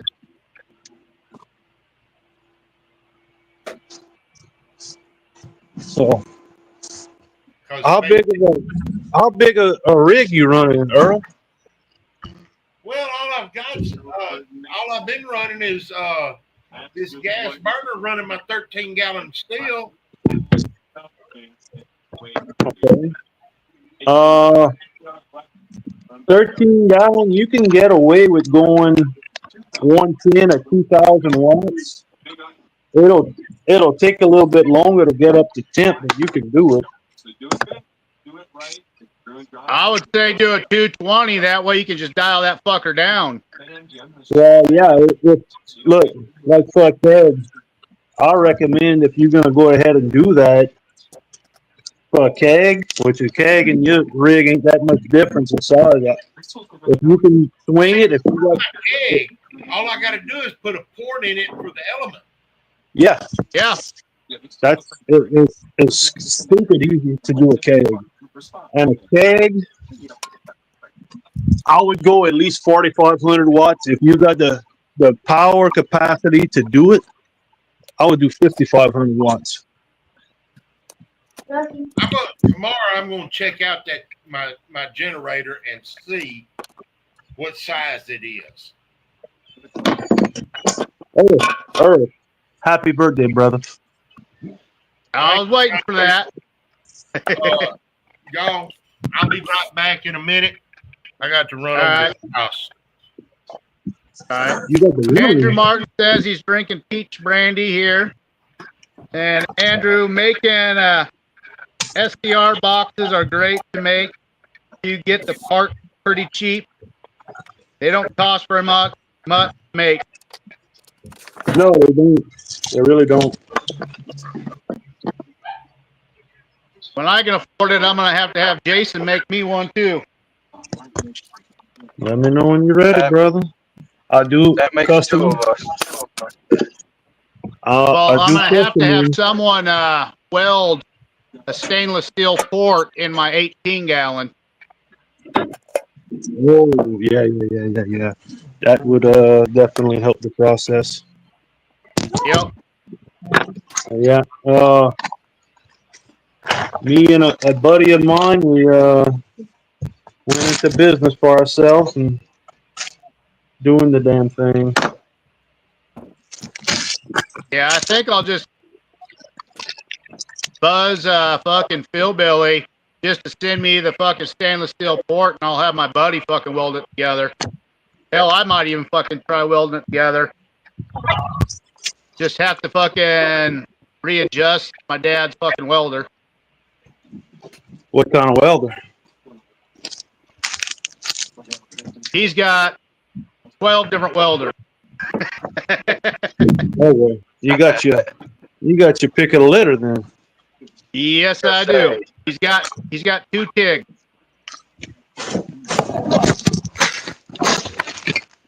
There you go. What the hell I do with that thing for the flowers? So scatterbrain right now. I'm just so happy to get that damn thing up and going. Worked on 2 days just to make a jig so I could get all the holes drilled straight because I can't drill straight worth a damn. Sounds like a personal problem. I mean, it gets the job done.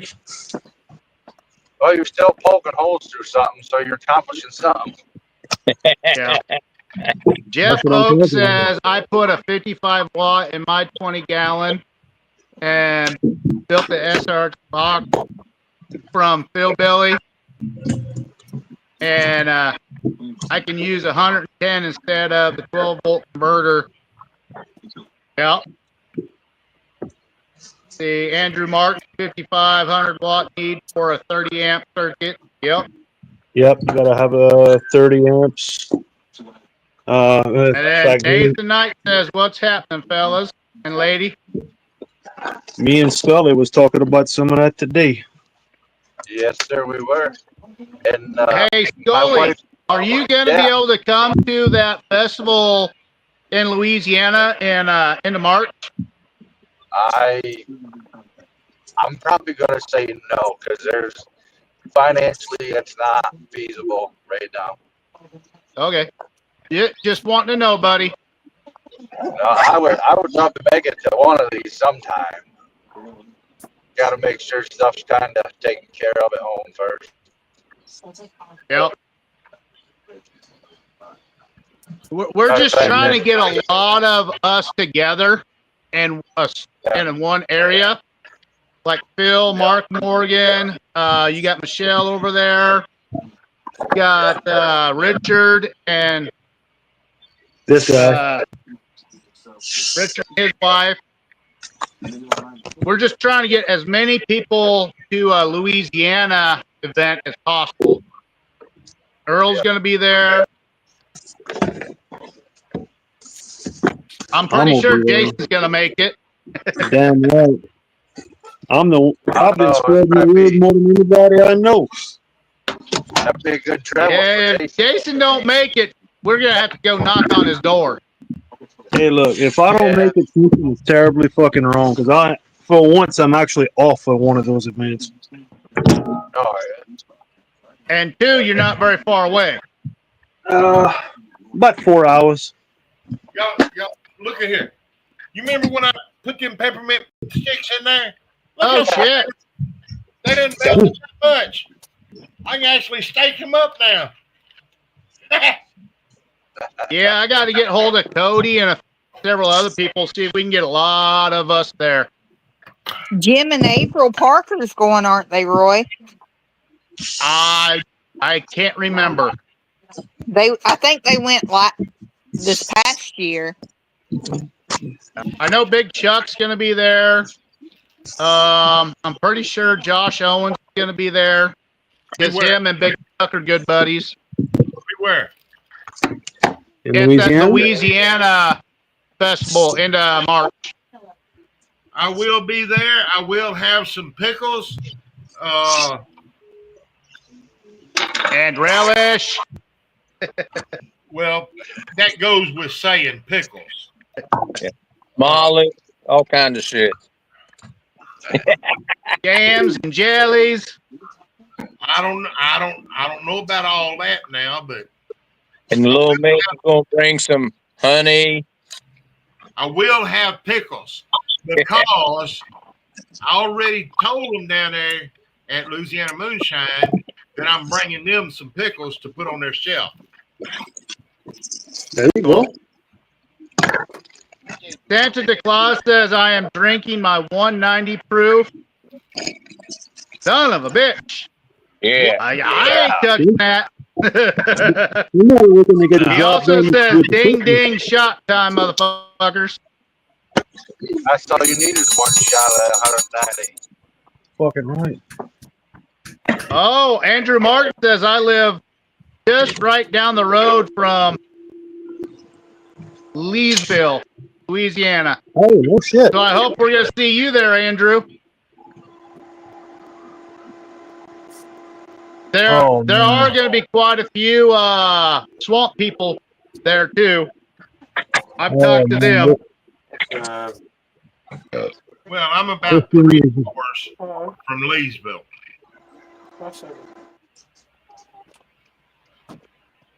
This thing Okay, is running. ding ding ding. Okay, which flavor is that? Oh, we got Jason on here, so I got to drink something of his. Toasted corn bourbon. Sour mash, 100 proof. Now that I'm finished with that, I can move on to bigger and better things. Speaking of bigger and better, when you got your rig gonna be done? They give you any info yet? Talked to him today. He's waiting for. He said it's built. He's waiting for one thing to come in the mail. I don't know what it is, and then he's ready to ship. Knowing my luck, I'll leave in about 8 days to go to Disney. Knowing my luck is gonna show up the damn day. The day I leave. My ass will have to go down there and get me a new steel. Yeah. I'll go down It's and pick it time up for some you, honey. Jason. I'll take care of it. Jalapeno honey. Here we go. All right. Awesome. It's one of my favorite days, gentlemen. Bottling day. Bottling day? Yeah. My favorite day is drinking day. Yeah. You can't do drinking day without bottling day. What are you bottling? Some of my toasted corn bourbon. That's actually gin 2 sour mash. Well, I did some bottling today too. And I'm proud of this. This is some of my top shelf. Ooh.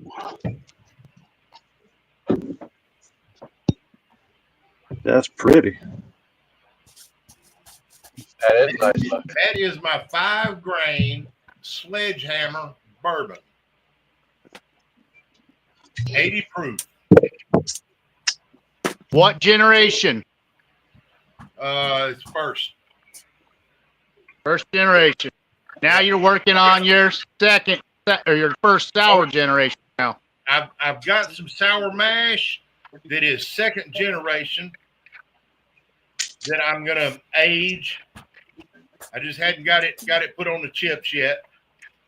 To go along beside this. I hadn't figured out a name for it though. Call it the woolly booger. But right now it's sitting there in the jug at 92.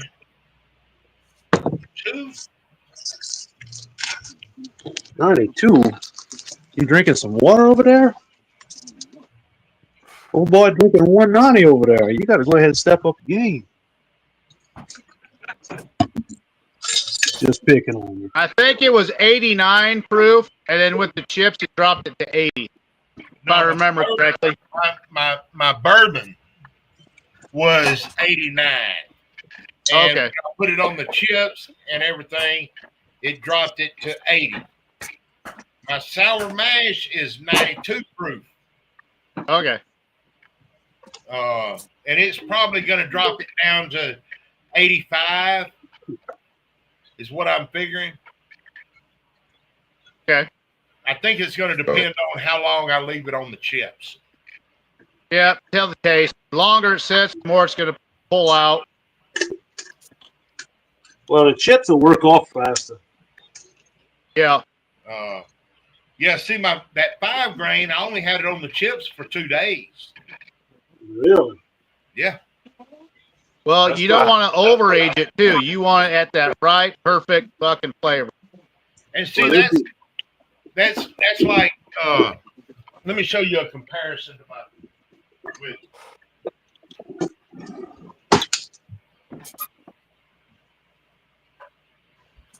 All right. This right here is the first batch. Let me get a light on. Where's my light, Danny? That's pretty. This is my original bourbon.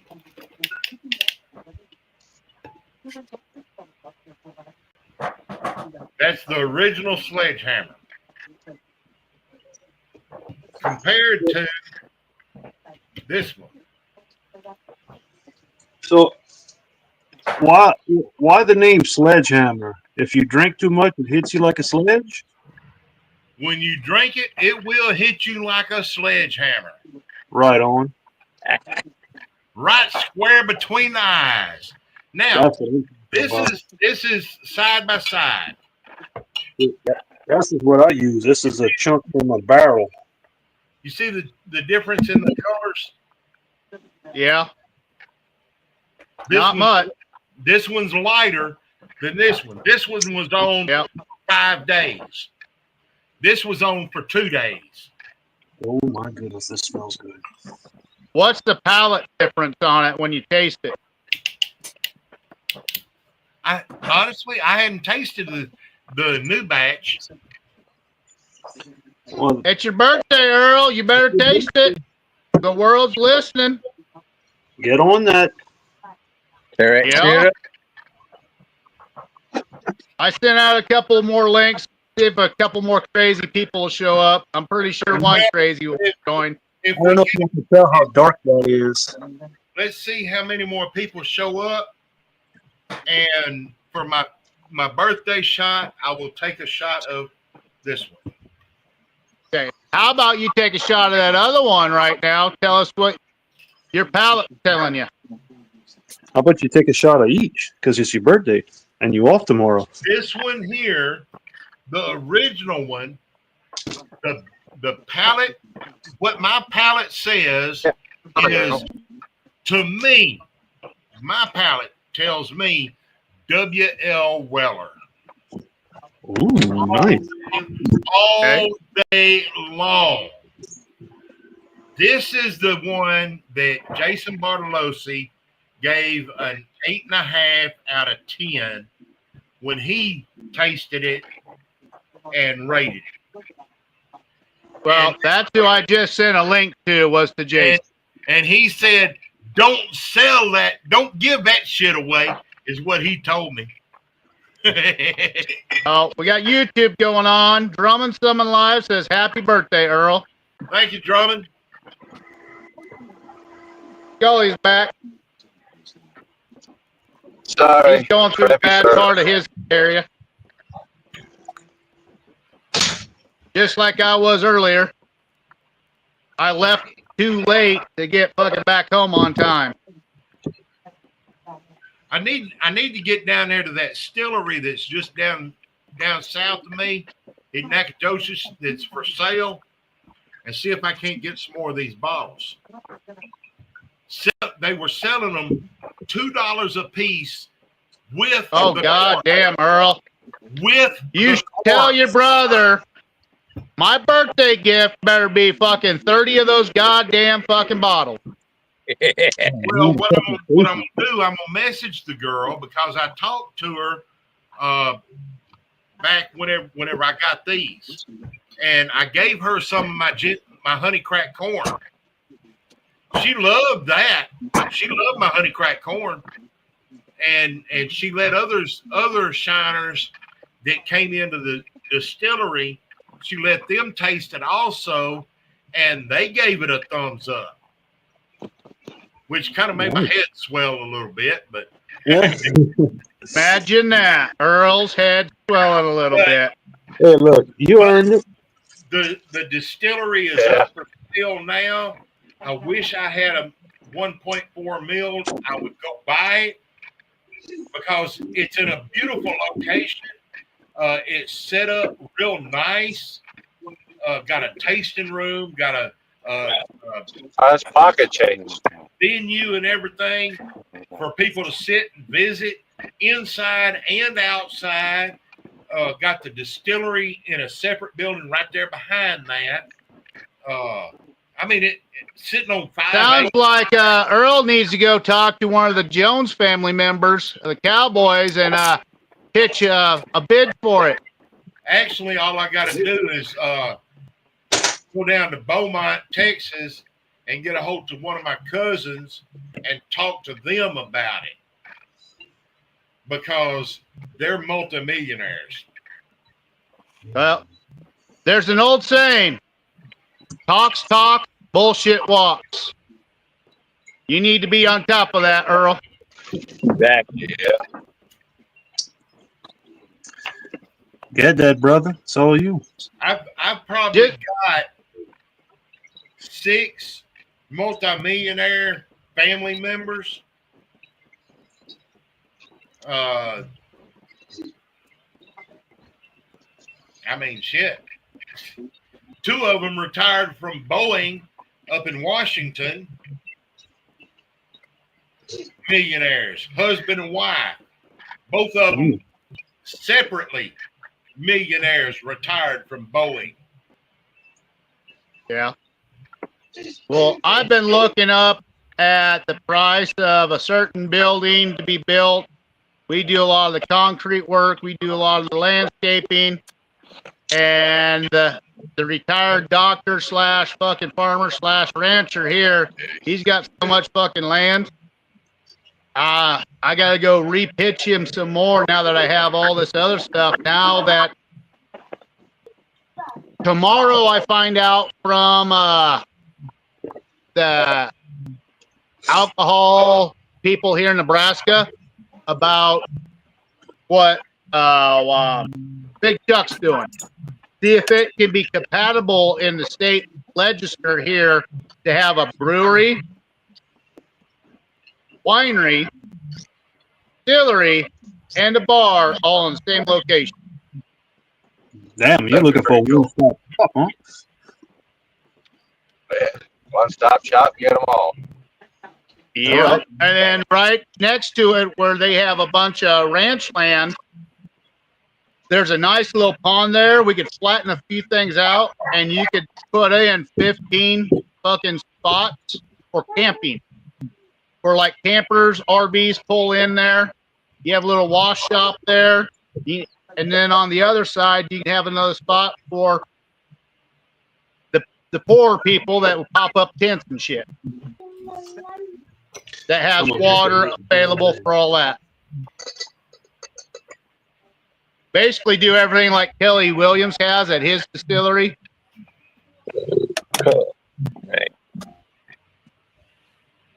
That's my hope. That's my big end game. Because then if I had that, I could bring in some of you guys, come up here and do a special run of your own. That way you have a jar of your own sitting on the shelf, and let's see how popular that gets here. Perhaps some toasted corn. We toast corn, like Roy Collier's fucking bourbon. Maybe a couple of little sipping creams for someone I know. Maybe a sledgehammer. I think he should do that. What you did, Earl? That was it pistachio sipping cream? That wasn't me. That was Phil. Which one you did though? The banana cream? I did the banana. Banana. Tastes like the banana Laffy Taffy. Yeah. Yeah. Or that damn that blueberry, man. That blueberry hits. In fact, you know what? It's your birthday, and I got some of yours, and I'm gonna drink some of yours. Yeah, I got a blueberry jam that I'm gonna have to do a neutral run. I gotta do a sugar wash, and I'm gonna run some of my older blueberry jam through it, the jar rig. See how that turns out. I don't know what's going on with Scully, but his picture down there has got that little circle going. He's having a hard time in certain areas. Spots just like I had earlier. He's driving through. It's hypnotizing me, damn it. It can't be any worse than when you have hypnotized? You want to be hypnotized? How about this? Ding a ding a ding. Flux capacitor. Gonna send you back in time, Earl. Ding, ding, ding. Let's try my apple cinnamon this time. 95 proof. I'm debating on going ahead and sipping on some of this original. This is the Sledgehammer Original. That's what I told you, Earl. That's what this pint jar is. The Sledgehammer Original. Take a sip for your 39th birthday. 39th birthday? Shit. I was done finished with a 5th by now. I thought he was turning 28. I was at 39. Shit, I was done finished with a 5th of Crown and 2/3 of the way into my special reserve Crown. Well, Earl, imagine if you would have started at the age of 39 doing the shine that you're doing now. If I would have started at that age doing what I'm doing now, you have your own damn distillery. Buy that $1.4 million building. You didn't have your distillery. Hell, that's that shit is good. 20 years. Shit. This little shack I'm in now wouldn't be shit compared to what I'd be in. Hell no. Well, I'd probably my son, a couple of 100-gallon still by now. My youngest son came up with an idea for me. He's like, Dad, you make all sorts of different shine stuff, I heard. He's like, have you ever tried bubble gum? I never heard of it. Neither have I. Those young kids have some smart ideas. Yeah. Strawberry Bubblicious. Yeah, my daughter, she comes up with all kinds of different flavors for making the liqueurs, you know. I don't know if that'd be good or not. You let me try. Well, his favorite is That's the way juicy you fruit. So if I could somehow come up with a juicy fruit flavor, That would be badass. exactly, Yeah, it would. because that's his favorite. Like, Dad, do we have any more juicy fruit around here? It's like, yeah. It's like, you already know. That boy has a nose on him like a bloodhound. When there's candy in the house, he fucking knows where to go. I have to put candy, bubble gum, and my gun safe to keep him from fucking getting to it.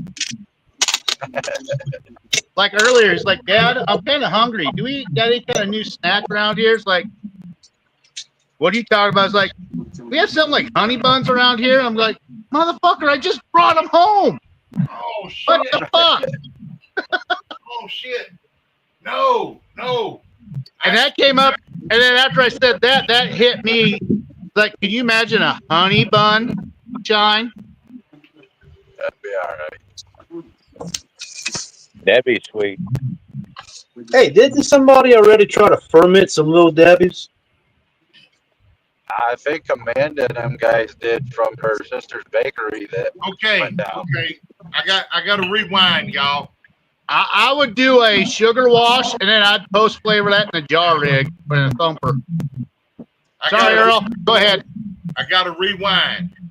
This one that I was showing y'all, compared to the pint jar, is the same damn shit. So you fuckered up. This Trying jar, to pull a chicken on us. this is my new one. It was on the chips for 2 days. This one was 5 days. Yeah, you can see a difference. A little bit darker. Yeah. Now, what's the taste difference, though? That's what we all want to know. And see, this one I hadn't tasted. This one tasted like the W.L. Weller, according to my taste buds.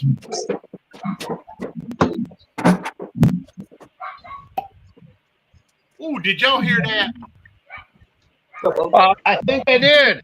Here you go. Listen. Yep, that's what I was saying. So, yeah, I heard that. Ding, ding, ding. All right, let's see. We're gonna do some That's dirty apple. That's a sweet smell.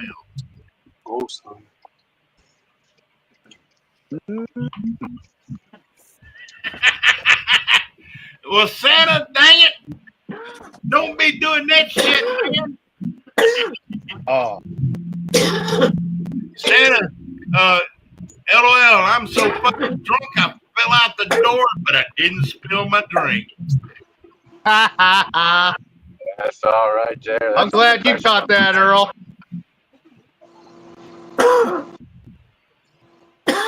And of course, Phil's got to be choking over there on his chicken.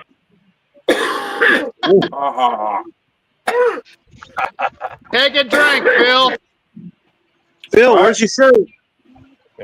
What? Smoke another one, brother. Yeah. I'm smoking. That's what I tell Laugh my out boy. loud. I can't fucking roll a damn smoke. You still purring like shit? Okay, how about this? We got to make a drink for Earl. Happy birthday drink for Earl. Call it the old man. No, it's got to be Yosemite Sam.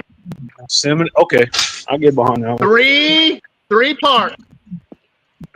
I have got to put this back on chips. Not ready yet? Not good enough? No, the taste comparison, there's no comparison. This one's too weak. All right. I got to put it back on chips. Hey, Phil, is Brandon still around? Is Brandon still around? Yeah, somewhere. He got to be our guinea pig. Brandon, you're a For guinea one- pig. One more drink. Something. We got to make something for Earl. Okay, well, a minute ago you said Yosemite Sam, and I instantly thought. Well, it's going to be called Yosemite Sam. Yeah, well, I instantly thought it had to be something fiery, so I'm thinking. No. Oh yeah, but we need a little. We need something honey in it. That's my recommendation. Something honey. Okay, well, I got a Jack Daniel's honey and a jalapeno vodka.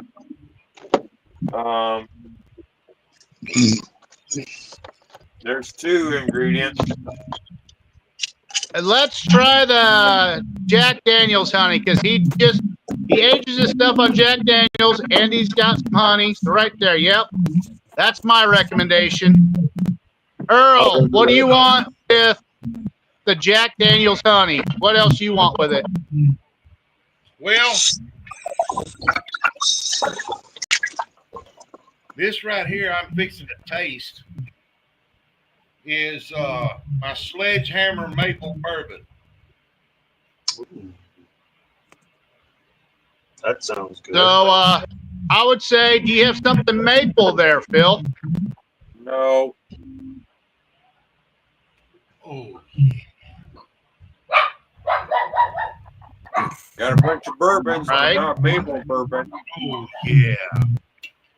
Oh, What's your sweetest bourbon you have there? What flavor? Southern Comfort. now I used to drink Southern Comfort back in the day when I was in the Navy and shortly after. So is that what you want in that, Earl? Y'all are making it. I'm just Yes, but we want your opinion, Earl. It's your birthday. okay. It's your birthday. I'm giving y'all some history here.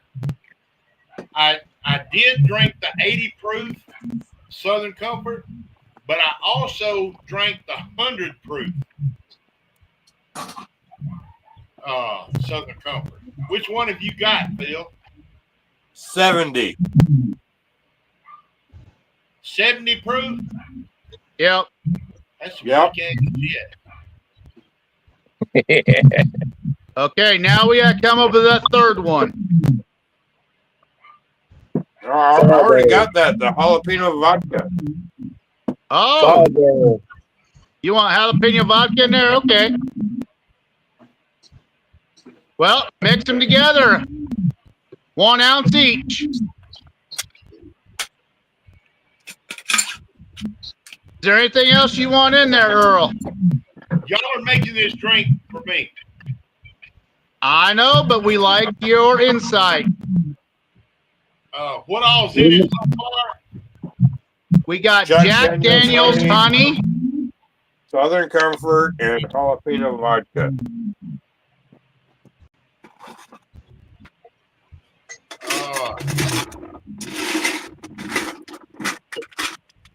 I got an idea.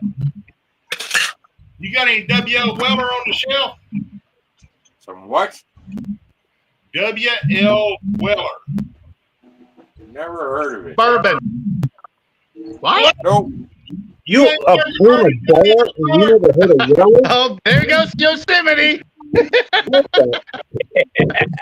All right. You about to get the Shiner card removed, Phil. Come on now. Man. And I'll tell you why I say W.L. Weller. Because that was my daddy's drink. Weller and Coke. Weller and Coke. Yep.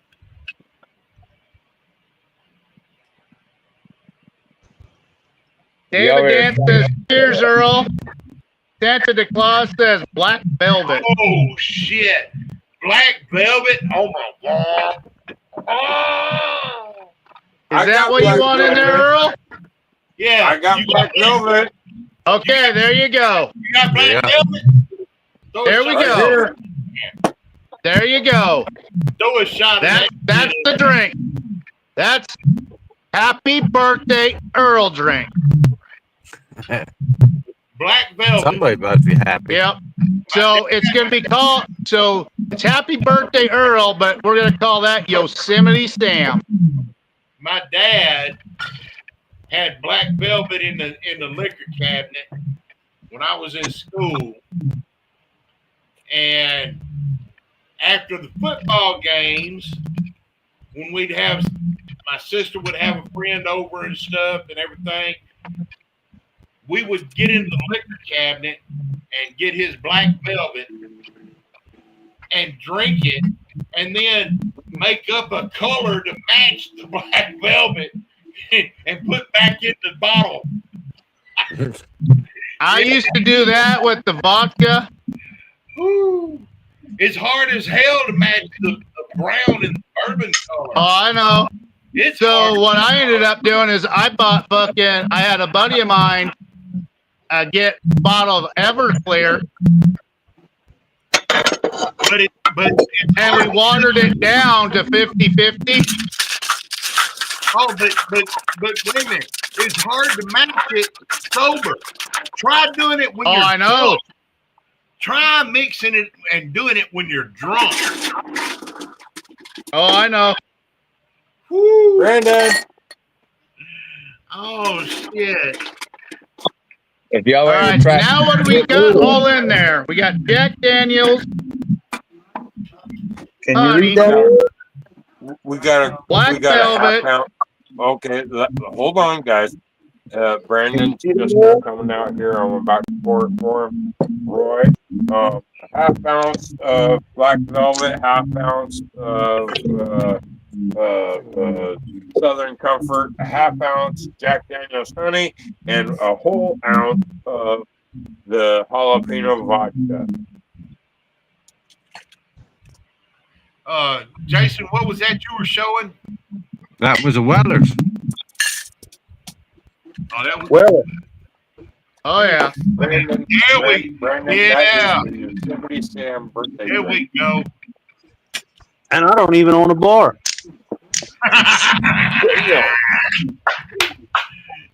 There you go. Just for your birthday, Earl. Right off the bat. Brandon says Happy birthday, jalapeno brother. right off the bat. The what? It's a jalapeno right off the bat, tasting it.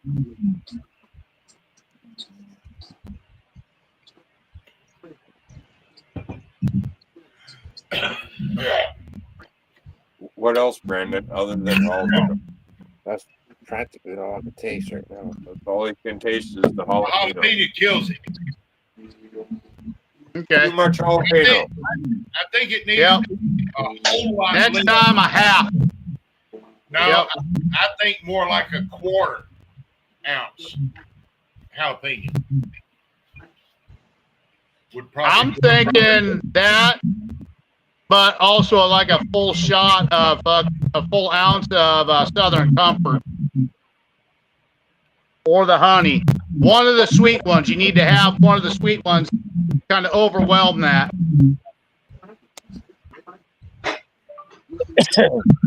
Roy, have you ever tried the Ezra Brooks? Say that again. Have you ever tried Ezra Brooks? Ezra Brooks makes good stuff. Yeah. That's some good shit. Is it a whiskey, a bourbon? What is it? Bourbon. Bourbon. The fruit of I the don't god. drink much bourbon. I'm more of a whiskey guy. Actually, I'm more of a brandy guy Yeah. and whiskey. The bourbons, I'm kind of getting more into it. With Jason pulling out that bottle of Weller, that don't surprise me at all. Because People make what they like to drink, and I know he's a bourbon guy. I would say 80% of the people in the South that drink regularly at home has a bottle of W.L. Weller in the cabinet. I have to agree with you on that one.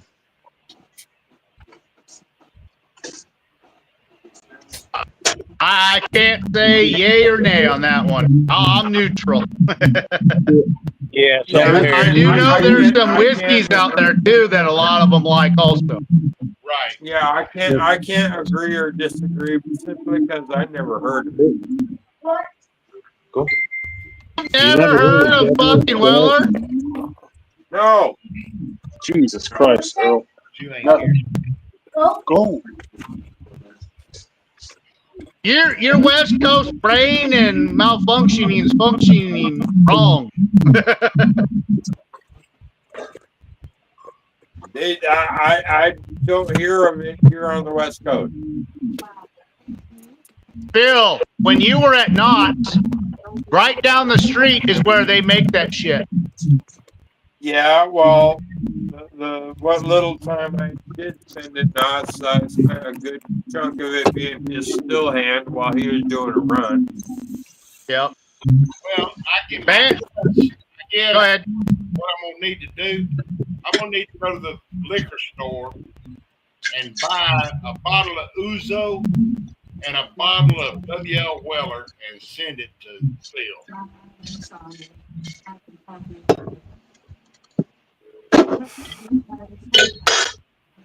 Bam Bam says we have a half a bottle in the cabinet, brother. WL Weller?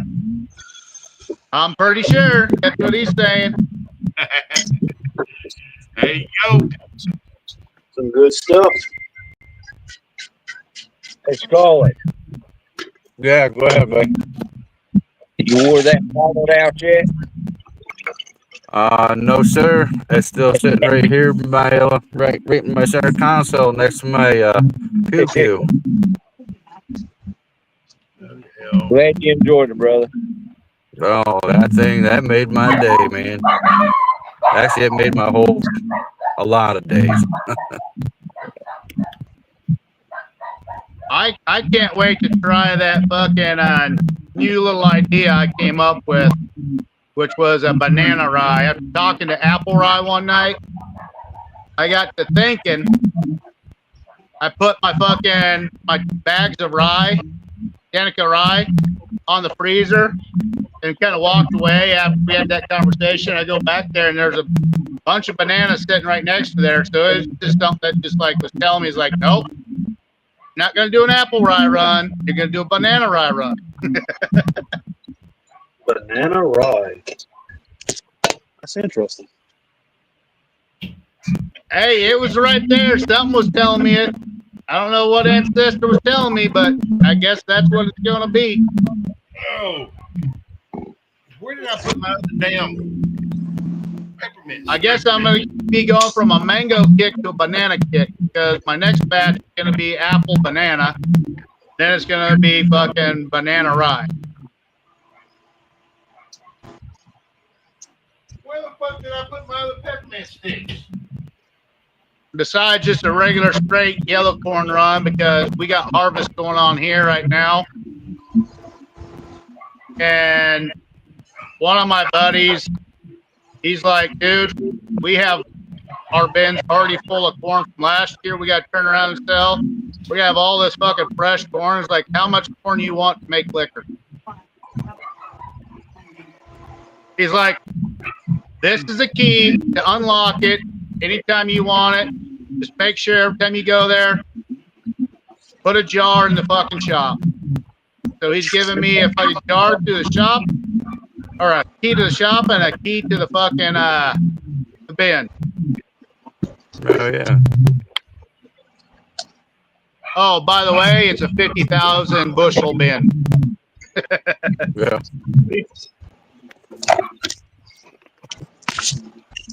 Right now, corn is so low here, but we have all this fresh corn that's getting picked right now. That's what I want to use. I mean, if you got it, you might as well. I'm turning in. Y'all have a good night. All right, you have a good one there. You take it easy, brother. Who's turning in? Scully? Nope, right below you. Oh, okay. Eric. Yeah. Have a good night, brother. Good night, Abby. Yeah. Scully's on the You way have to a work. good one. Take it easy. Night, sister. Good night.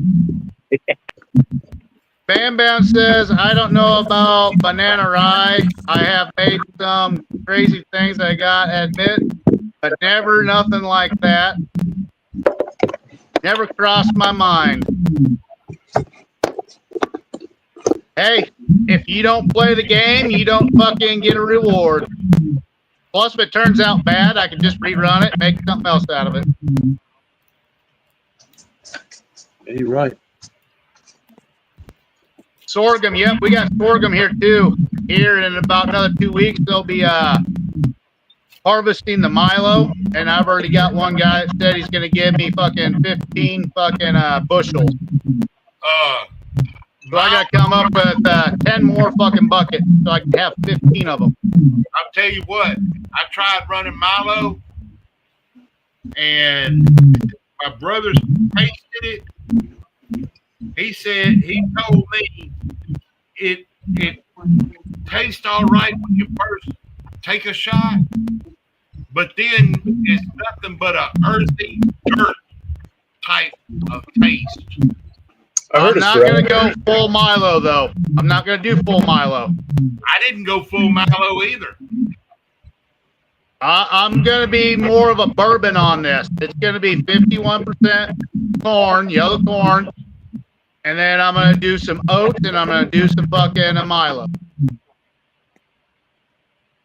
I don't remember what the ratio was that I did, but he said it wasn't worth running again. That it was a waste of money. Damn. When we get our grains, the moisture content is around 11 because that's about the best you can store it at so it don't shrink too much.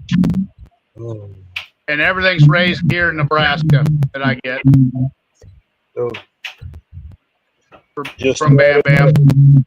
At 120 proof. That shit drinks like water. Yeah. It all depends on your rig, your setup, how everything's all done, what sugar you use, or if you're going to go all natural as a bourbon. Well, that's what I'm going to do. I'm going to do the same thing as a bourbon. I'm going to do 50% corn, yellow corn, and I'm going to do 25% oats and 25% Milo as a bourbon, and then I'm going to also do the same thing as a whiskey. I'll add sugar to it. Well, this one here, that's a second gen sour mash. Well, I'm going to go from that and tweak the recipe. Bam Bam, I had a dirt taste in mine when I ran Milo. Well, the other thing is if you run Milo, sometimes you get Milo that's 3 or 4 years old. Here, this is all fresh. Yeah. This is all harvested, different water. So I know it's going to come out better. Well, that Milo is one thing that the people around here use whenever they plant for deer hunting. Milo instead of wheat, oats or wheat. Yeah, but you guys don't have irrigation like we do. And if you get the right amount of water on it, it makes the properties, the better sugars come out of it. There, you guys are all dry land, so you got to rely on Mother Nature watering it, and that's where you will get more of an earthy and less flavor out of it. Well, I don't know where our Milo comes from, but whenever we would get it, it would be fresh, fresh bag, and shipped in. I don't know where it comes from or what,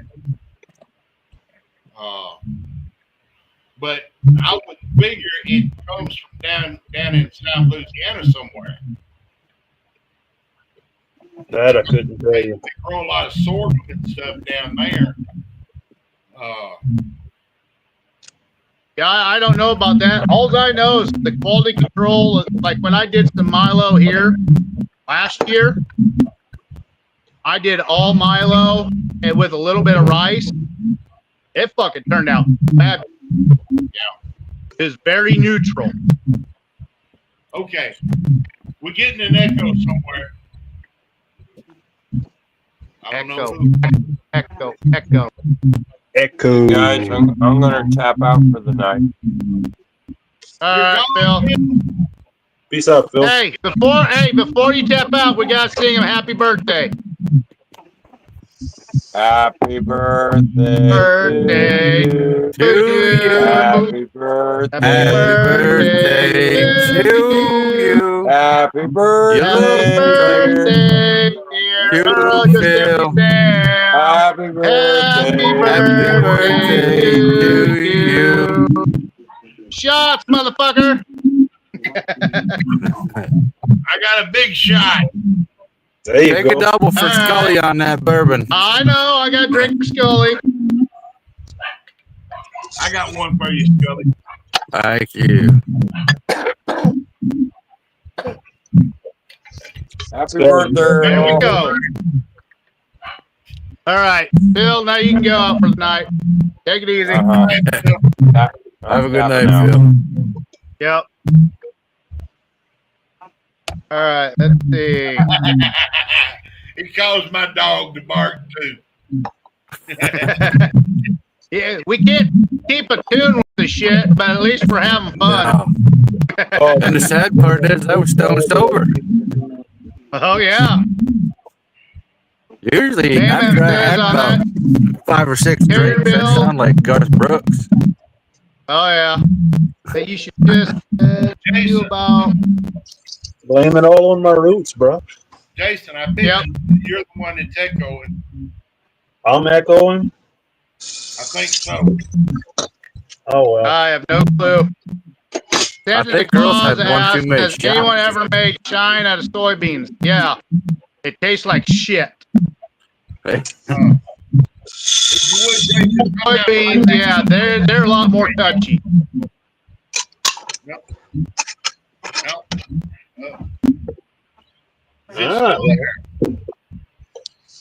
What should have made him bash Bill? Got 2 flips and damn near a full point. Right.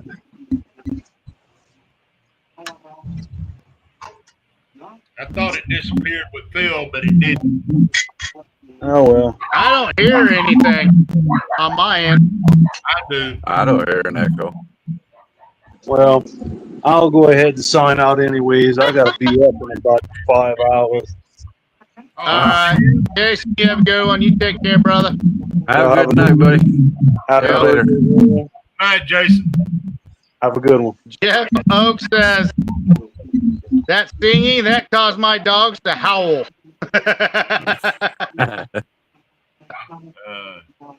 Yeah, and Jason was the one echoing. It sounds better now? Oh, yeah. I got ringing in my ears right now, so I can't protect that shit. His connection, he'll be on for a little bit, it'll be fine, and then all of a sudden, it just starts echoing. I don't know. I don't know what the deal is. That's weird. It's kind of like when Phil's on, he'll be on for a while and no problem, and then all of a sudden he would start echoing. I don't know. He's pretty prone to that though. I just noticed my I'm gonna face. see I if mean, there's anyone else out there that I can bring on the show. That's not gonna my cause face an is issue. always goofy, but I just noticed it looks like my right eye is drooping a little bit. I think Looks like that's all of somebody- us. That's because you got the hat cocked over to the side. There we go. That hat ain't got a damn thing to do with it, buddy.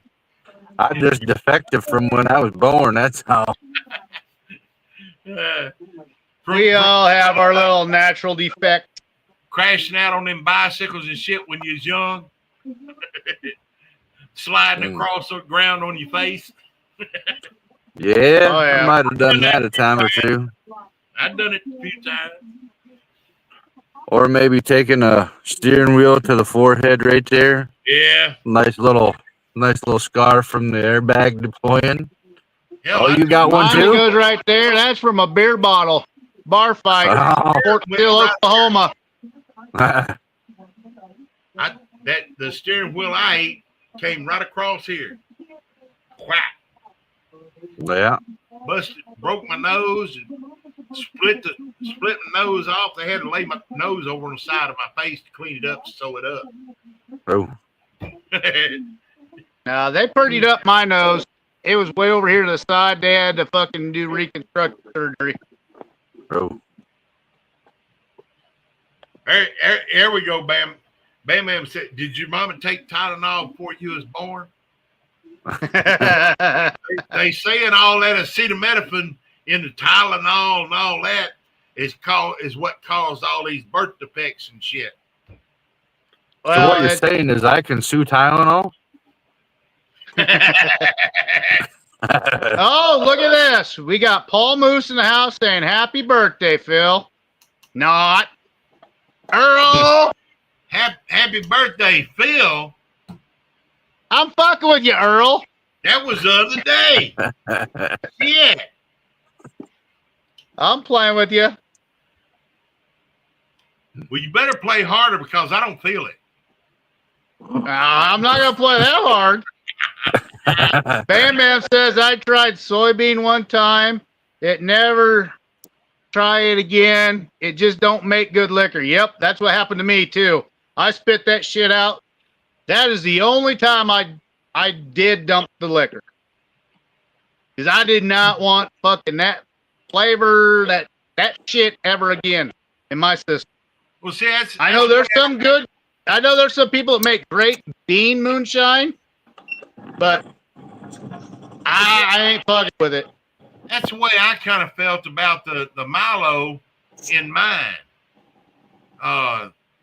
Because Milo's supposed to be a pretty damn good sugar source as far as It's very neutral too. And it was like I took a shovel of dirt and put in it. Well, that's what I'm wondering, if it was just old Milo that they were just trying to sell there, Earl. It may have been. I don't know. Because if it gets too dry, the sugars inside there fuck up, and then you don't have that flavor that comes from the sugars of Milo. Right. It's just like with corn. When corn gets too dry, it ain't worth it. Well, that's why the elevators here, when they put them on the ground here, it has to be 11.5 moisture content or lower. And I've noticed when it gets under 10, you lose more sugar, more flavor out of it. So that's where I get a lot of my fucking yellow corn is directly from the elevator. They're testing pots. They're like, I have one lady set stuff off to the side. It's like, this is all the test stuff. This is all this. This is all that. What do you want? She loves whiskey, yellow corn whiskey. You wouldn't fucking imagine it. Oh shit! Because she's about as skinny as Michelle is. She can drink fucking 2 quarts of that shit and still be sober. I heard a machine gun going off. Yeah, that's Michelle. I had to She's got change her the bobbin. Yep. It's the bobbins for her equipment that does stuff like this. Oh yeah, that's a good looking patch. Yep. She makes a lot of that stuff. If you want something done, she can come up with it and do it. Well, I'm gonna stay on here till 4:20. I'm gonna say I'm getting ready to hop on off too and head on into work. No problem, Scully. I know you got Earl, to check in happy there birthday, early. big guy. Thank you. Yep. All right, You have we'll a see good y'all one, later. Scully. Appreciate you coming on, buddy. Down to 3 now. Santa Claus says, laugh out loud. Good name for a shit soybean shine. Yeah, that's what it was. If someone tries to get me to drink soybean shine, if I smell it, it don't smell right, I ain't gonna touch it. Not after that last one. I took one drink of it. After the smell, it's permanently ingrained in my brain. I know it's gonna taste bad. And I did 2 different runs of it, and neither one turned out worth the fuck. So yeah, soybean thing, that signed, sealed, delivered, nada. I ain't gonna touch it. That's what I think I did with the Milo is I made 2 separate runs, and my brother said, "No, that ain't no good." So I quit doing it. I still got half of a 55-gallon barrel outside full of Milo. I would run it just to have it as a run, and then I would mix and then have it ran, and then I'd do a sugar wash with it. You know what I mean, Earl? I'm gonna plant it out in the pasture, spread it out in the pasture for the deer. Let it grow for the deer. Eat you some fucking deer steak. Yeah, that's a good idea. I'm gonna have some deer shine.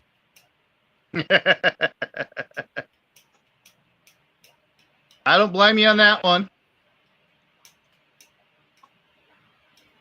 So how many days did you actually last there, Michelle, before you realized you were going to have to kill someone? Well, I was there 2 weeks on the floor for a week and 2 days. So yeah, some of those fucking jobs ain't for fucking everyone. I don't do politics like that in the workplace. Yeah. When I got injured, they started playing politics with me, saying, "Oh, you're perfectly fine. You're just playing the game." I'm like, I don't play fucking game.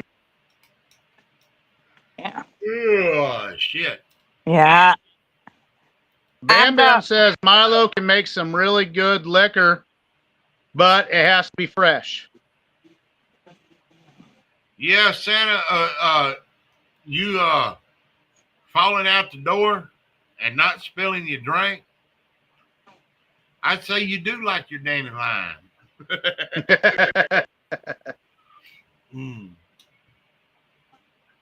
Yeah, I was earlier this year. I was looking for dandelions and looking for them, and lo and behold, here about a week ago, all around my shop and everything, right along the creek and all of that, just covered in fucking dandelions.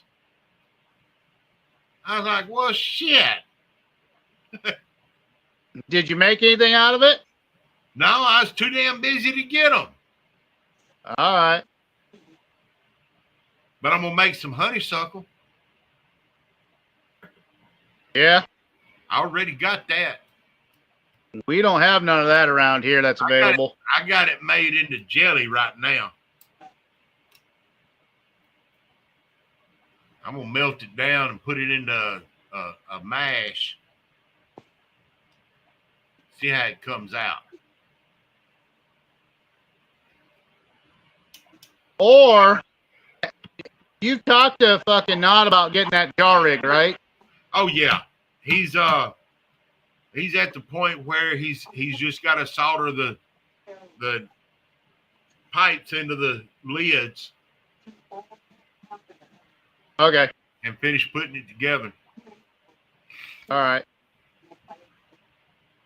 Because that would, when you use jams and jellies, that's a great thing to infuse fucking flavor in.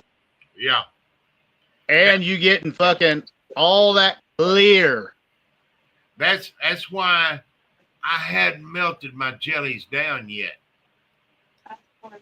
Yeah, make sure you keep some of them back.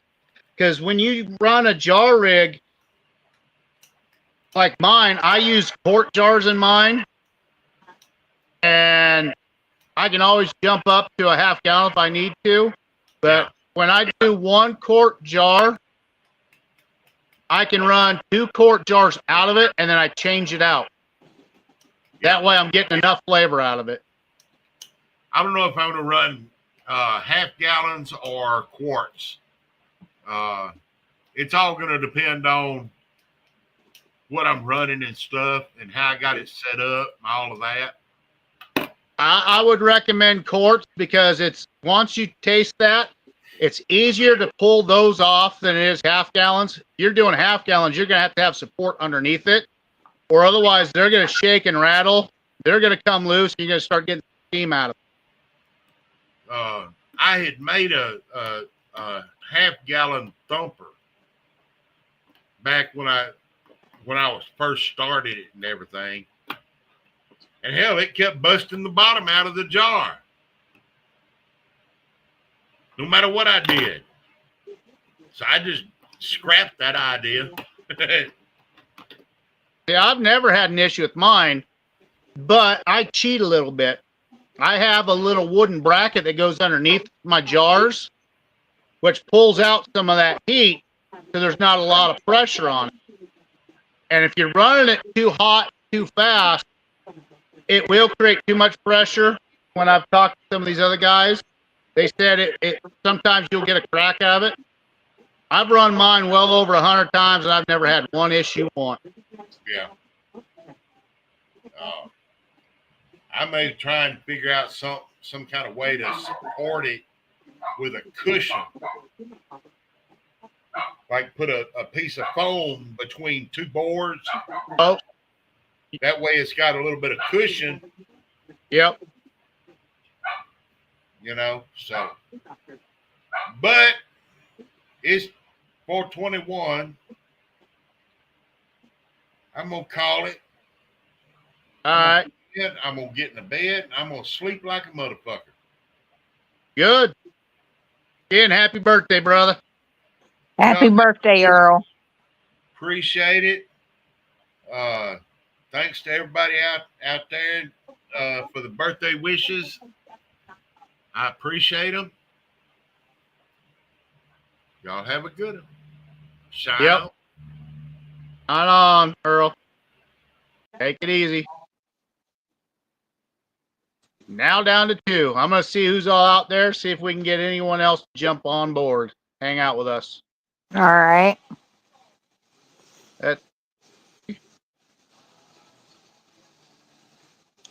We do have 10 people watching us all together, seems like.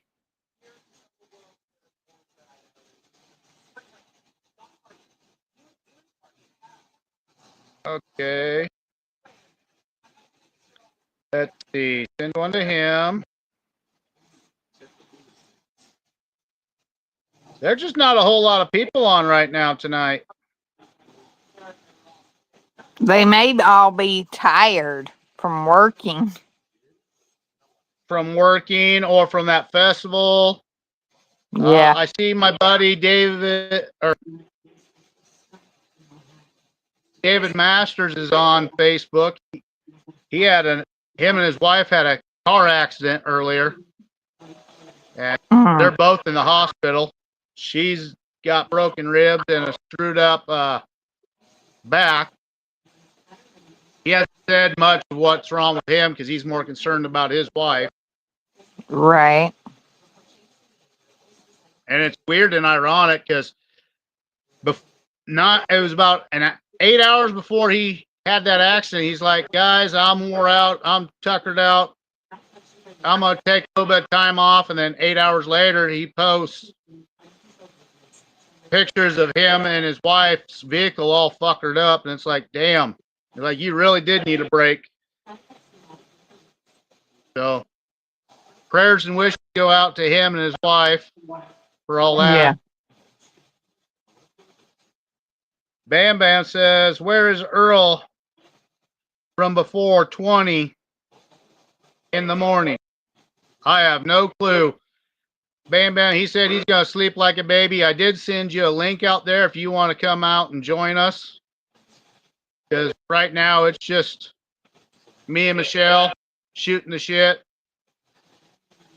I'm pretty much her entertainment while she's got her stuff running. Yeah, luckily this design's easy going. It's just going in there to change the bobbins. About how often do you have to do that? About every 4 patches, depending on the size of the patch. Okay.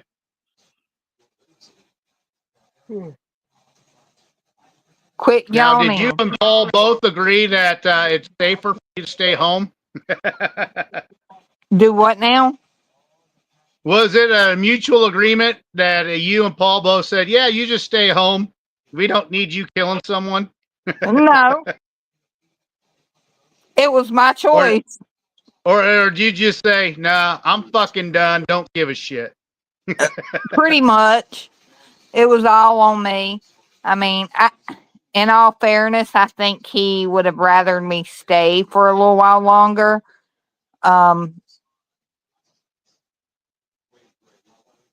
They'd have had to But for your move me. sanity and his sanity is probably a smarter thing.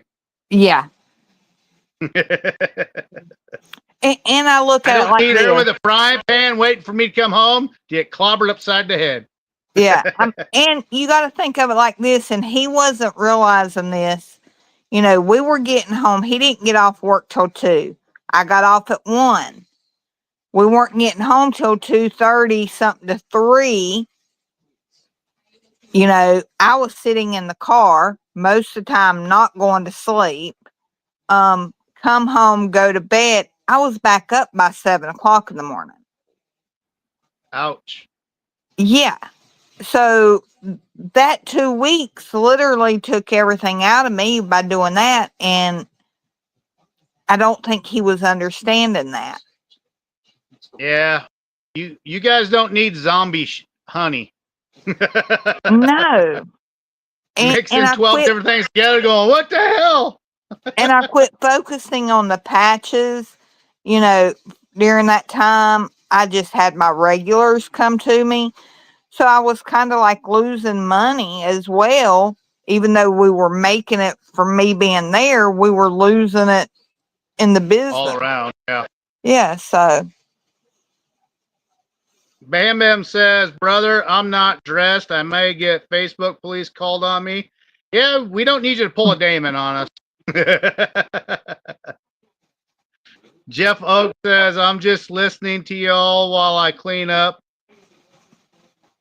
That's no problem, Jeff. I'm kind of the one that's doing just the rambling right now because we just haven't had enough people on here lately. But I don't mind it because everyone else has paid for the podcast. So while that's being done, till we're down to 2, I'll stay out here rambling and bambling and doing stupid shit. On that thought, I'm going to go grab me another beer. When I come back, I'm going to test some more honey.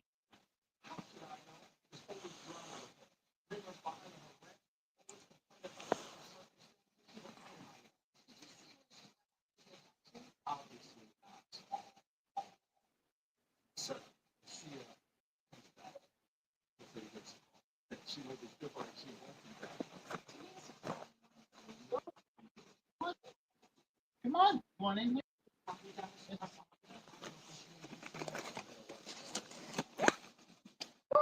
Go. Come on. Now I got the other podcast kitty in here. He was sitting at the base of the door when I opened it up. I was like, why is it not open? And I seen a tail twitch, and I was like, you hear the conversation. You want to be in here too now. You want the attention.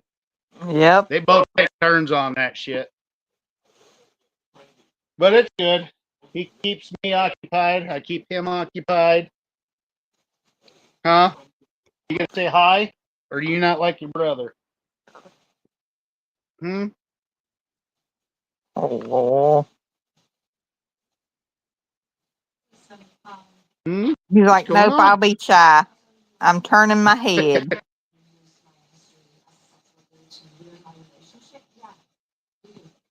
Ah! Well, that was my mess up.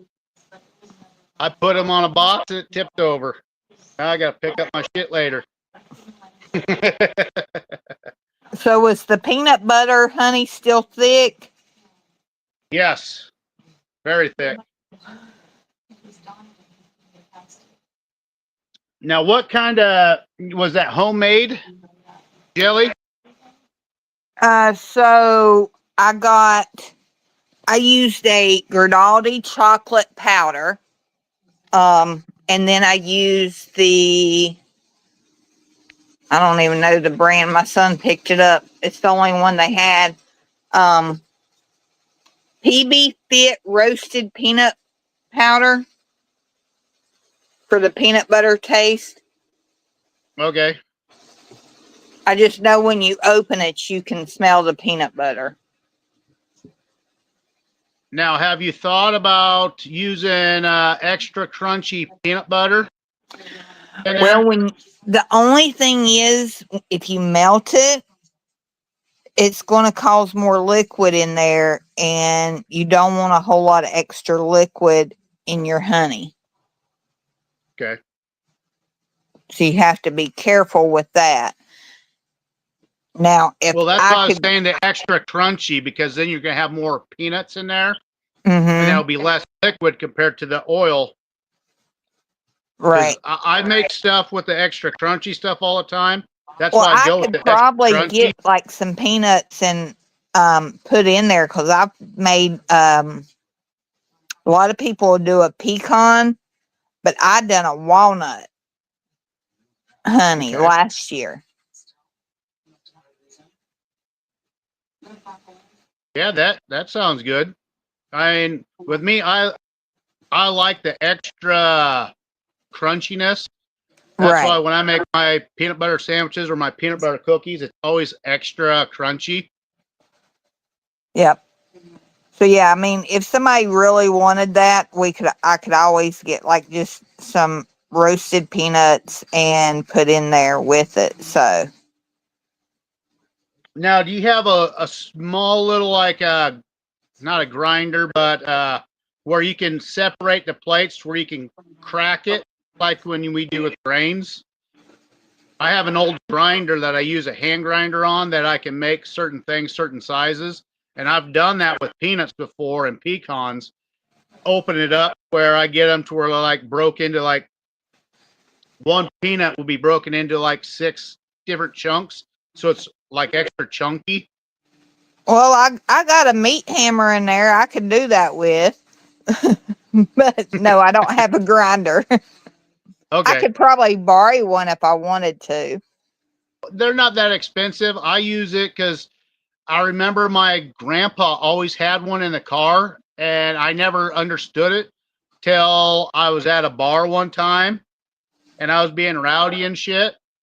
And the old timers like, I knew someone that was a lot like you way back in the day. He's probably dead by now. Like he grew up in this small little town in Norman, Nebraska, and I was like, well, that's where I grew up. Who do you know that I know? Yep. And he told me his name. I was like, yeah, that's my grandpa. He's like, you two are 2 peas in a pod. I was like, well, my grandpa always had me by his side all the time till he passed away. He had me fucking crawling up fucking fruit trees, going in the plum bushes, pulling out all that shit. It's like, do you realize how his name came about, his nickname? I was like, no. I was like, I was always told he liked his whiskey sours, and that's where he ended up with having his nickname being Sour. He laughed. Is like, no, it's because he always had, when he came in the bar, he always had sour mesh on his hands, and you could always smell it. He's like, he'd Yeah. go into the fucking bar to go wash the shit out of his hands, go have a drink, and then go wash his hands again till he fucking went home. Because it's like, if your grandma would have smelled that stuff on his hands, she would have hit him upside the head with a frying pan, literally. And my grandma, she was pure blood Native American, Cherokee and Choctaw. So yeah, she didn't put with no one's bullshit. And after I learned that, that's when I was like, I've been watching moonshiners. Like, I've got to make liquor now. Yep. There you go. It's like that shit runs through my veins. It jumped through my dad. My dad never did it, but my uncle Earl, he's the youngest in the family, and he was helping them quite a bit, especially after he got in trouble with the law. Grandpa kind of took him underneath his, like, no, you got to fucking pay attention what the fuck you're doing. Don't be doing stupid shit. Right. And then once I was born, once I was like 3 or 4 years old, easy enough to crawl up trees and shit. Earl was no longer his little scuttlebutt. I was his fucking scuttlebutt. I was his little go-to man for going fishing, trapping, tracking, and especially fucking picking shit out of the fucking trees. Yep. So yeah, that kind of gives you the history of what I fucking done and how I fucking became what I am.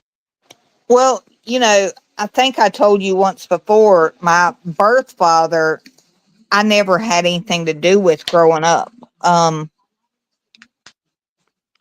He was also a Marine, but we started talking just a couple years ago again, and I found out he ran it as well. He was a bootlegger, and he actually ran with popcorn for a long time.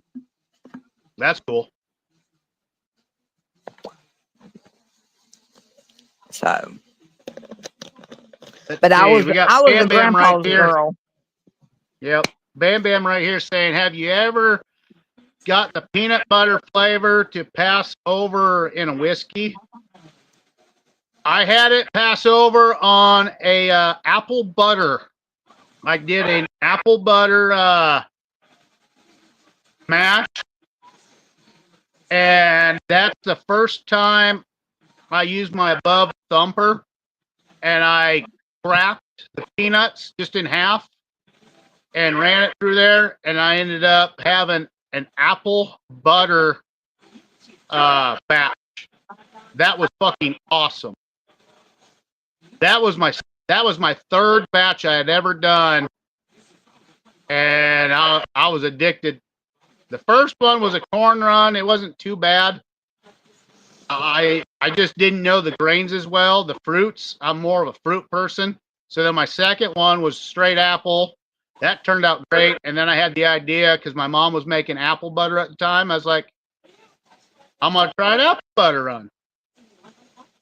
And I used my small little steel. I have a 2.5 gallon copper one that I ran it on, and I built a little plate inside there that hung up in there where I could have the peanuts flow through it, and it turned out great. And then ever since then, I bought a Vever 8 gallon one. It had the football above it, which has that above the thumper. Used the shit out of that, and then I upgraded to an 18 gallon one.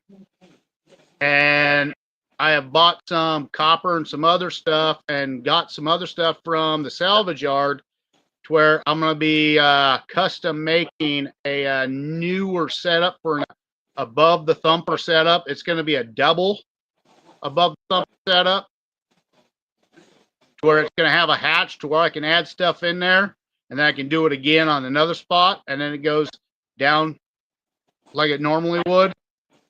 And if I need to do like a gin, or decide I'm going to do a gin or something, then I can add my double jar setup into there after the two setups, so I can pull that much more flavor off of it. Yep. I just have weird ideas. Most of the time they work. I mean, my family's been doing blacksmithing and plumbing very, very long time, so we kind of come up with a lot of stupid shit. My grandpa and my dad, they consistently made and repaired gas tanks with welding and soldering, and 99% of the time those would blow up on you. There was just a special technique that he learned when he was in the military, when they were repairing tank fuel tanks. They would pump a lot of, for about 4 or 5 hours, they would hook an exhaust system up into there and run nothing but carbon dioxide in there, to where there would be no oxygen whatsoever, no spark available. And then you would be able to pound it in, repair it, weld it, solder it, however it needed to be done. And my grandpa came back from the military. That's one of the big things that he did, was repair a lot of gas tanks for a lot of the farmers and ranchers. because they had bigger fuel tanks that would rust out, and they never put them down on top of wooden blocks or something, so they would rust. And then he would give them the ideas like, well, put it on this, it'll last that much longer. And that was one of the things that my grandpa fucking keyed on. He would have people drive 4 or 5 hours, bring stuff up that were tanks that would get repaired because no one else dared to do it because they watched someone else or heard someone else getting blown up because they didn't know how to actually do it. Right. So the building stuff, repairing stuff, that's no problem. I mean, our family's been doing that forever. My grandpa, my dad's motto was, he had cards made, said, we fix anything but the crack of dawn. And they proved it many times. Yep. They would have fucking some old metal tin cans, and then they moved to aluminum cans where they would put a special solder on there and they would just torch feed it without burning it up. Some of the fucking other blacksmiths and welders around here tried it. They fucked it up and they're like, yeah, if you want something fixed, you take it to them motherfuckers. They know how to do it. They're ballsy enough. Just like working on elevators. I mean, we were one of the guys that would actually crawl up the elevator, have rubber patches, have them pre-made, and we would slide down the spouts and use wrenches. We would first hand wire it on there, and then we'd get the wrenches and bolts and nuts out, and then just tighten it up till it was a full fix. Till it had too many patches on there, and then we had to replace the motherfuckers by using just hand winches and shit, which was a motherfucker. But yeah, height's never been an issue with us and our family. Repairing shit, blacksmithing, bronzing, welding, copper, it didn't matter. We knew how to fix all that shit.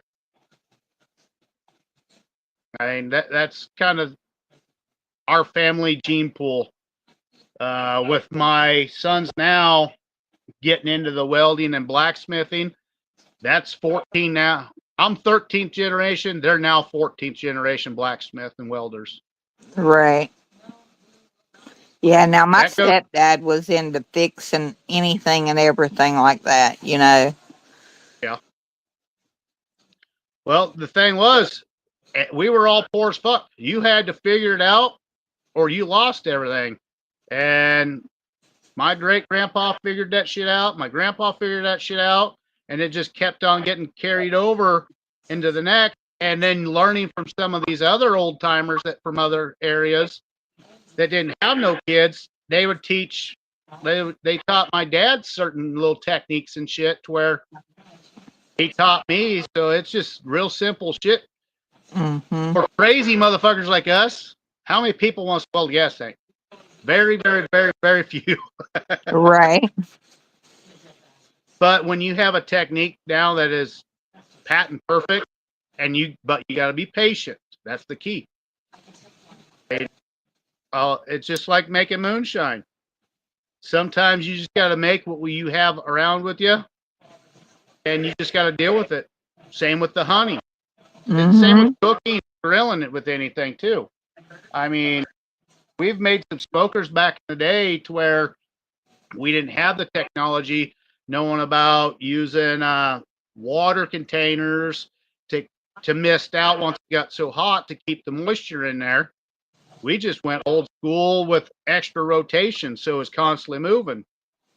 And then we would hook up a little air gun to it, and it would be like a pneumatic squeeze gun. Ever so often, you just hit that button, it would put the air pressure in there, and it would push out the moisture or the liquid barbecue sauce on it, and it worked perfectly fine. Yeah. You just had to pay attention to the stick feeding. Yep. Now we're like you're good with the blacksmith and the metals. Paula's really good with wood. So like when I was doing my cakes, I had this idea of I wanted the cake to be able to spin for the display cake I was doing for an event. It had to spin. He built everything out of wood.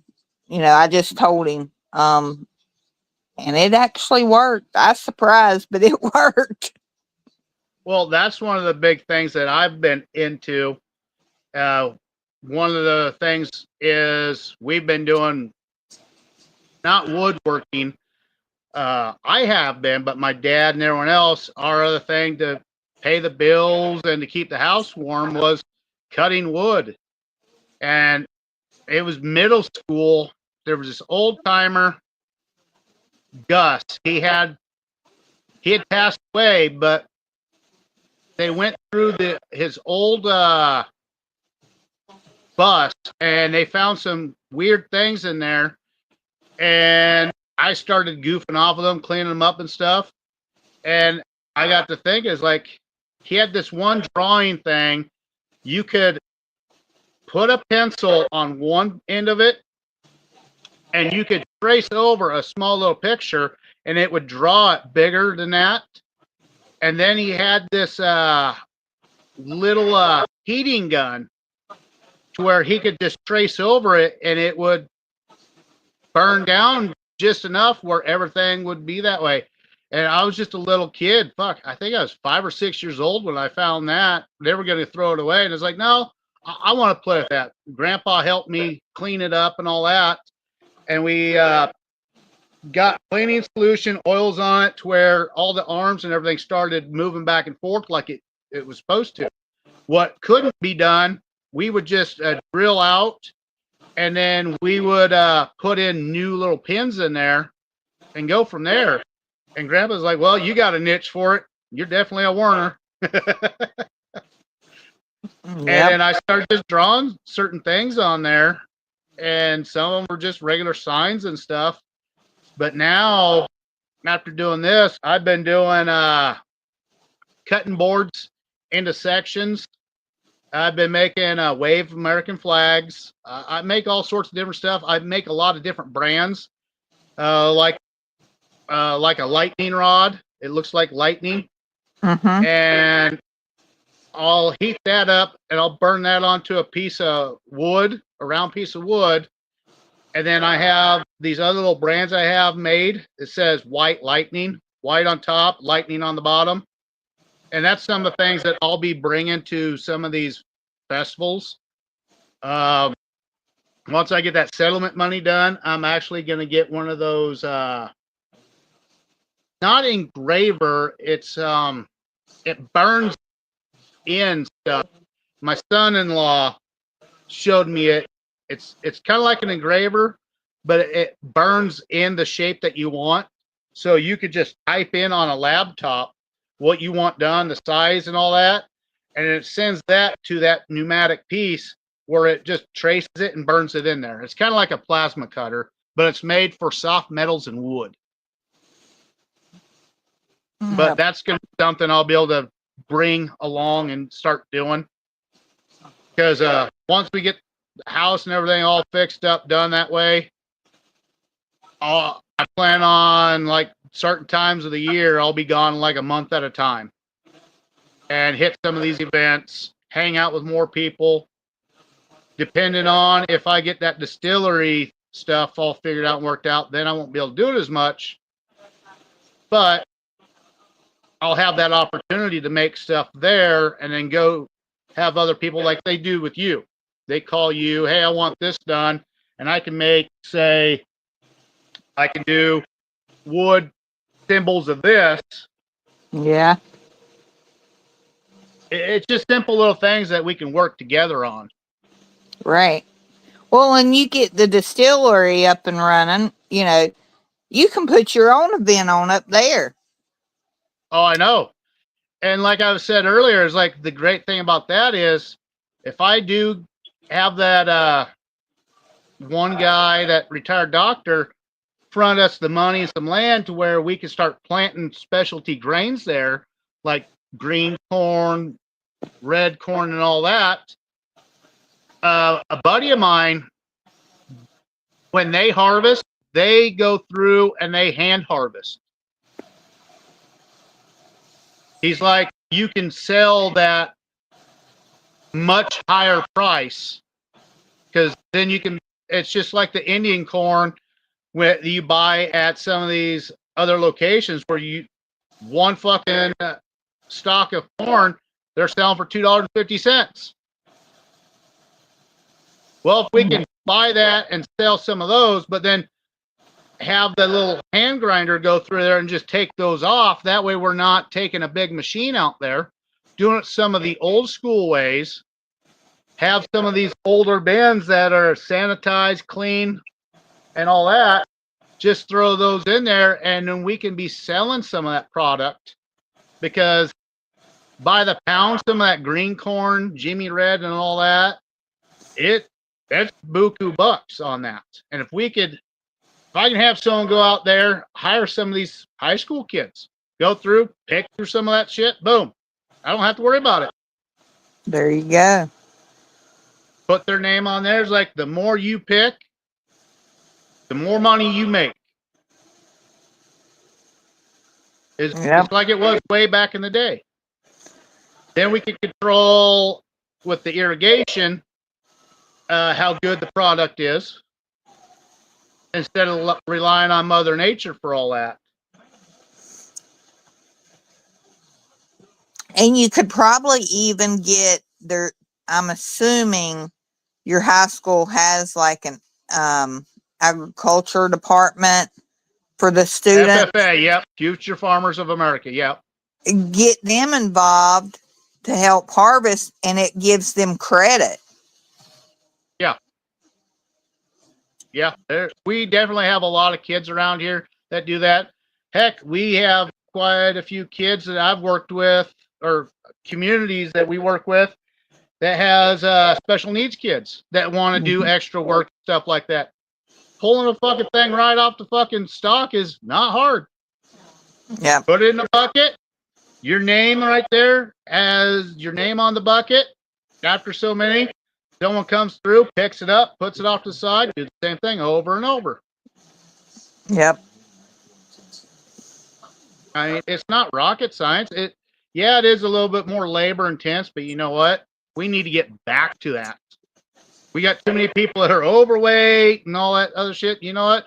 You look back at World War I, how many people were obese? Very, very few. Right. You look nowadays, all the drive-in, all that nasty sugar that they fucking made that fucking a lot of people use. We need to use more of our natural stuff. Use more of that natural stuff and it'll be a lot better. Yep. I agree with that. I mean, when you think about it, everything has so much artificial to it. It's not natural.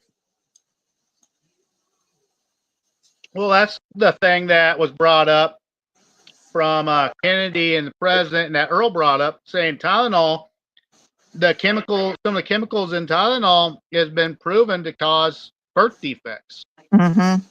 Well, guess what? If they proved it, don't take the shit. Especially if you're fucking pregnant. Yep. There's a lot of natural substances out there that you can use. I mean, Lisa Day and Mark Morgan, they talk about that shit all the time. If anyone has any questions about anything that's natural for the body, for pain or anything else, talk to them. There's all sorts of specialists out there that they talk to, that they bring on their shows, that makes a lot of things easier for your body. Mm-hmm. Yeah, it might take you a little bit of time to plant it, grow it, or find out where you can harvest it. But you know what? Once you know all that and you can do that, now you're cutting out going to the doctor as much. You're cutting out fucking buying bullshit fucking pharmacy drugs. A lot of that shit has been proven not good for the body. It's more of a money thing. Exactly. I mean, there's so many people out there that you can buy fucking honey from the store. Guess what? That's processed multiple times. It's not nowhere near as good as the stuff that you make. Yeah, and it's got added sugar to it. So yeah, and that was something, you know, I didn't know growing up. I mean, Mama always had honey in the house, you know, and until she became a diabetic, I didn't realize honey from the store had added sugar to it. You know, she had sent me. We had a beekeeper like just right up the road from our house, and she had sent me to the store. She's like, "Hey, go to the store and get some honey." Well, she didn't say go over to the guy's store that had the beehives and all that because he had his own Yeah. little store. So I go to the actual grocery store and got the honey. And she's like, I can't have that. She's like, it's got too much sugar. And I'm like, then why did you send me to the store to get it? Yeah, So, you go back in the older days. I mean, they didn't use very much sugar. They used honey to sweeten shit up. They yeah, used molasses to sweeten shit up. Yeah, it does take more process, but guess what? It's healthier for you. It's better for you. There's more flavor. yeah. Well, that's like the one I get. Now, I actually, you know, I have to get that from a different beekeeper. It's the gallberry. Um, it is our version of Manuka honey. So it has all your medical properties in there that's going to fight your infections and all that, where like our honey does, but not to the extent the gallberry does. Yeah, and then with that, you can actually blend in some other natural herbs in with it that brings out even more health properties. Mm-hmm. Yeah. And that's one of the things that I like listening to Mark Morgan and Lisa Day having other people on the show. Yep. And guess what I got to do? That's the Bourbon bourbon. barrel honey. Got to take a sip of it. And it don't take much. Oh my God, that is so good. Awesome product. If any of you guys are listening and watching out here, look up Michelle Moose. Talk to her, chat with her. She's a very easy person to work with. Just don't piss her off. That's what Paul said. No. But yeah, with the gallberry though, I just want to leave it, you know, I don't try to do any extra additives to it because I know what it's already got, you know, all the properties it helps and stuff. I'm like, I'll just get it. You know, our son, it's been right at almost a year now. He donated his kidney. He takes a spoonful of it a day. And then, of course, we give some to the guy who he donated the kidney to. I keep him stocked on it, but he uses it in all this cooking. That's awesome. So, See, in America, they're still great people. Sometimes it's hard to find them, but that's why I like going to those moonshine events. A lot of people are like, "Oh, they're moonshiners. They're mean and nasty." People's like, they can be if you push their buttons, but if you look out there, like when Hurricane Helene happened, how many people, how many of those shiners helped out with everyone else? They stopped what exactly. they were doing. A lot of them donated stuff. Bill Billy, Afraid Not. A lot of people made deals, other parts and pieces for stuff to fundraise, make money. They knew some Steelers lost everything. They sent them stuff so they could get back up going to make stuff to help everyone else. And a lot of them, they donated stuff too. Right. It's a big family. A lot of people think, oh, it's against the law and all that. To a extent, but they're getting more friendly with it. But if you need help, your local shiners are some of your most important people. Right. They know where all the natural stuff is at. Like Popcorn Sutton. If he knew someone was struggling, he'd hand them a jar too, so they could just turn around and sell that themselves.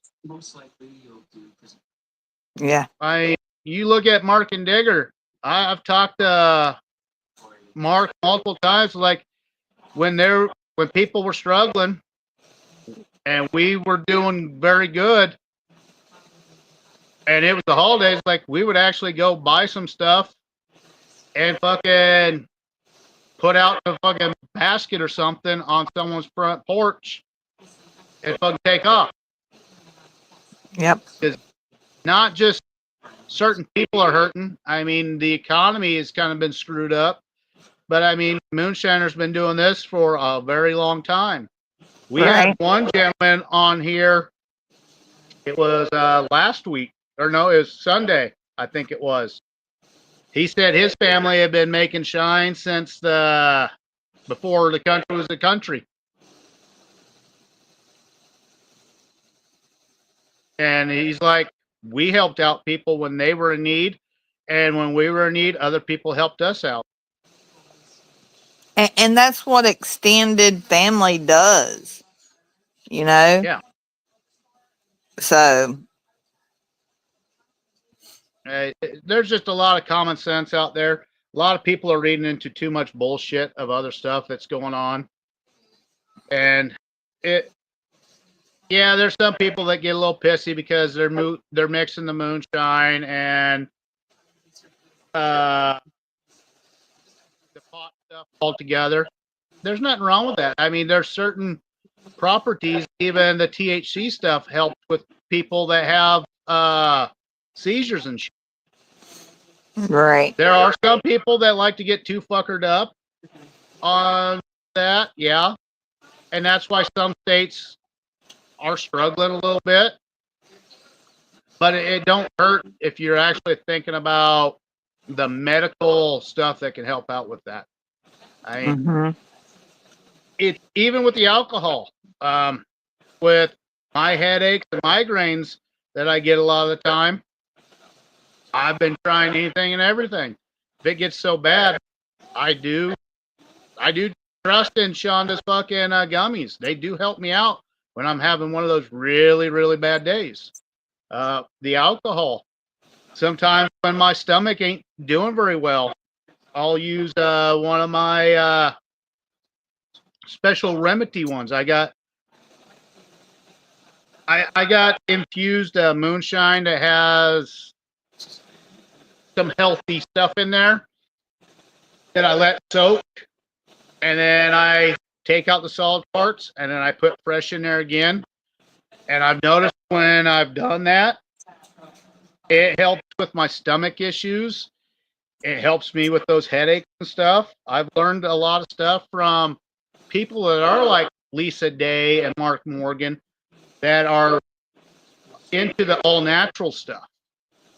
And I've made some different shines to where it's like, you know what, if I mix this, this, and this, and I ask them, okay, what kind of properties, what kind of flavors does that put out?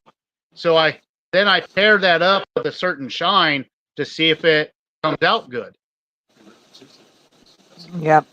And it's helped my mom out. I mean, she's had all sorts of intestinal issues. She sipped on that. Same with a couple of the older people that have about the similar other stuff. And they're like, I sip on that a little bit here and there. It's like, it helps. Yeah. Like, what'd you put in there? It's like, well, I was told for cramps and stuff like that, these 4 different things goes good for this. For headache stuff, these other 7 meats go for this. For gut issues, you got this. For arthritis, these things go good for this. So I've been playing with a lot of the natural stuff just to try to figure out a little bit more of what's going on. Some people think I'm a little goofy and off on that. You know what? You think about all the Native Americans back in the day and all the other homesteaders and all that, they used a lot of natural remedies that they learned from all over the world. That's helped.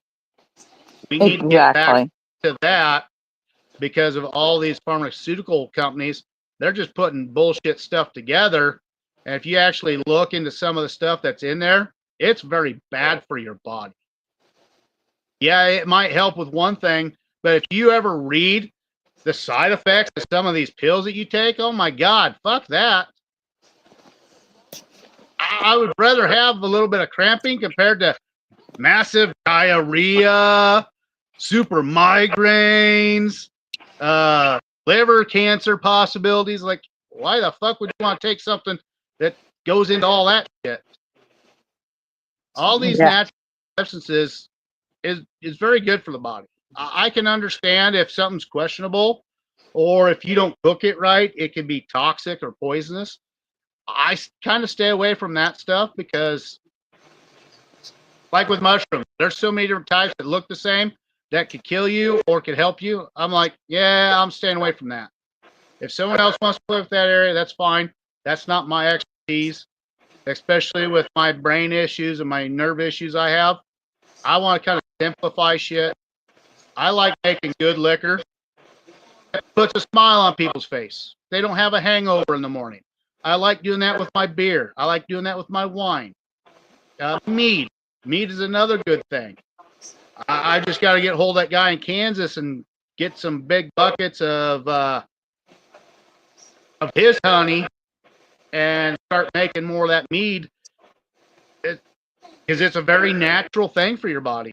Mm-hmm. It's actually very good. Like you were talking about that specialty honey you guys use that has a lot of natural properties in there. With his, Yep. he's got within, what was it? I think there's like 10,000 acres that's there. They have honey hives, nothing but sunflowers. That's all it is, sunflower honey. And that makes great fucking wine, mead. It's awesome. And I know it's all natural because where they're at, they don't allow anyone within 2 miles to spray around it because it's a natural. It's not natural, but it's a. What am I trying to say? They can't have fake and unnatural shit around there. Yep. I can't think of the name of it. I've been drinking, so my So brain. like a pet, they pesticide free. It's a pesticide-free area. Like we have some spots around here that are waterfowl areas where you can't have no lead ammo. If you farm within a mile of that, you can't use certain pesticides, so you're not making toxic fucking issues there. Some of those guys, they've sold their land because they wanted to use that other shit, or they got caught and they got hellacious fines. Hmm. So they're like, yeah, what about us selling this to this person? And they're like, hey, that's no problem. I'll put up an alfalfa field. Alfalfa fucking, you don't have to put unnatural stuff in it. It's pretty well good, fine, no problems. Plus, it's great for having pheasants around it too, which waterfowl, you got ducks, geese, pheasants, quail, all that good stuff there. Yep. So there's a lot of things that if you start thinking about it are a lot more natural, a lot more better. I keep bragging that we have the largest water oasis in the world underneath us, so we have irrigation. So our kernels, when we irrigate, they get the right amount of water that they need, so they're not smaller. If they're smaller and deformed, they have less starch, they have less sugars in them, and they're not going to be consistent with flavors. Yep. It's the same with the honeys. If you got someone spraying fucking shit around the bees and all that, it's going to kill off bees, and then the honey supply is going to drop down, and then they can poison their hives when they go to that. Exactly. There's just a lot of little common sense things that people don't think of. I like to try to keep things as simple as possible. I know I'm not the smartest fucking crayon in the fucking box, but I can connect A to B, C to D, all the way to Z. Well, as long as you can do that, that's what counts, right? Well, my kids, they're all very healthy. They eat a lot of fucking homegrown stuff. Like James was saying, an all meat prop, that's fine. But you can also still get scurvy if you're not fucking taking your vitamins or you're not taking in fruits and vegetables either. You need those extra vitamins for stuff. And that's why this time of year, that's why I love eating the living shit out of cucumbers, because it's all natural. It's very good for moisture for your body. The tomatoes is very good. Lots of vitamins in that too. Our squash. My dad's got a shit ton of squash and what was it? Zucchini that's overgrown. So it's all hard and all that. I told him, don't throw that shit away. It's like, I'm going to make good shine out of that.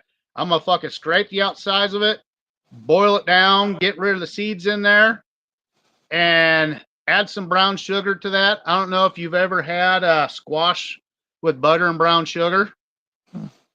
It is fucking good. And that's what I'm going to make. I'm going to do the brown sugar. I'm going to do the water and the vegetables. But when I run my jar rig, I'm going to put some true fucking butter in the jar and some brown sugar. So it pulls that buttery and brown sugar flavor out. That second jar is only going to have some brown sugar in it because it takes 2 jars. I've figured out when I've done my corn on the cob with real butter.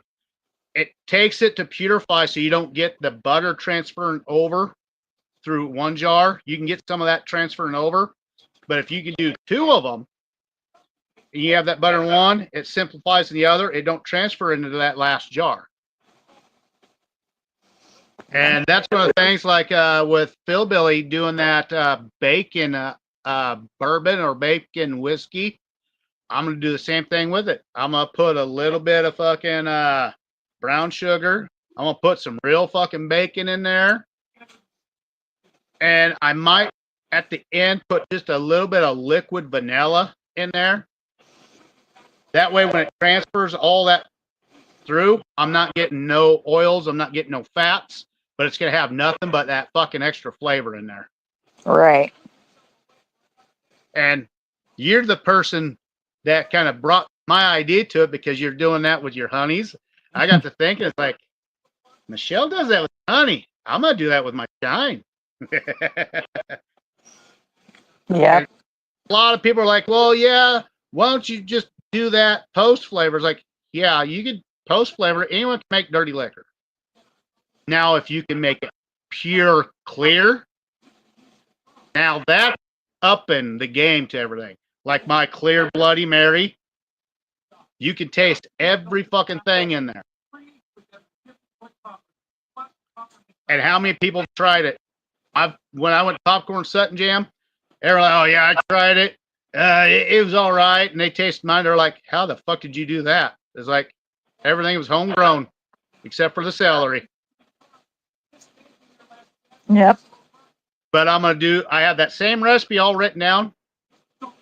My next thing though is I'm going to add some bacon to that.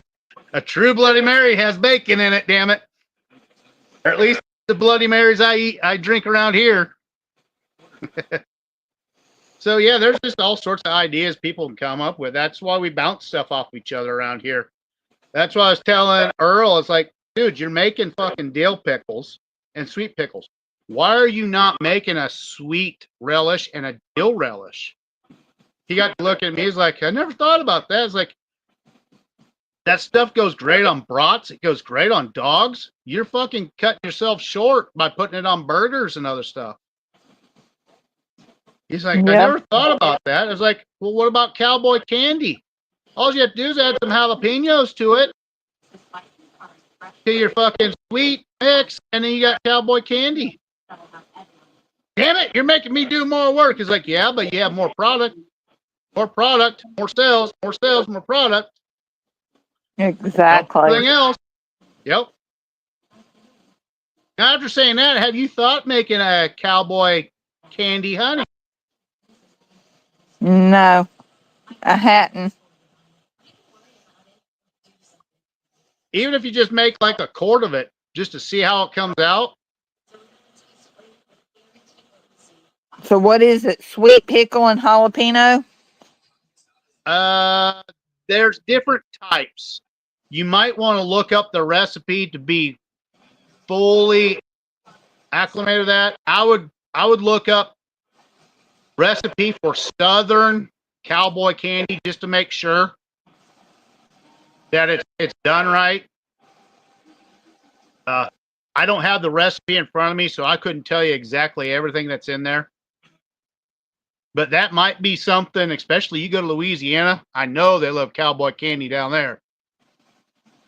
Yeah. If you get, like, you hand fucking Tom a jar down there, which owns Louisiana Moonshine Distillery, and he looks at you and says, I want a lot of this right there. That just opens that door more to you.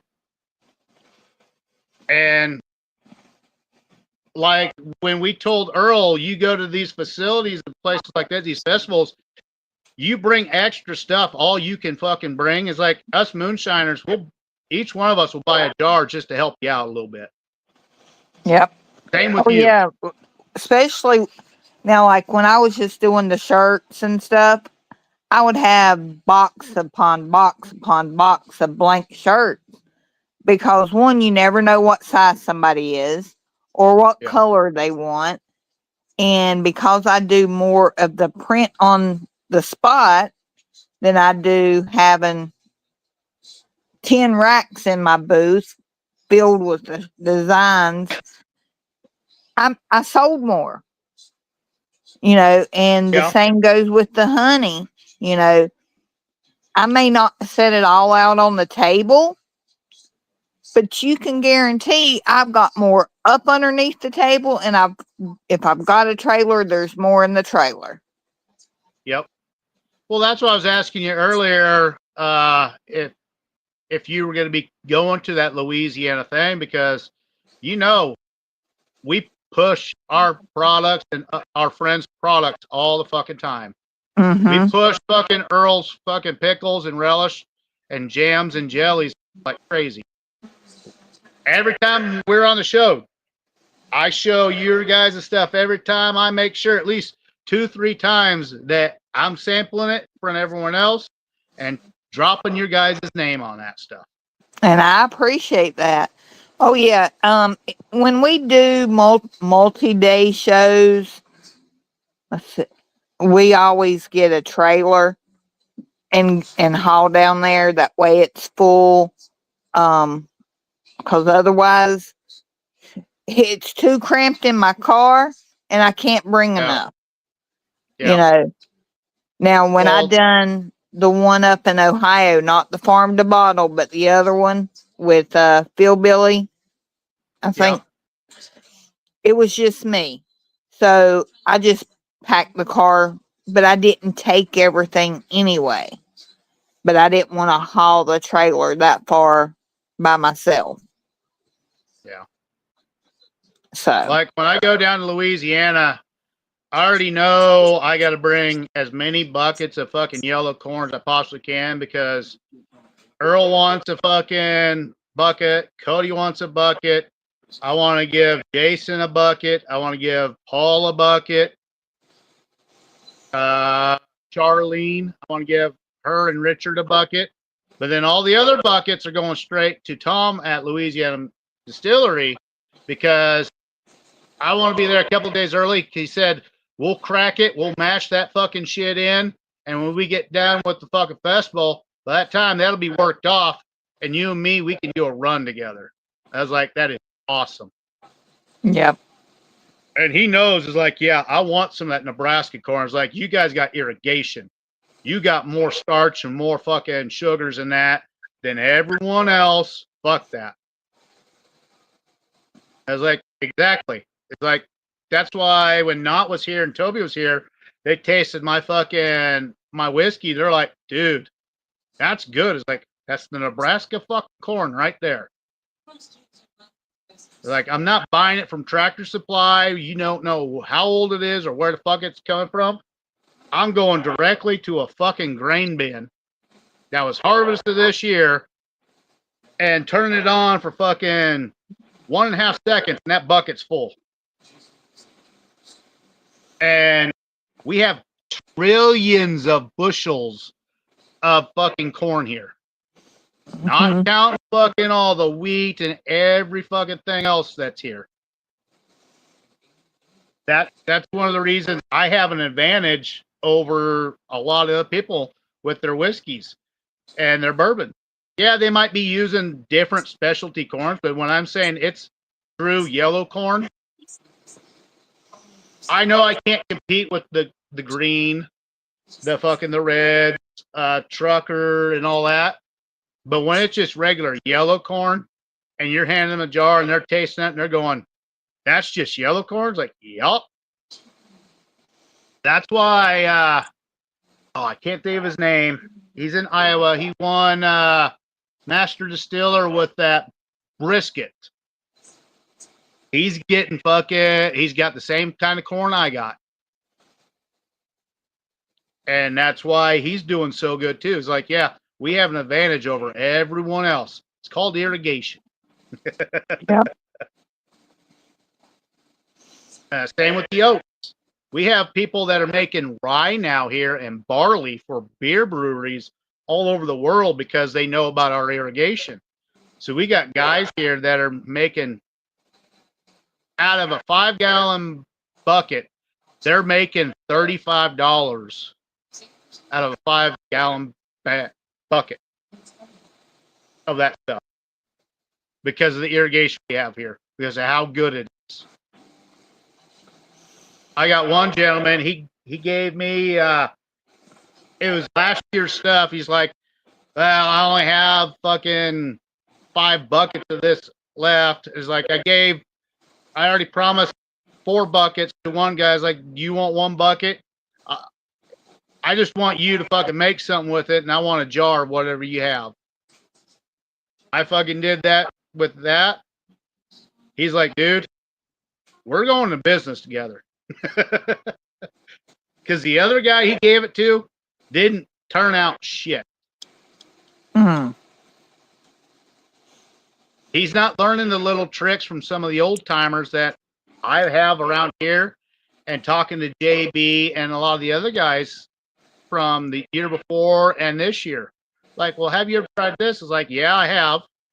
That's why when we were talking earlier, like me and Bam Bam and someone else talking about soybean, I was like, oh, hell no. Fuck that. Bad, bad, bad, bad. Don't do that. You'll regret it. But there's just a lot of simple things that people just need to focus on. And the big thing is writing the shit down. That way you know how to fucking repeat something. Yeah. If you I don't go one write it step down, further. then you're not going to remember and nothing will ever be the same. Yep. I'll write down, say, I put in 2 pounds of malted wheat and 1 pound of regular wheat in with it, all cracked. I write down every little detail on it. If it's shitty weather that's going on while it's running, I'll say we had several storms come through, and that barometric pressure will affect the mash, how it's working. Right. They're just, again, it's the little things. It's not the big things. Once you figure out the big things, it's the little things that makes all the good things. Like with honey, it's saying like what I made last night, that beef stroganoff. The boys were like, yeah, this is really good. It's like, well, yeah, I used 1 pound of fucking fresh beef and 1 pound of fresh pork. Yep. Like I didn't buy, none of that shit came from the store. It's all fresh, ground from farmers here.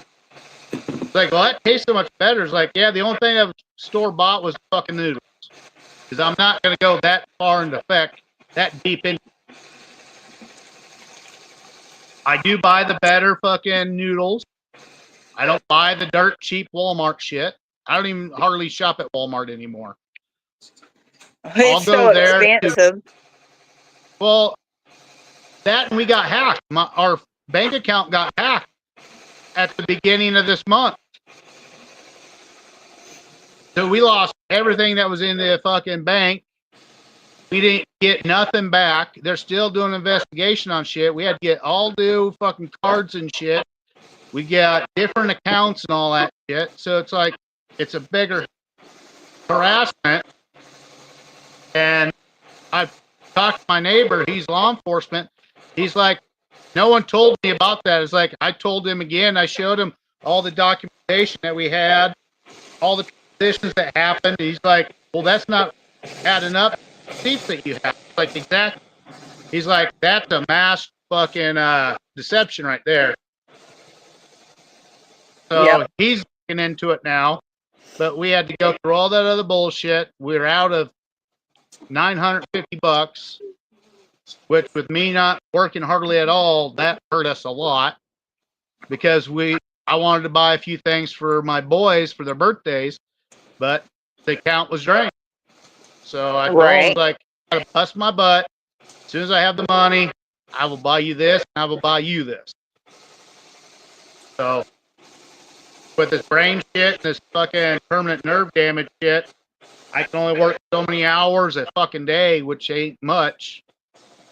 But now with harvest going on, all the farmers are in the fields, and those are my customers that make me the most money. So now I got to wait till they're done. So I got to go in more of these other towns and work the old system and figure that out. It's kind of like what you got to do. You got to put your feet on the ground and work. Put in fucking 10 times more work. It's always nice when you get the referrals, people come right to you.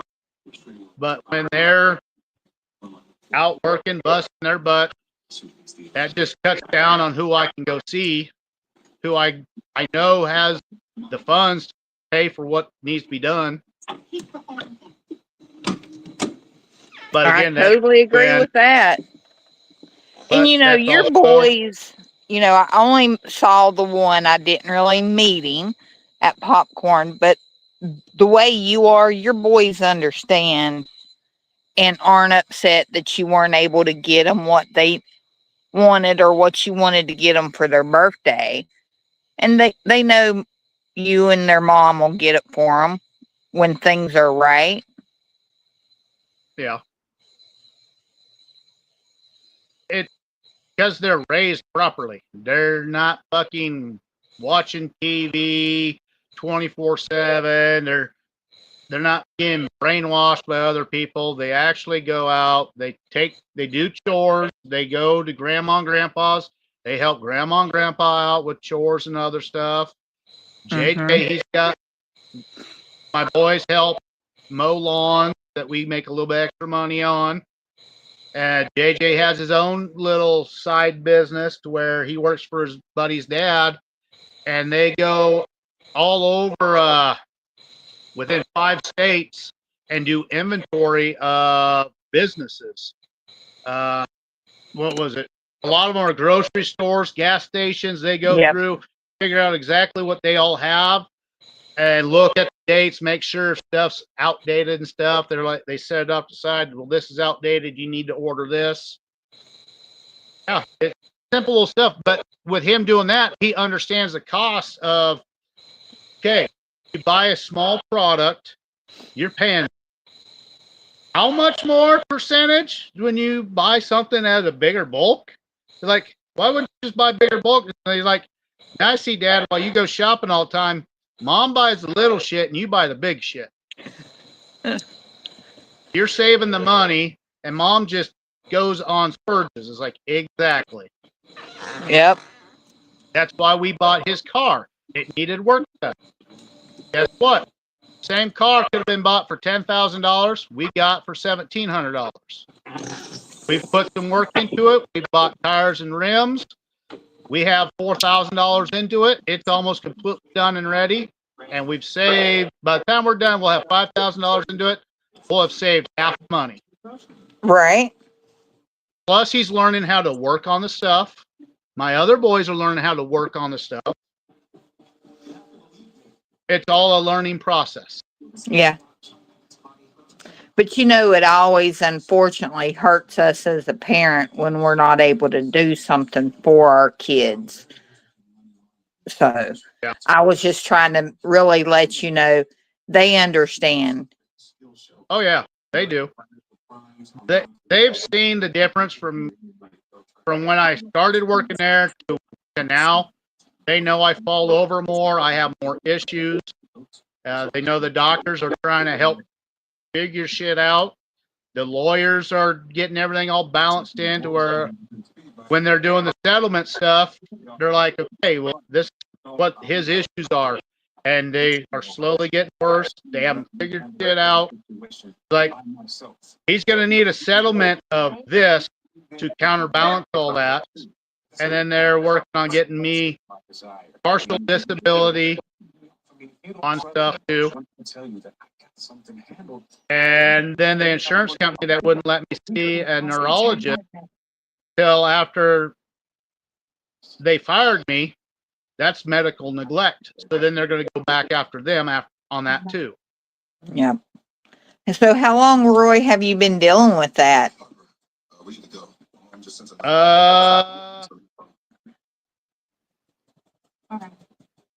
2 years and 8 months. Mm. I figured it's been a while. Yeah, and they were like, "Oh no, you're perfectly fine. You don't have no issues." It's like, bullshit. I know my body better than you do. Same with the former president of the fire safety company that I'm working with. He's like, "Dude, you can't fucking do. You can only do like 10% of what you used to." It's like, you used to work on cars, build motors and all that shit. And like, yeah, I can't remember how to do that shit anymore. Like because my hands don't. My brain tries to tell my hands what to do, but they won't do it.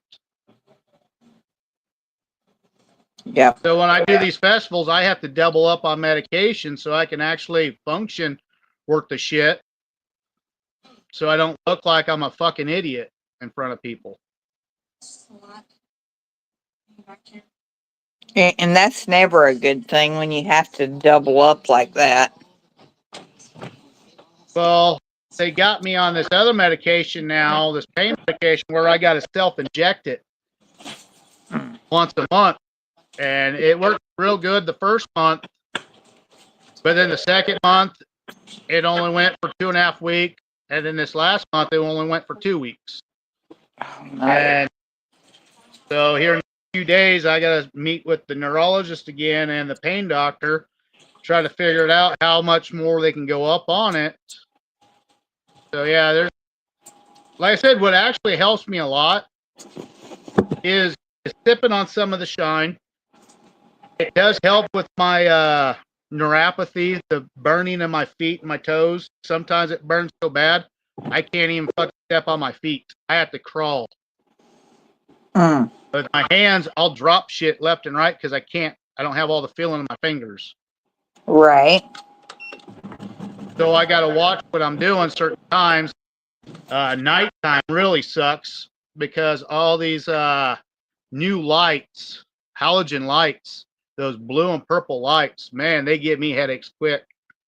If I have to drive at night, I have to have sunglasses on. Sometimes I got to have 2 pairs of sunglasses on.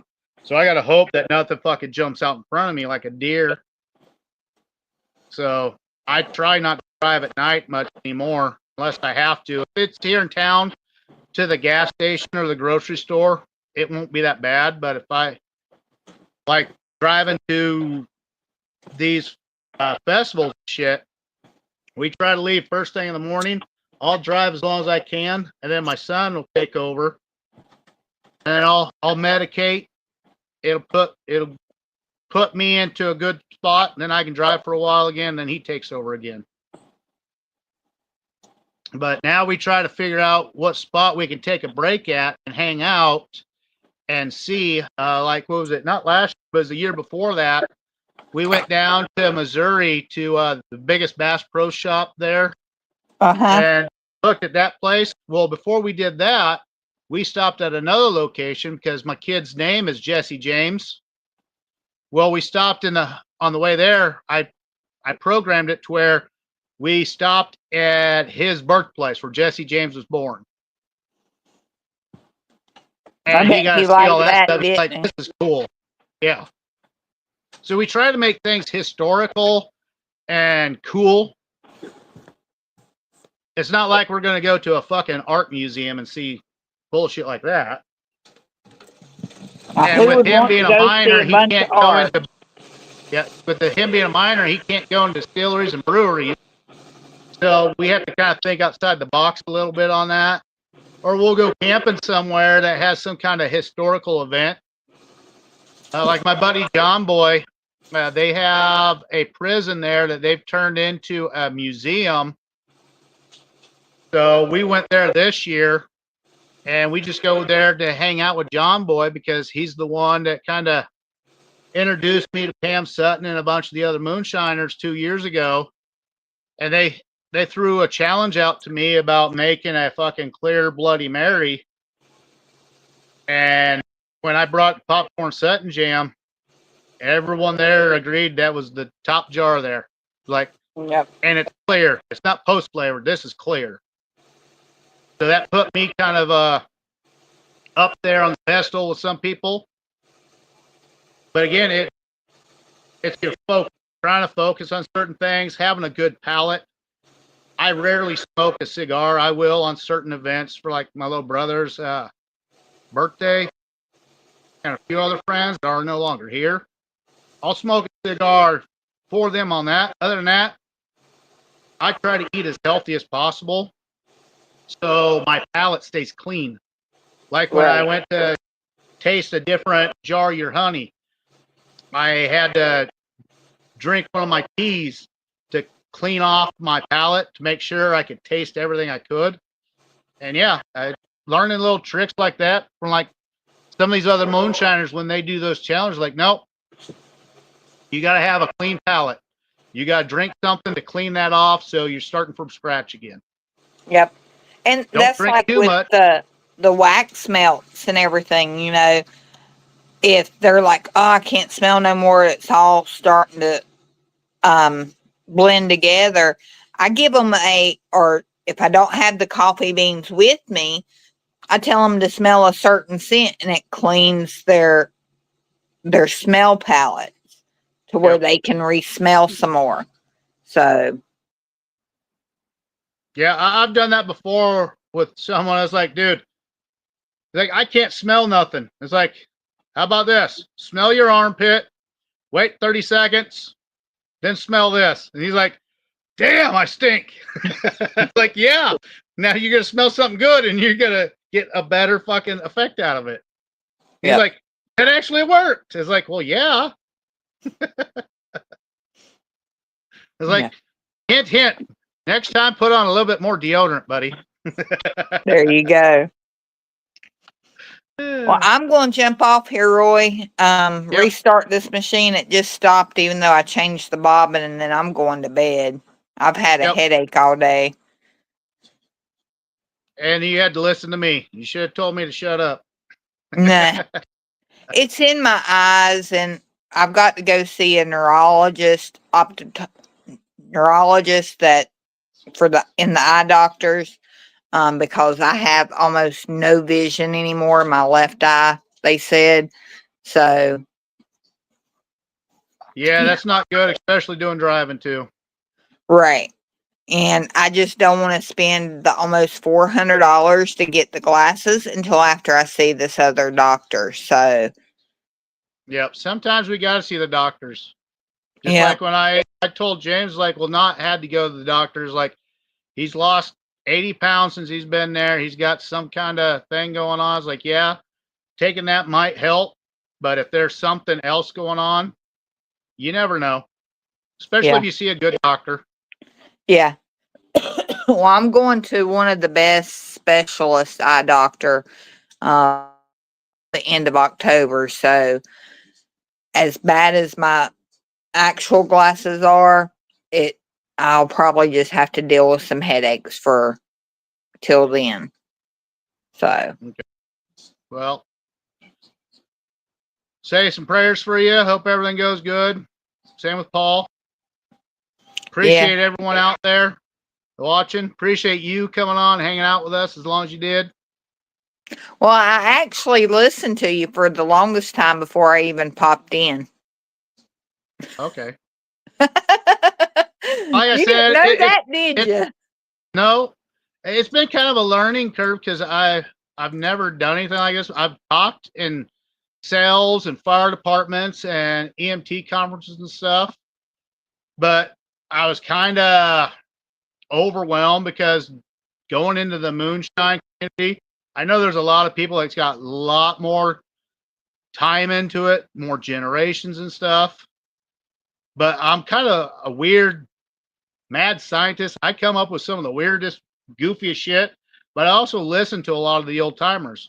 There's that old Mm-hmm. saying, you have 2 ears and 1 mouth, so you need to shut up and listen twice as much. Yep. And that's what I try to do. I try to listen and absorb as much information I can from whoever I can, like Mark and Lisa with their natural substances, with you with your honey and some of your ideas.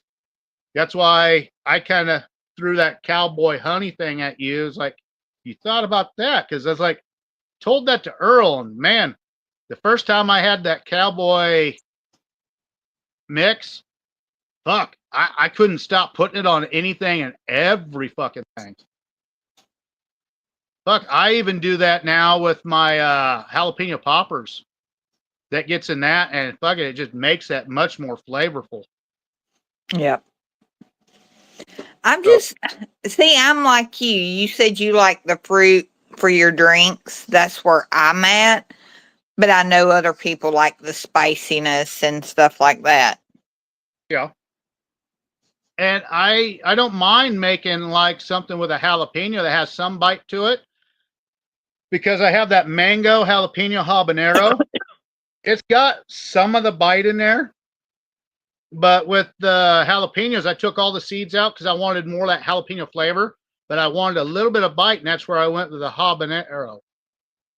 So it has a little bit of that bite to it, but that jalapeno flavor and that mango at first, it makes it taste just that much better. I mean, Mm-hmm. again, playing around with stuff. If you don't try something, you're never going to know what it's going to be worth. Right.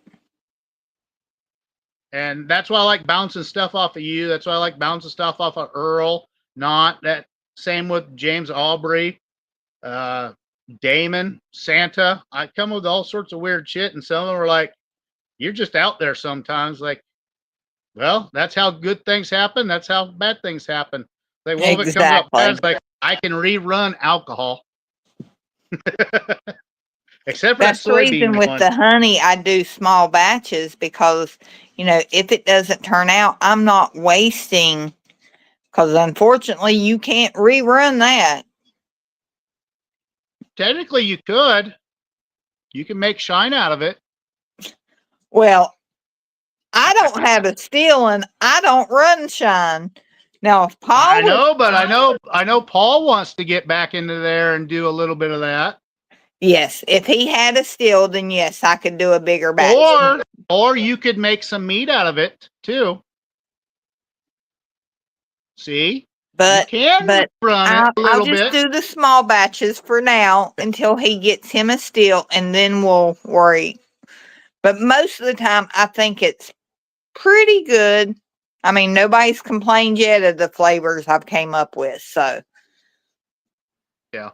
And what's gone on with Jason Acosta and Scully Shine, where people have actually won stills and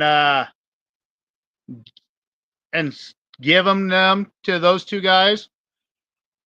I think we're gonna get together and talk to a bunch of the Parkers and everyone else. I think with what you and Paul have been going through, I think you guys deserve a steal.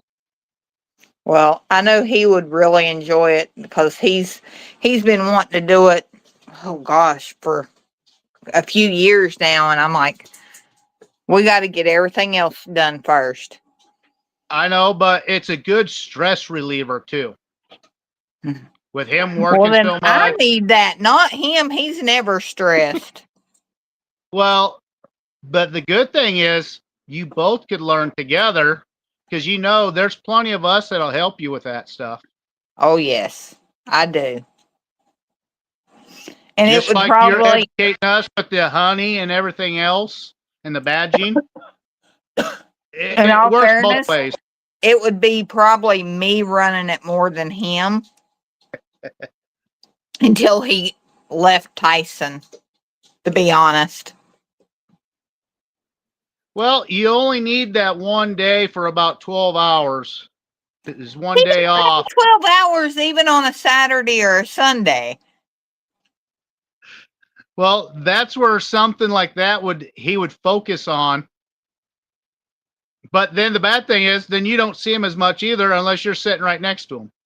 Yeah, well, he can go. I honestly, our time apart makes us communicate better than us being together like we were for 2 weeks solid.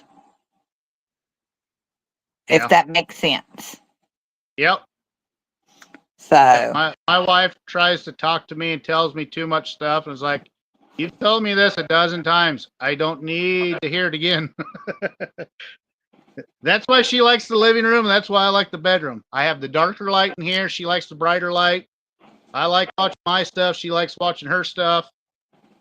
So when she falls asleep in there, I can go in there and watch my stuff, and we still get to hang out a little bit. now, see, that sounds like me and Paul, but it's reversed. I prefer the darker areas where everything has to be very bright for him. Of course, we've always each had our own different shows, but I'm usually in the room with the machine and he's in the living room. So, Yeah. Well, that, and I'm usually coming up with weird ideas, or I'm on the podcast here, coming up with recipes either for food or Shine or something. yeah. Something to make some money. Now, Or something. believe it or not, when it comes to food, as far as like cooking, our son will come up with those recipes. Because he loves to cook and loves to try new things. So he'll research all kinds of, well, I want this, but I want it to taste like this. How can I, that's him. And he'll come to That me, sounds Mama, like this is you're what we're going to have having. a natural shiner right there. He's going to be a natural shiner teaching you guys. Probably. And the thing is, now he's a lot like me. We're now, I did drink. He's 27. If he's went through 3 bottles since he was 21, it'd be a big surprise. The thing is, there's a lot of shiners out there that actually don't drink hardly at all, but they like coming up with the drink. Yeah. He would rather come up with something than probably to drink, because it doesn't interest him at all.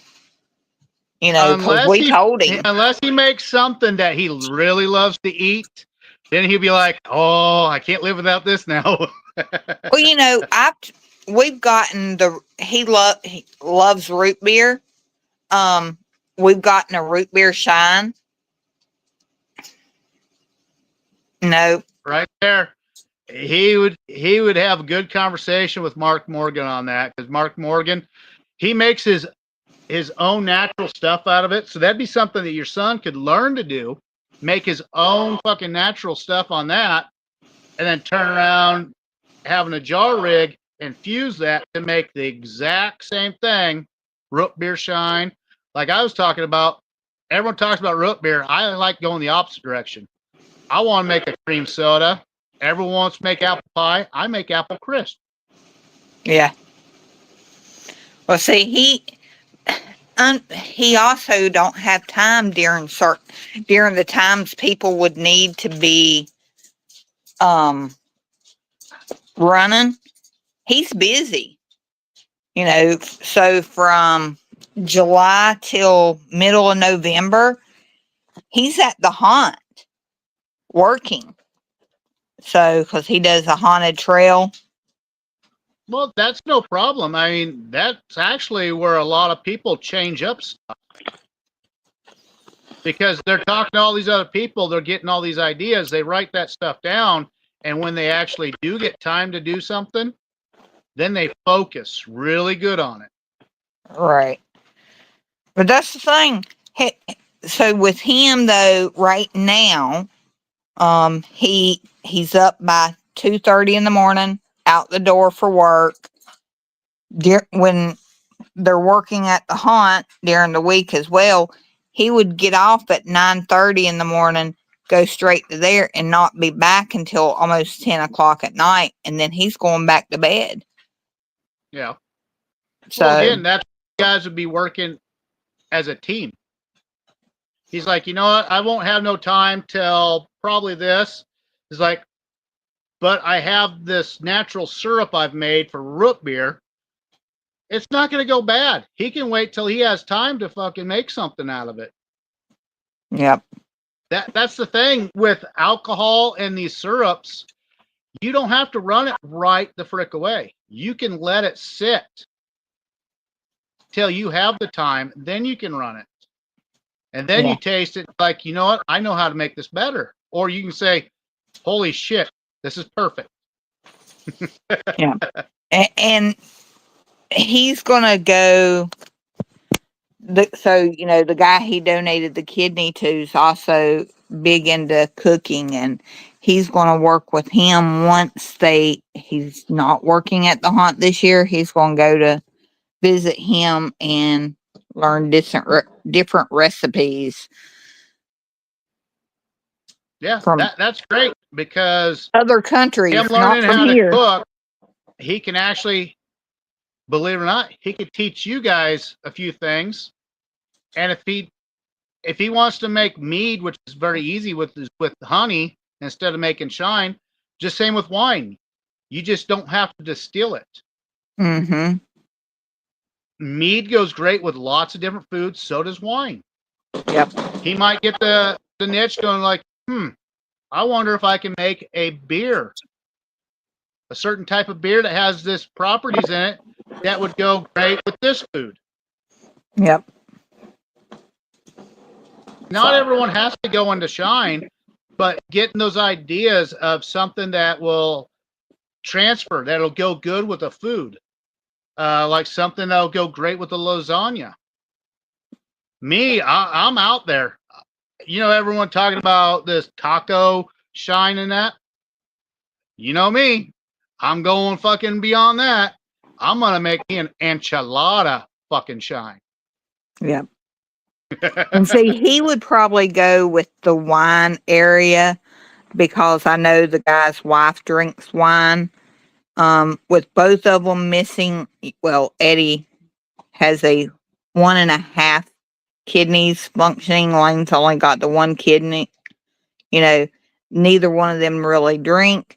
So Lane would probably go with the wine. Okay, let's see what can we come up crazy to pair good with this. So Yep. I mean, and then you can say it's like, hey, and then say Paul's like, you know what? That's a great wine. I wonder if that would be a great shine. yep. And Or Paul's you have that fucking yet niche is like, this is really good, but I wonder what kind of a shine. yeah, Paul would probably try anything to make as long as he thought it would taste good. Yeah. And again, you got all of us that'll help with all that. We can get him just a decent amount of still, like an 8-gallon still, or like what Not had, some of those keg stills, some of those 7-gallon keg stills. Modify that to where there's something in there, or we get together, talk with Jason Acosta, get one of those little plug-in ports, 110, heats it all up. You end up making 1.5 gallons, 2 gallons of something out of it anytime you want. Stainless steel is very easy to clean. Mm-hmm. You plug it in, you don't have to worry about explosions on that part. Yep. Then it's just the simple little things. Maybe a little jar rig, a 1-jar rig, a small little thumper with the worm. Simple little things like that. Just slowly build up to it. First, have the steel, have it a plug-in one. So yeah, I think some of us are going to get together and we're going to try to make sure that you guys have a steal. Well, that way, when you guys you'll get the feel like first it's jar. time, I don't want the first jar. Well, I want you after guys. he drinks it, you'll get the next jar. How about you'd get the second one? How about when we meet at a festival, you just hand me a small little thing of it, like you do your honey. I'll be happy with that, because I want the rest of everyone else have the same rewards that we see from your guys' smile saying, I made this. Oh, he'd be very happy, and trust me, he's going to give. If you would make that happen, I know Paul well enough that after he got his jar to put up, you would get the next jar. And I wouldn't want that, because it's going to be a team of us doing this all together to make sure that he gets what he wants. I got to look up and to see how big of an element it is for a 110, the diameters, see about not doing something, me pitching in some money, same with some of the other guys. Like I said, we try to help everyone out here that we possibly can. I mean, you've been awesome sending me honey and stuff and the badge. So yeah, one hand washes the other. We try to do that as much. As soon as I make a little bit extra money, get caught up on the bills, get the vehicle fixed, I'll be definitely working harder to help you guys out. There's a couple other people that I want to help out too. They got a little bit different issues going on with Paul having his surgery stuff going on, you and your stress going on, getting your son to think about maybe possibly making wine to where down the road Paul can make shine out of it if he wants to. Yep. You guys with all that honey, we could always come up with some kind of thing for a different type of a mead that you make. Yep. I mean, there's little things that can be done here and there. No one has to become an alcoholic. Right. But if you have something that you can make that you like, and you make, like your son makes great food, figure out something that'll pair up with that food, like spaghetti, lasagnas, different roasts, different types of things go with different things. Right. Like me, I've been on this mango kick for a while, and everyone's like, I don't know about mango rhubarb. I don't know about mango grapefruit. I don't know about mango jalapeno habanero. I was like, your palate's different from mine. I'm making shit just to see what I have. That way, I have a recipe off the side if I need to tweak it, or say, well, like me digging in that freezer from us not having all that extra money that got taken from us. We've been not having been able to go to the store and buy what we need. So I've been digging through that big ass freezer. I didn't realize I got fucking 7 bags of fucking frozen rhubarb in there. Yep. So I can come up with a different type of rhubarb flavor that I can make a wine out of. And if it tastes great as a wine, guess what? I'm going to try to make a good shine out of it. Exactly. Yeah, you and Paul are both on a mango kick. He's still on his mango kick. Ain't figured that one out yet, but he is. Well, tell him try ginger ale soda and some fresh mango juice concentrate. He's gonna go like, son of a bitch. Yep. And now you with said my it was. palate, it goes great. Does Paul smoke? Yes. Okay, so that might change his palate a little bit. Again, when you smoke, sometimes you don't have the same palate. Things change compared to Yep. someone that don't smoke. And his palate changed a lot about 2.5 years ago. That he was never diagnosed with COVID, but he got real sick. And I've heard so many people who did get COVID say that their taste buds changed after they got well. So that's kind of what we think happened to him, because there's certain things he's like, it has no flavor, and I'm sitting there going, has no flavor. So Yeah. I've heard that from some people. I mean, when I had COVID, I couldn't taste anything worth a shit for a week. After that, it came back perfectly fine. no. And it's only on certain things, for him. And then there's days that he can't taste nothing whatsoever still. So I don't know. And again, he's a smoker too. So that you don't know, that combination of the COVID to the nicotine might have done something there. It might have Yep. fried a nerve too in there, to where he's like, well, this is kind of clusterfuck. I can't taste this no more. Yep. Now you said it was Vicks and salt that you rubbed together. Yep. You put Vicks down first. You rub the Vicks down first, and then you add a little bit of fucking salt on top of it, and you keep rubbing it. It's helped me. So, because he's willing to. My feet aren't on fire as much, especially when I do that. Yeah, he said he was going to try it. He's like, we just got to get. I was like, yeah, I meant to get some over the weekend and completely forgot. So, yeah. There's something with that sodium and that Vicks that does something. I know for me, and I've heard it from other people. They say it works great. But again, everyone's a little bit different. I know with him having that surgery and stuff, it might be throwing his stuff off a little bit too, because his body's trying to heal. But I would keep that away from an open wound, definitely. Yeah. Yes. I know he's going to try it on the one foot that's not got any sores or anything.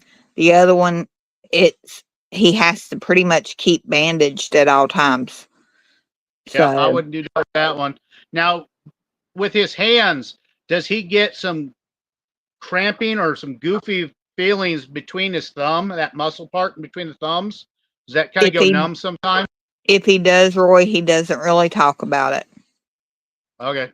Well, that's just something you might want to have a little conversation, because that's the first place I practiced was on that, because my thumb will go numb sometimes before the rest of my fingers do.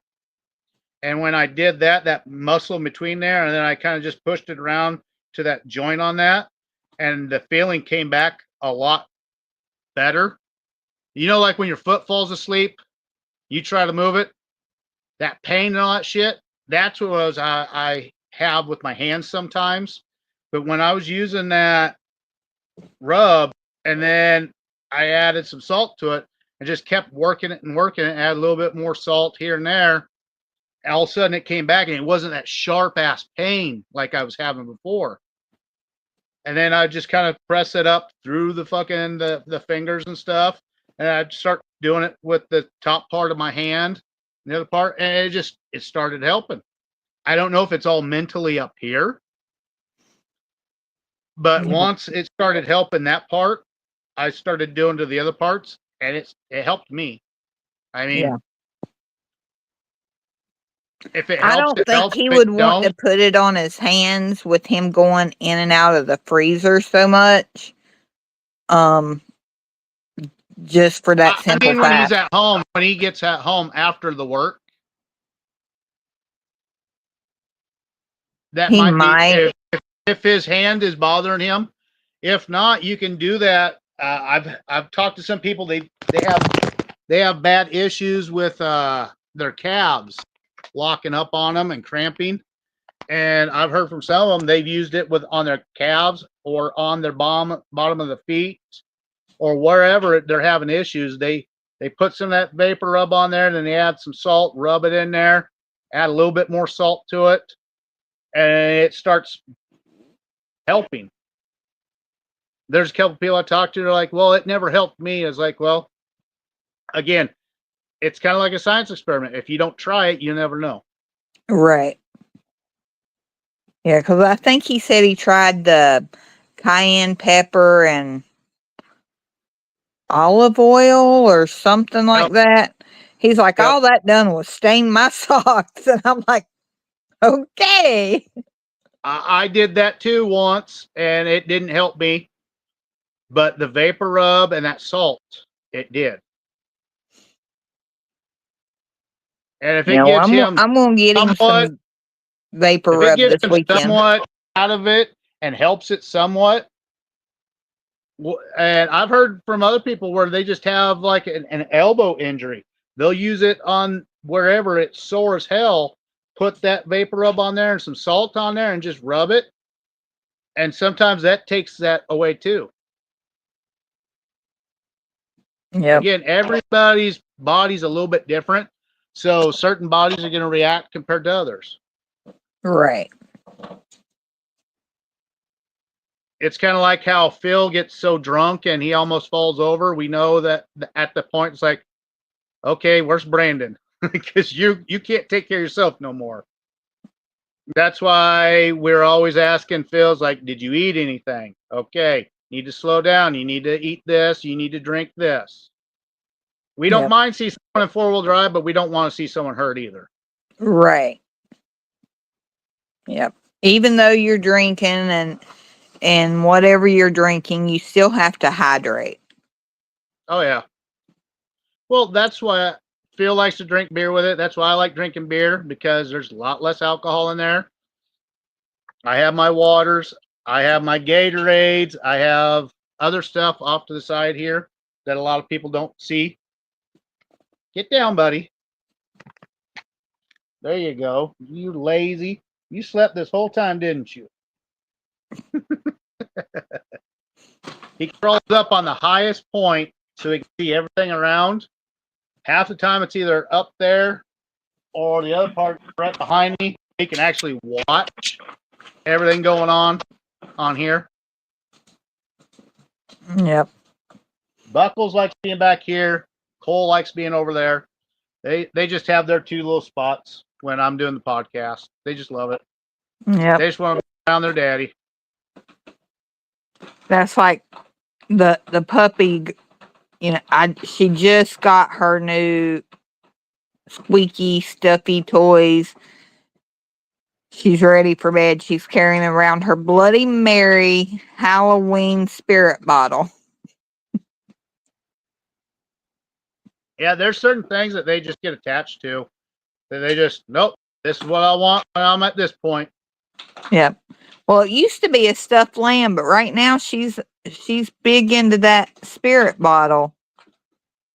So, Well, the older they get, some of the things change. Like right now, how old these boys are, they're 9, 10 months old.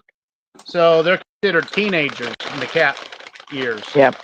My wife's like, they keep running around causing all sorts of issues. Like, what do you think a fucking teenager does? All that testosterone, they're just boom, boom, boom. It's Well, I the had to same tell thing. Paul he had to keep his alcohol put up because the little bottle that he got from his Jim Beam, he left it on the table. She's not even 6 months yet. She'll be 6 months. Well, actually, she's 6 months today, but she got it off the table and popped the lid, the seal off of it, trying to figure out how to open it. Did she get a little drunk? Did she? Well, luckily, my son called her before she got it open, but she's good about getting lids off of plastic bottles. She would have gotten it off and drunk it, that's for sure. What's wrong with this dog? Yeah. So that's the reason Paul shook his head when he came in and saw the two. She has two different alcohol bottles that are stuffed that are actual dog toys. So she's carrying one around. It's bedtime.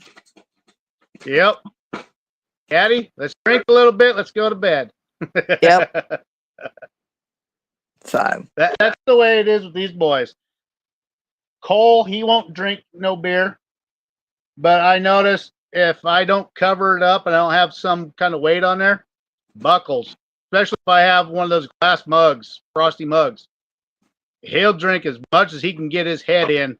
And then I've watched him fall over before. I'm like, what the fuck's wrong with you? And I look back on the camera and I'm like, oh shit, I was gone for fucking 10 minutes and he drank a half a fucking beer. Yep. I was like, okay, you got to go in the detox tank. I don't need you puking anywhere. So you're getting put in the kennel. There you go. And he slept like a baby. Yep. He woke up with the munchies too. Now, Cole, on the other hand, he ate almost a whole gummy. He was stoned out of his fucking mind one time. Now he won't even go nowhere near that bag. He must have had a bad trip. Mhm.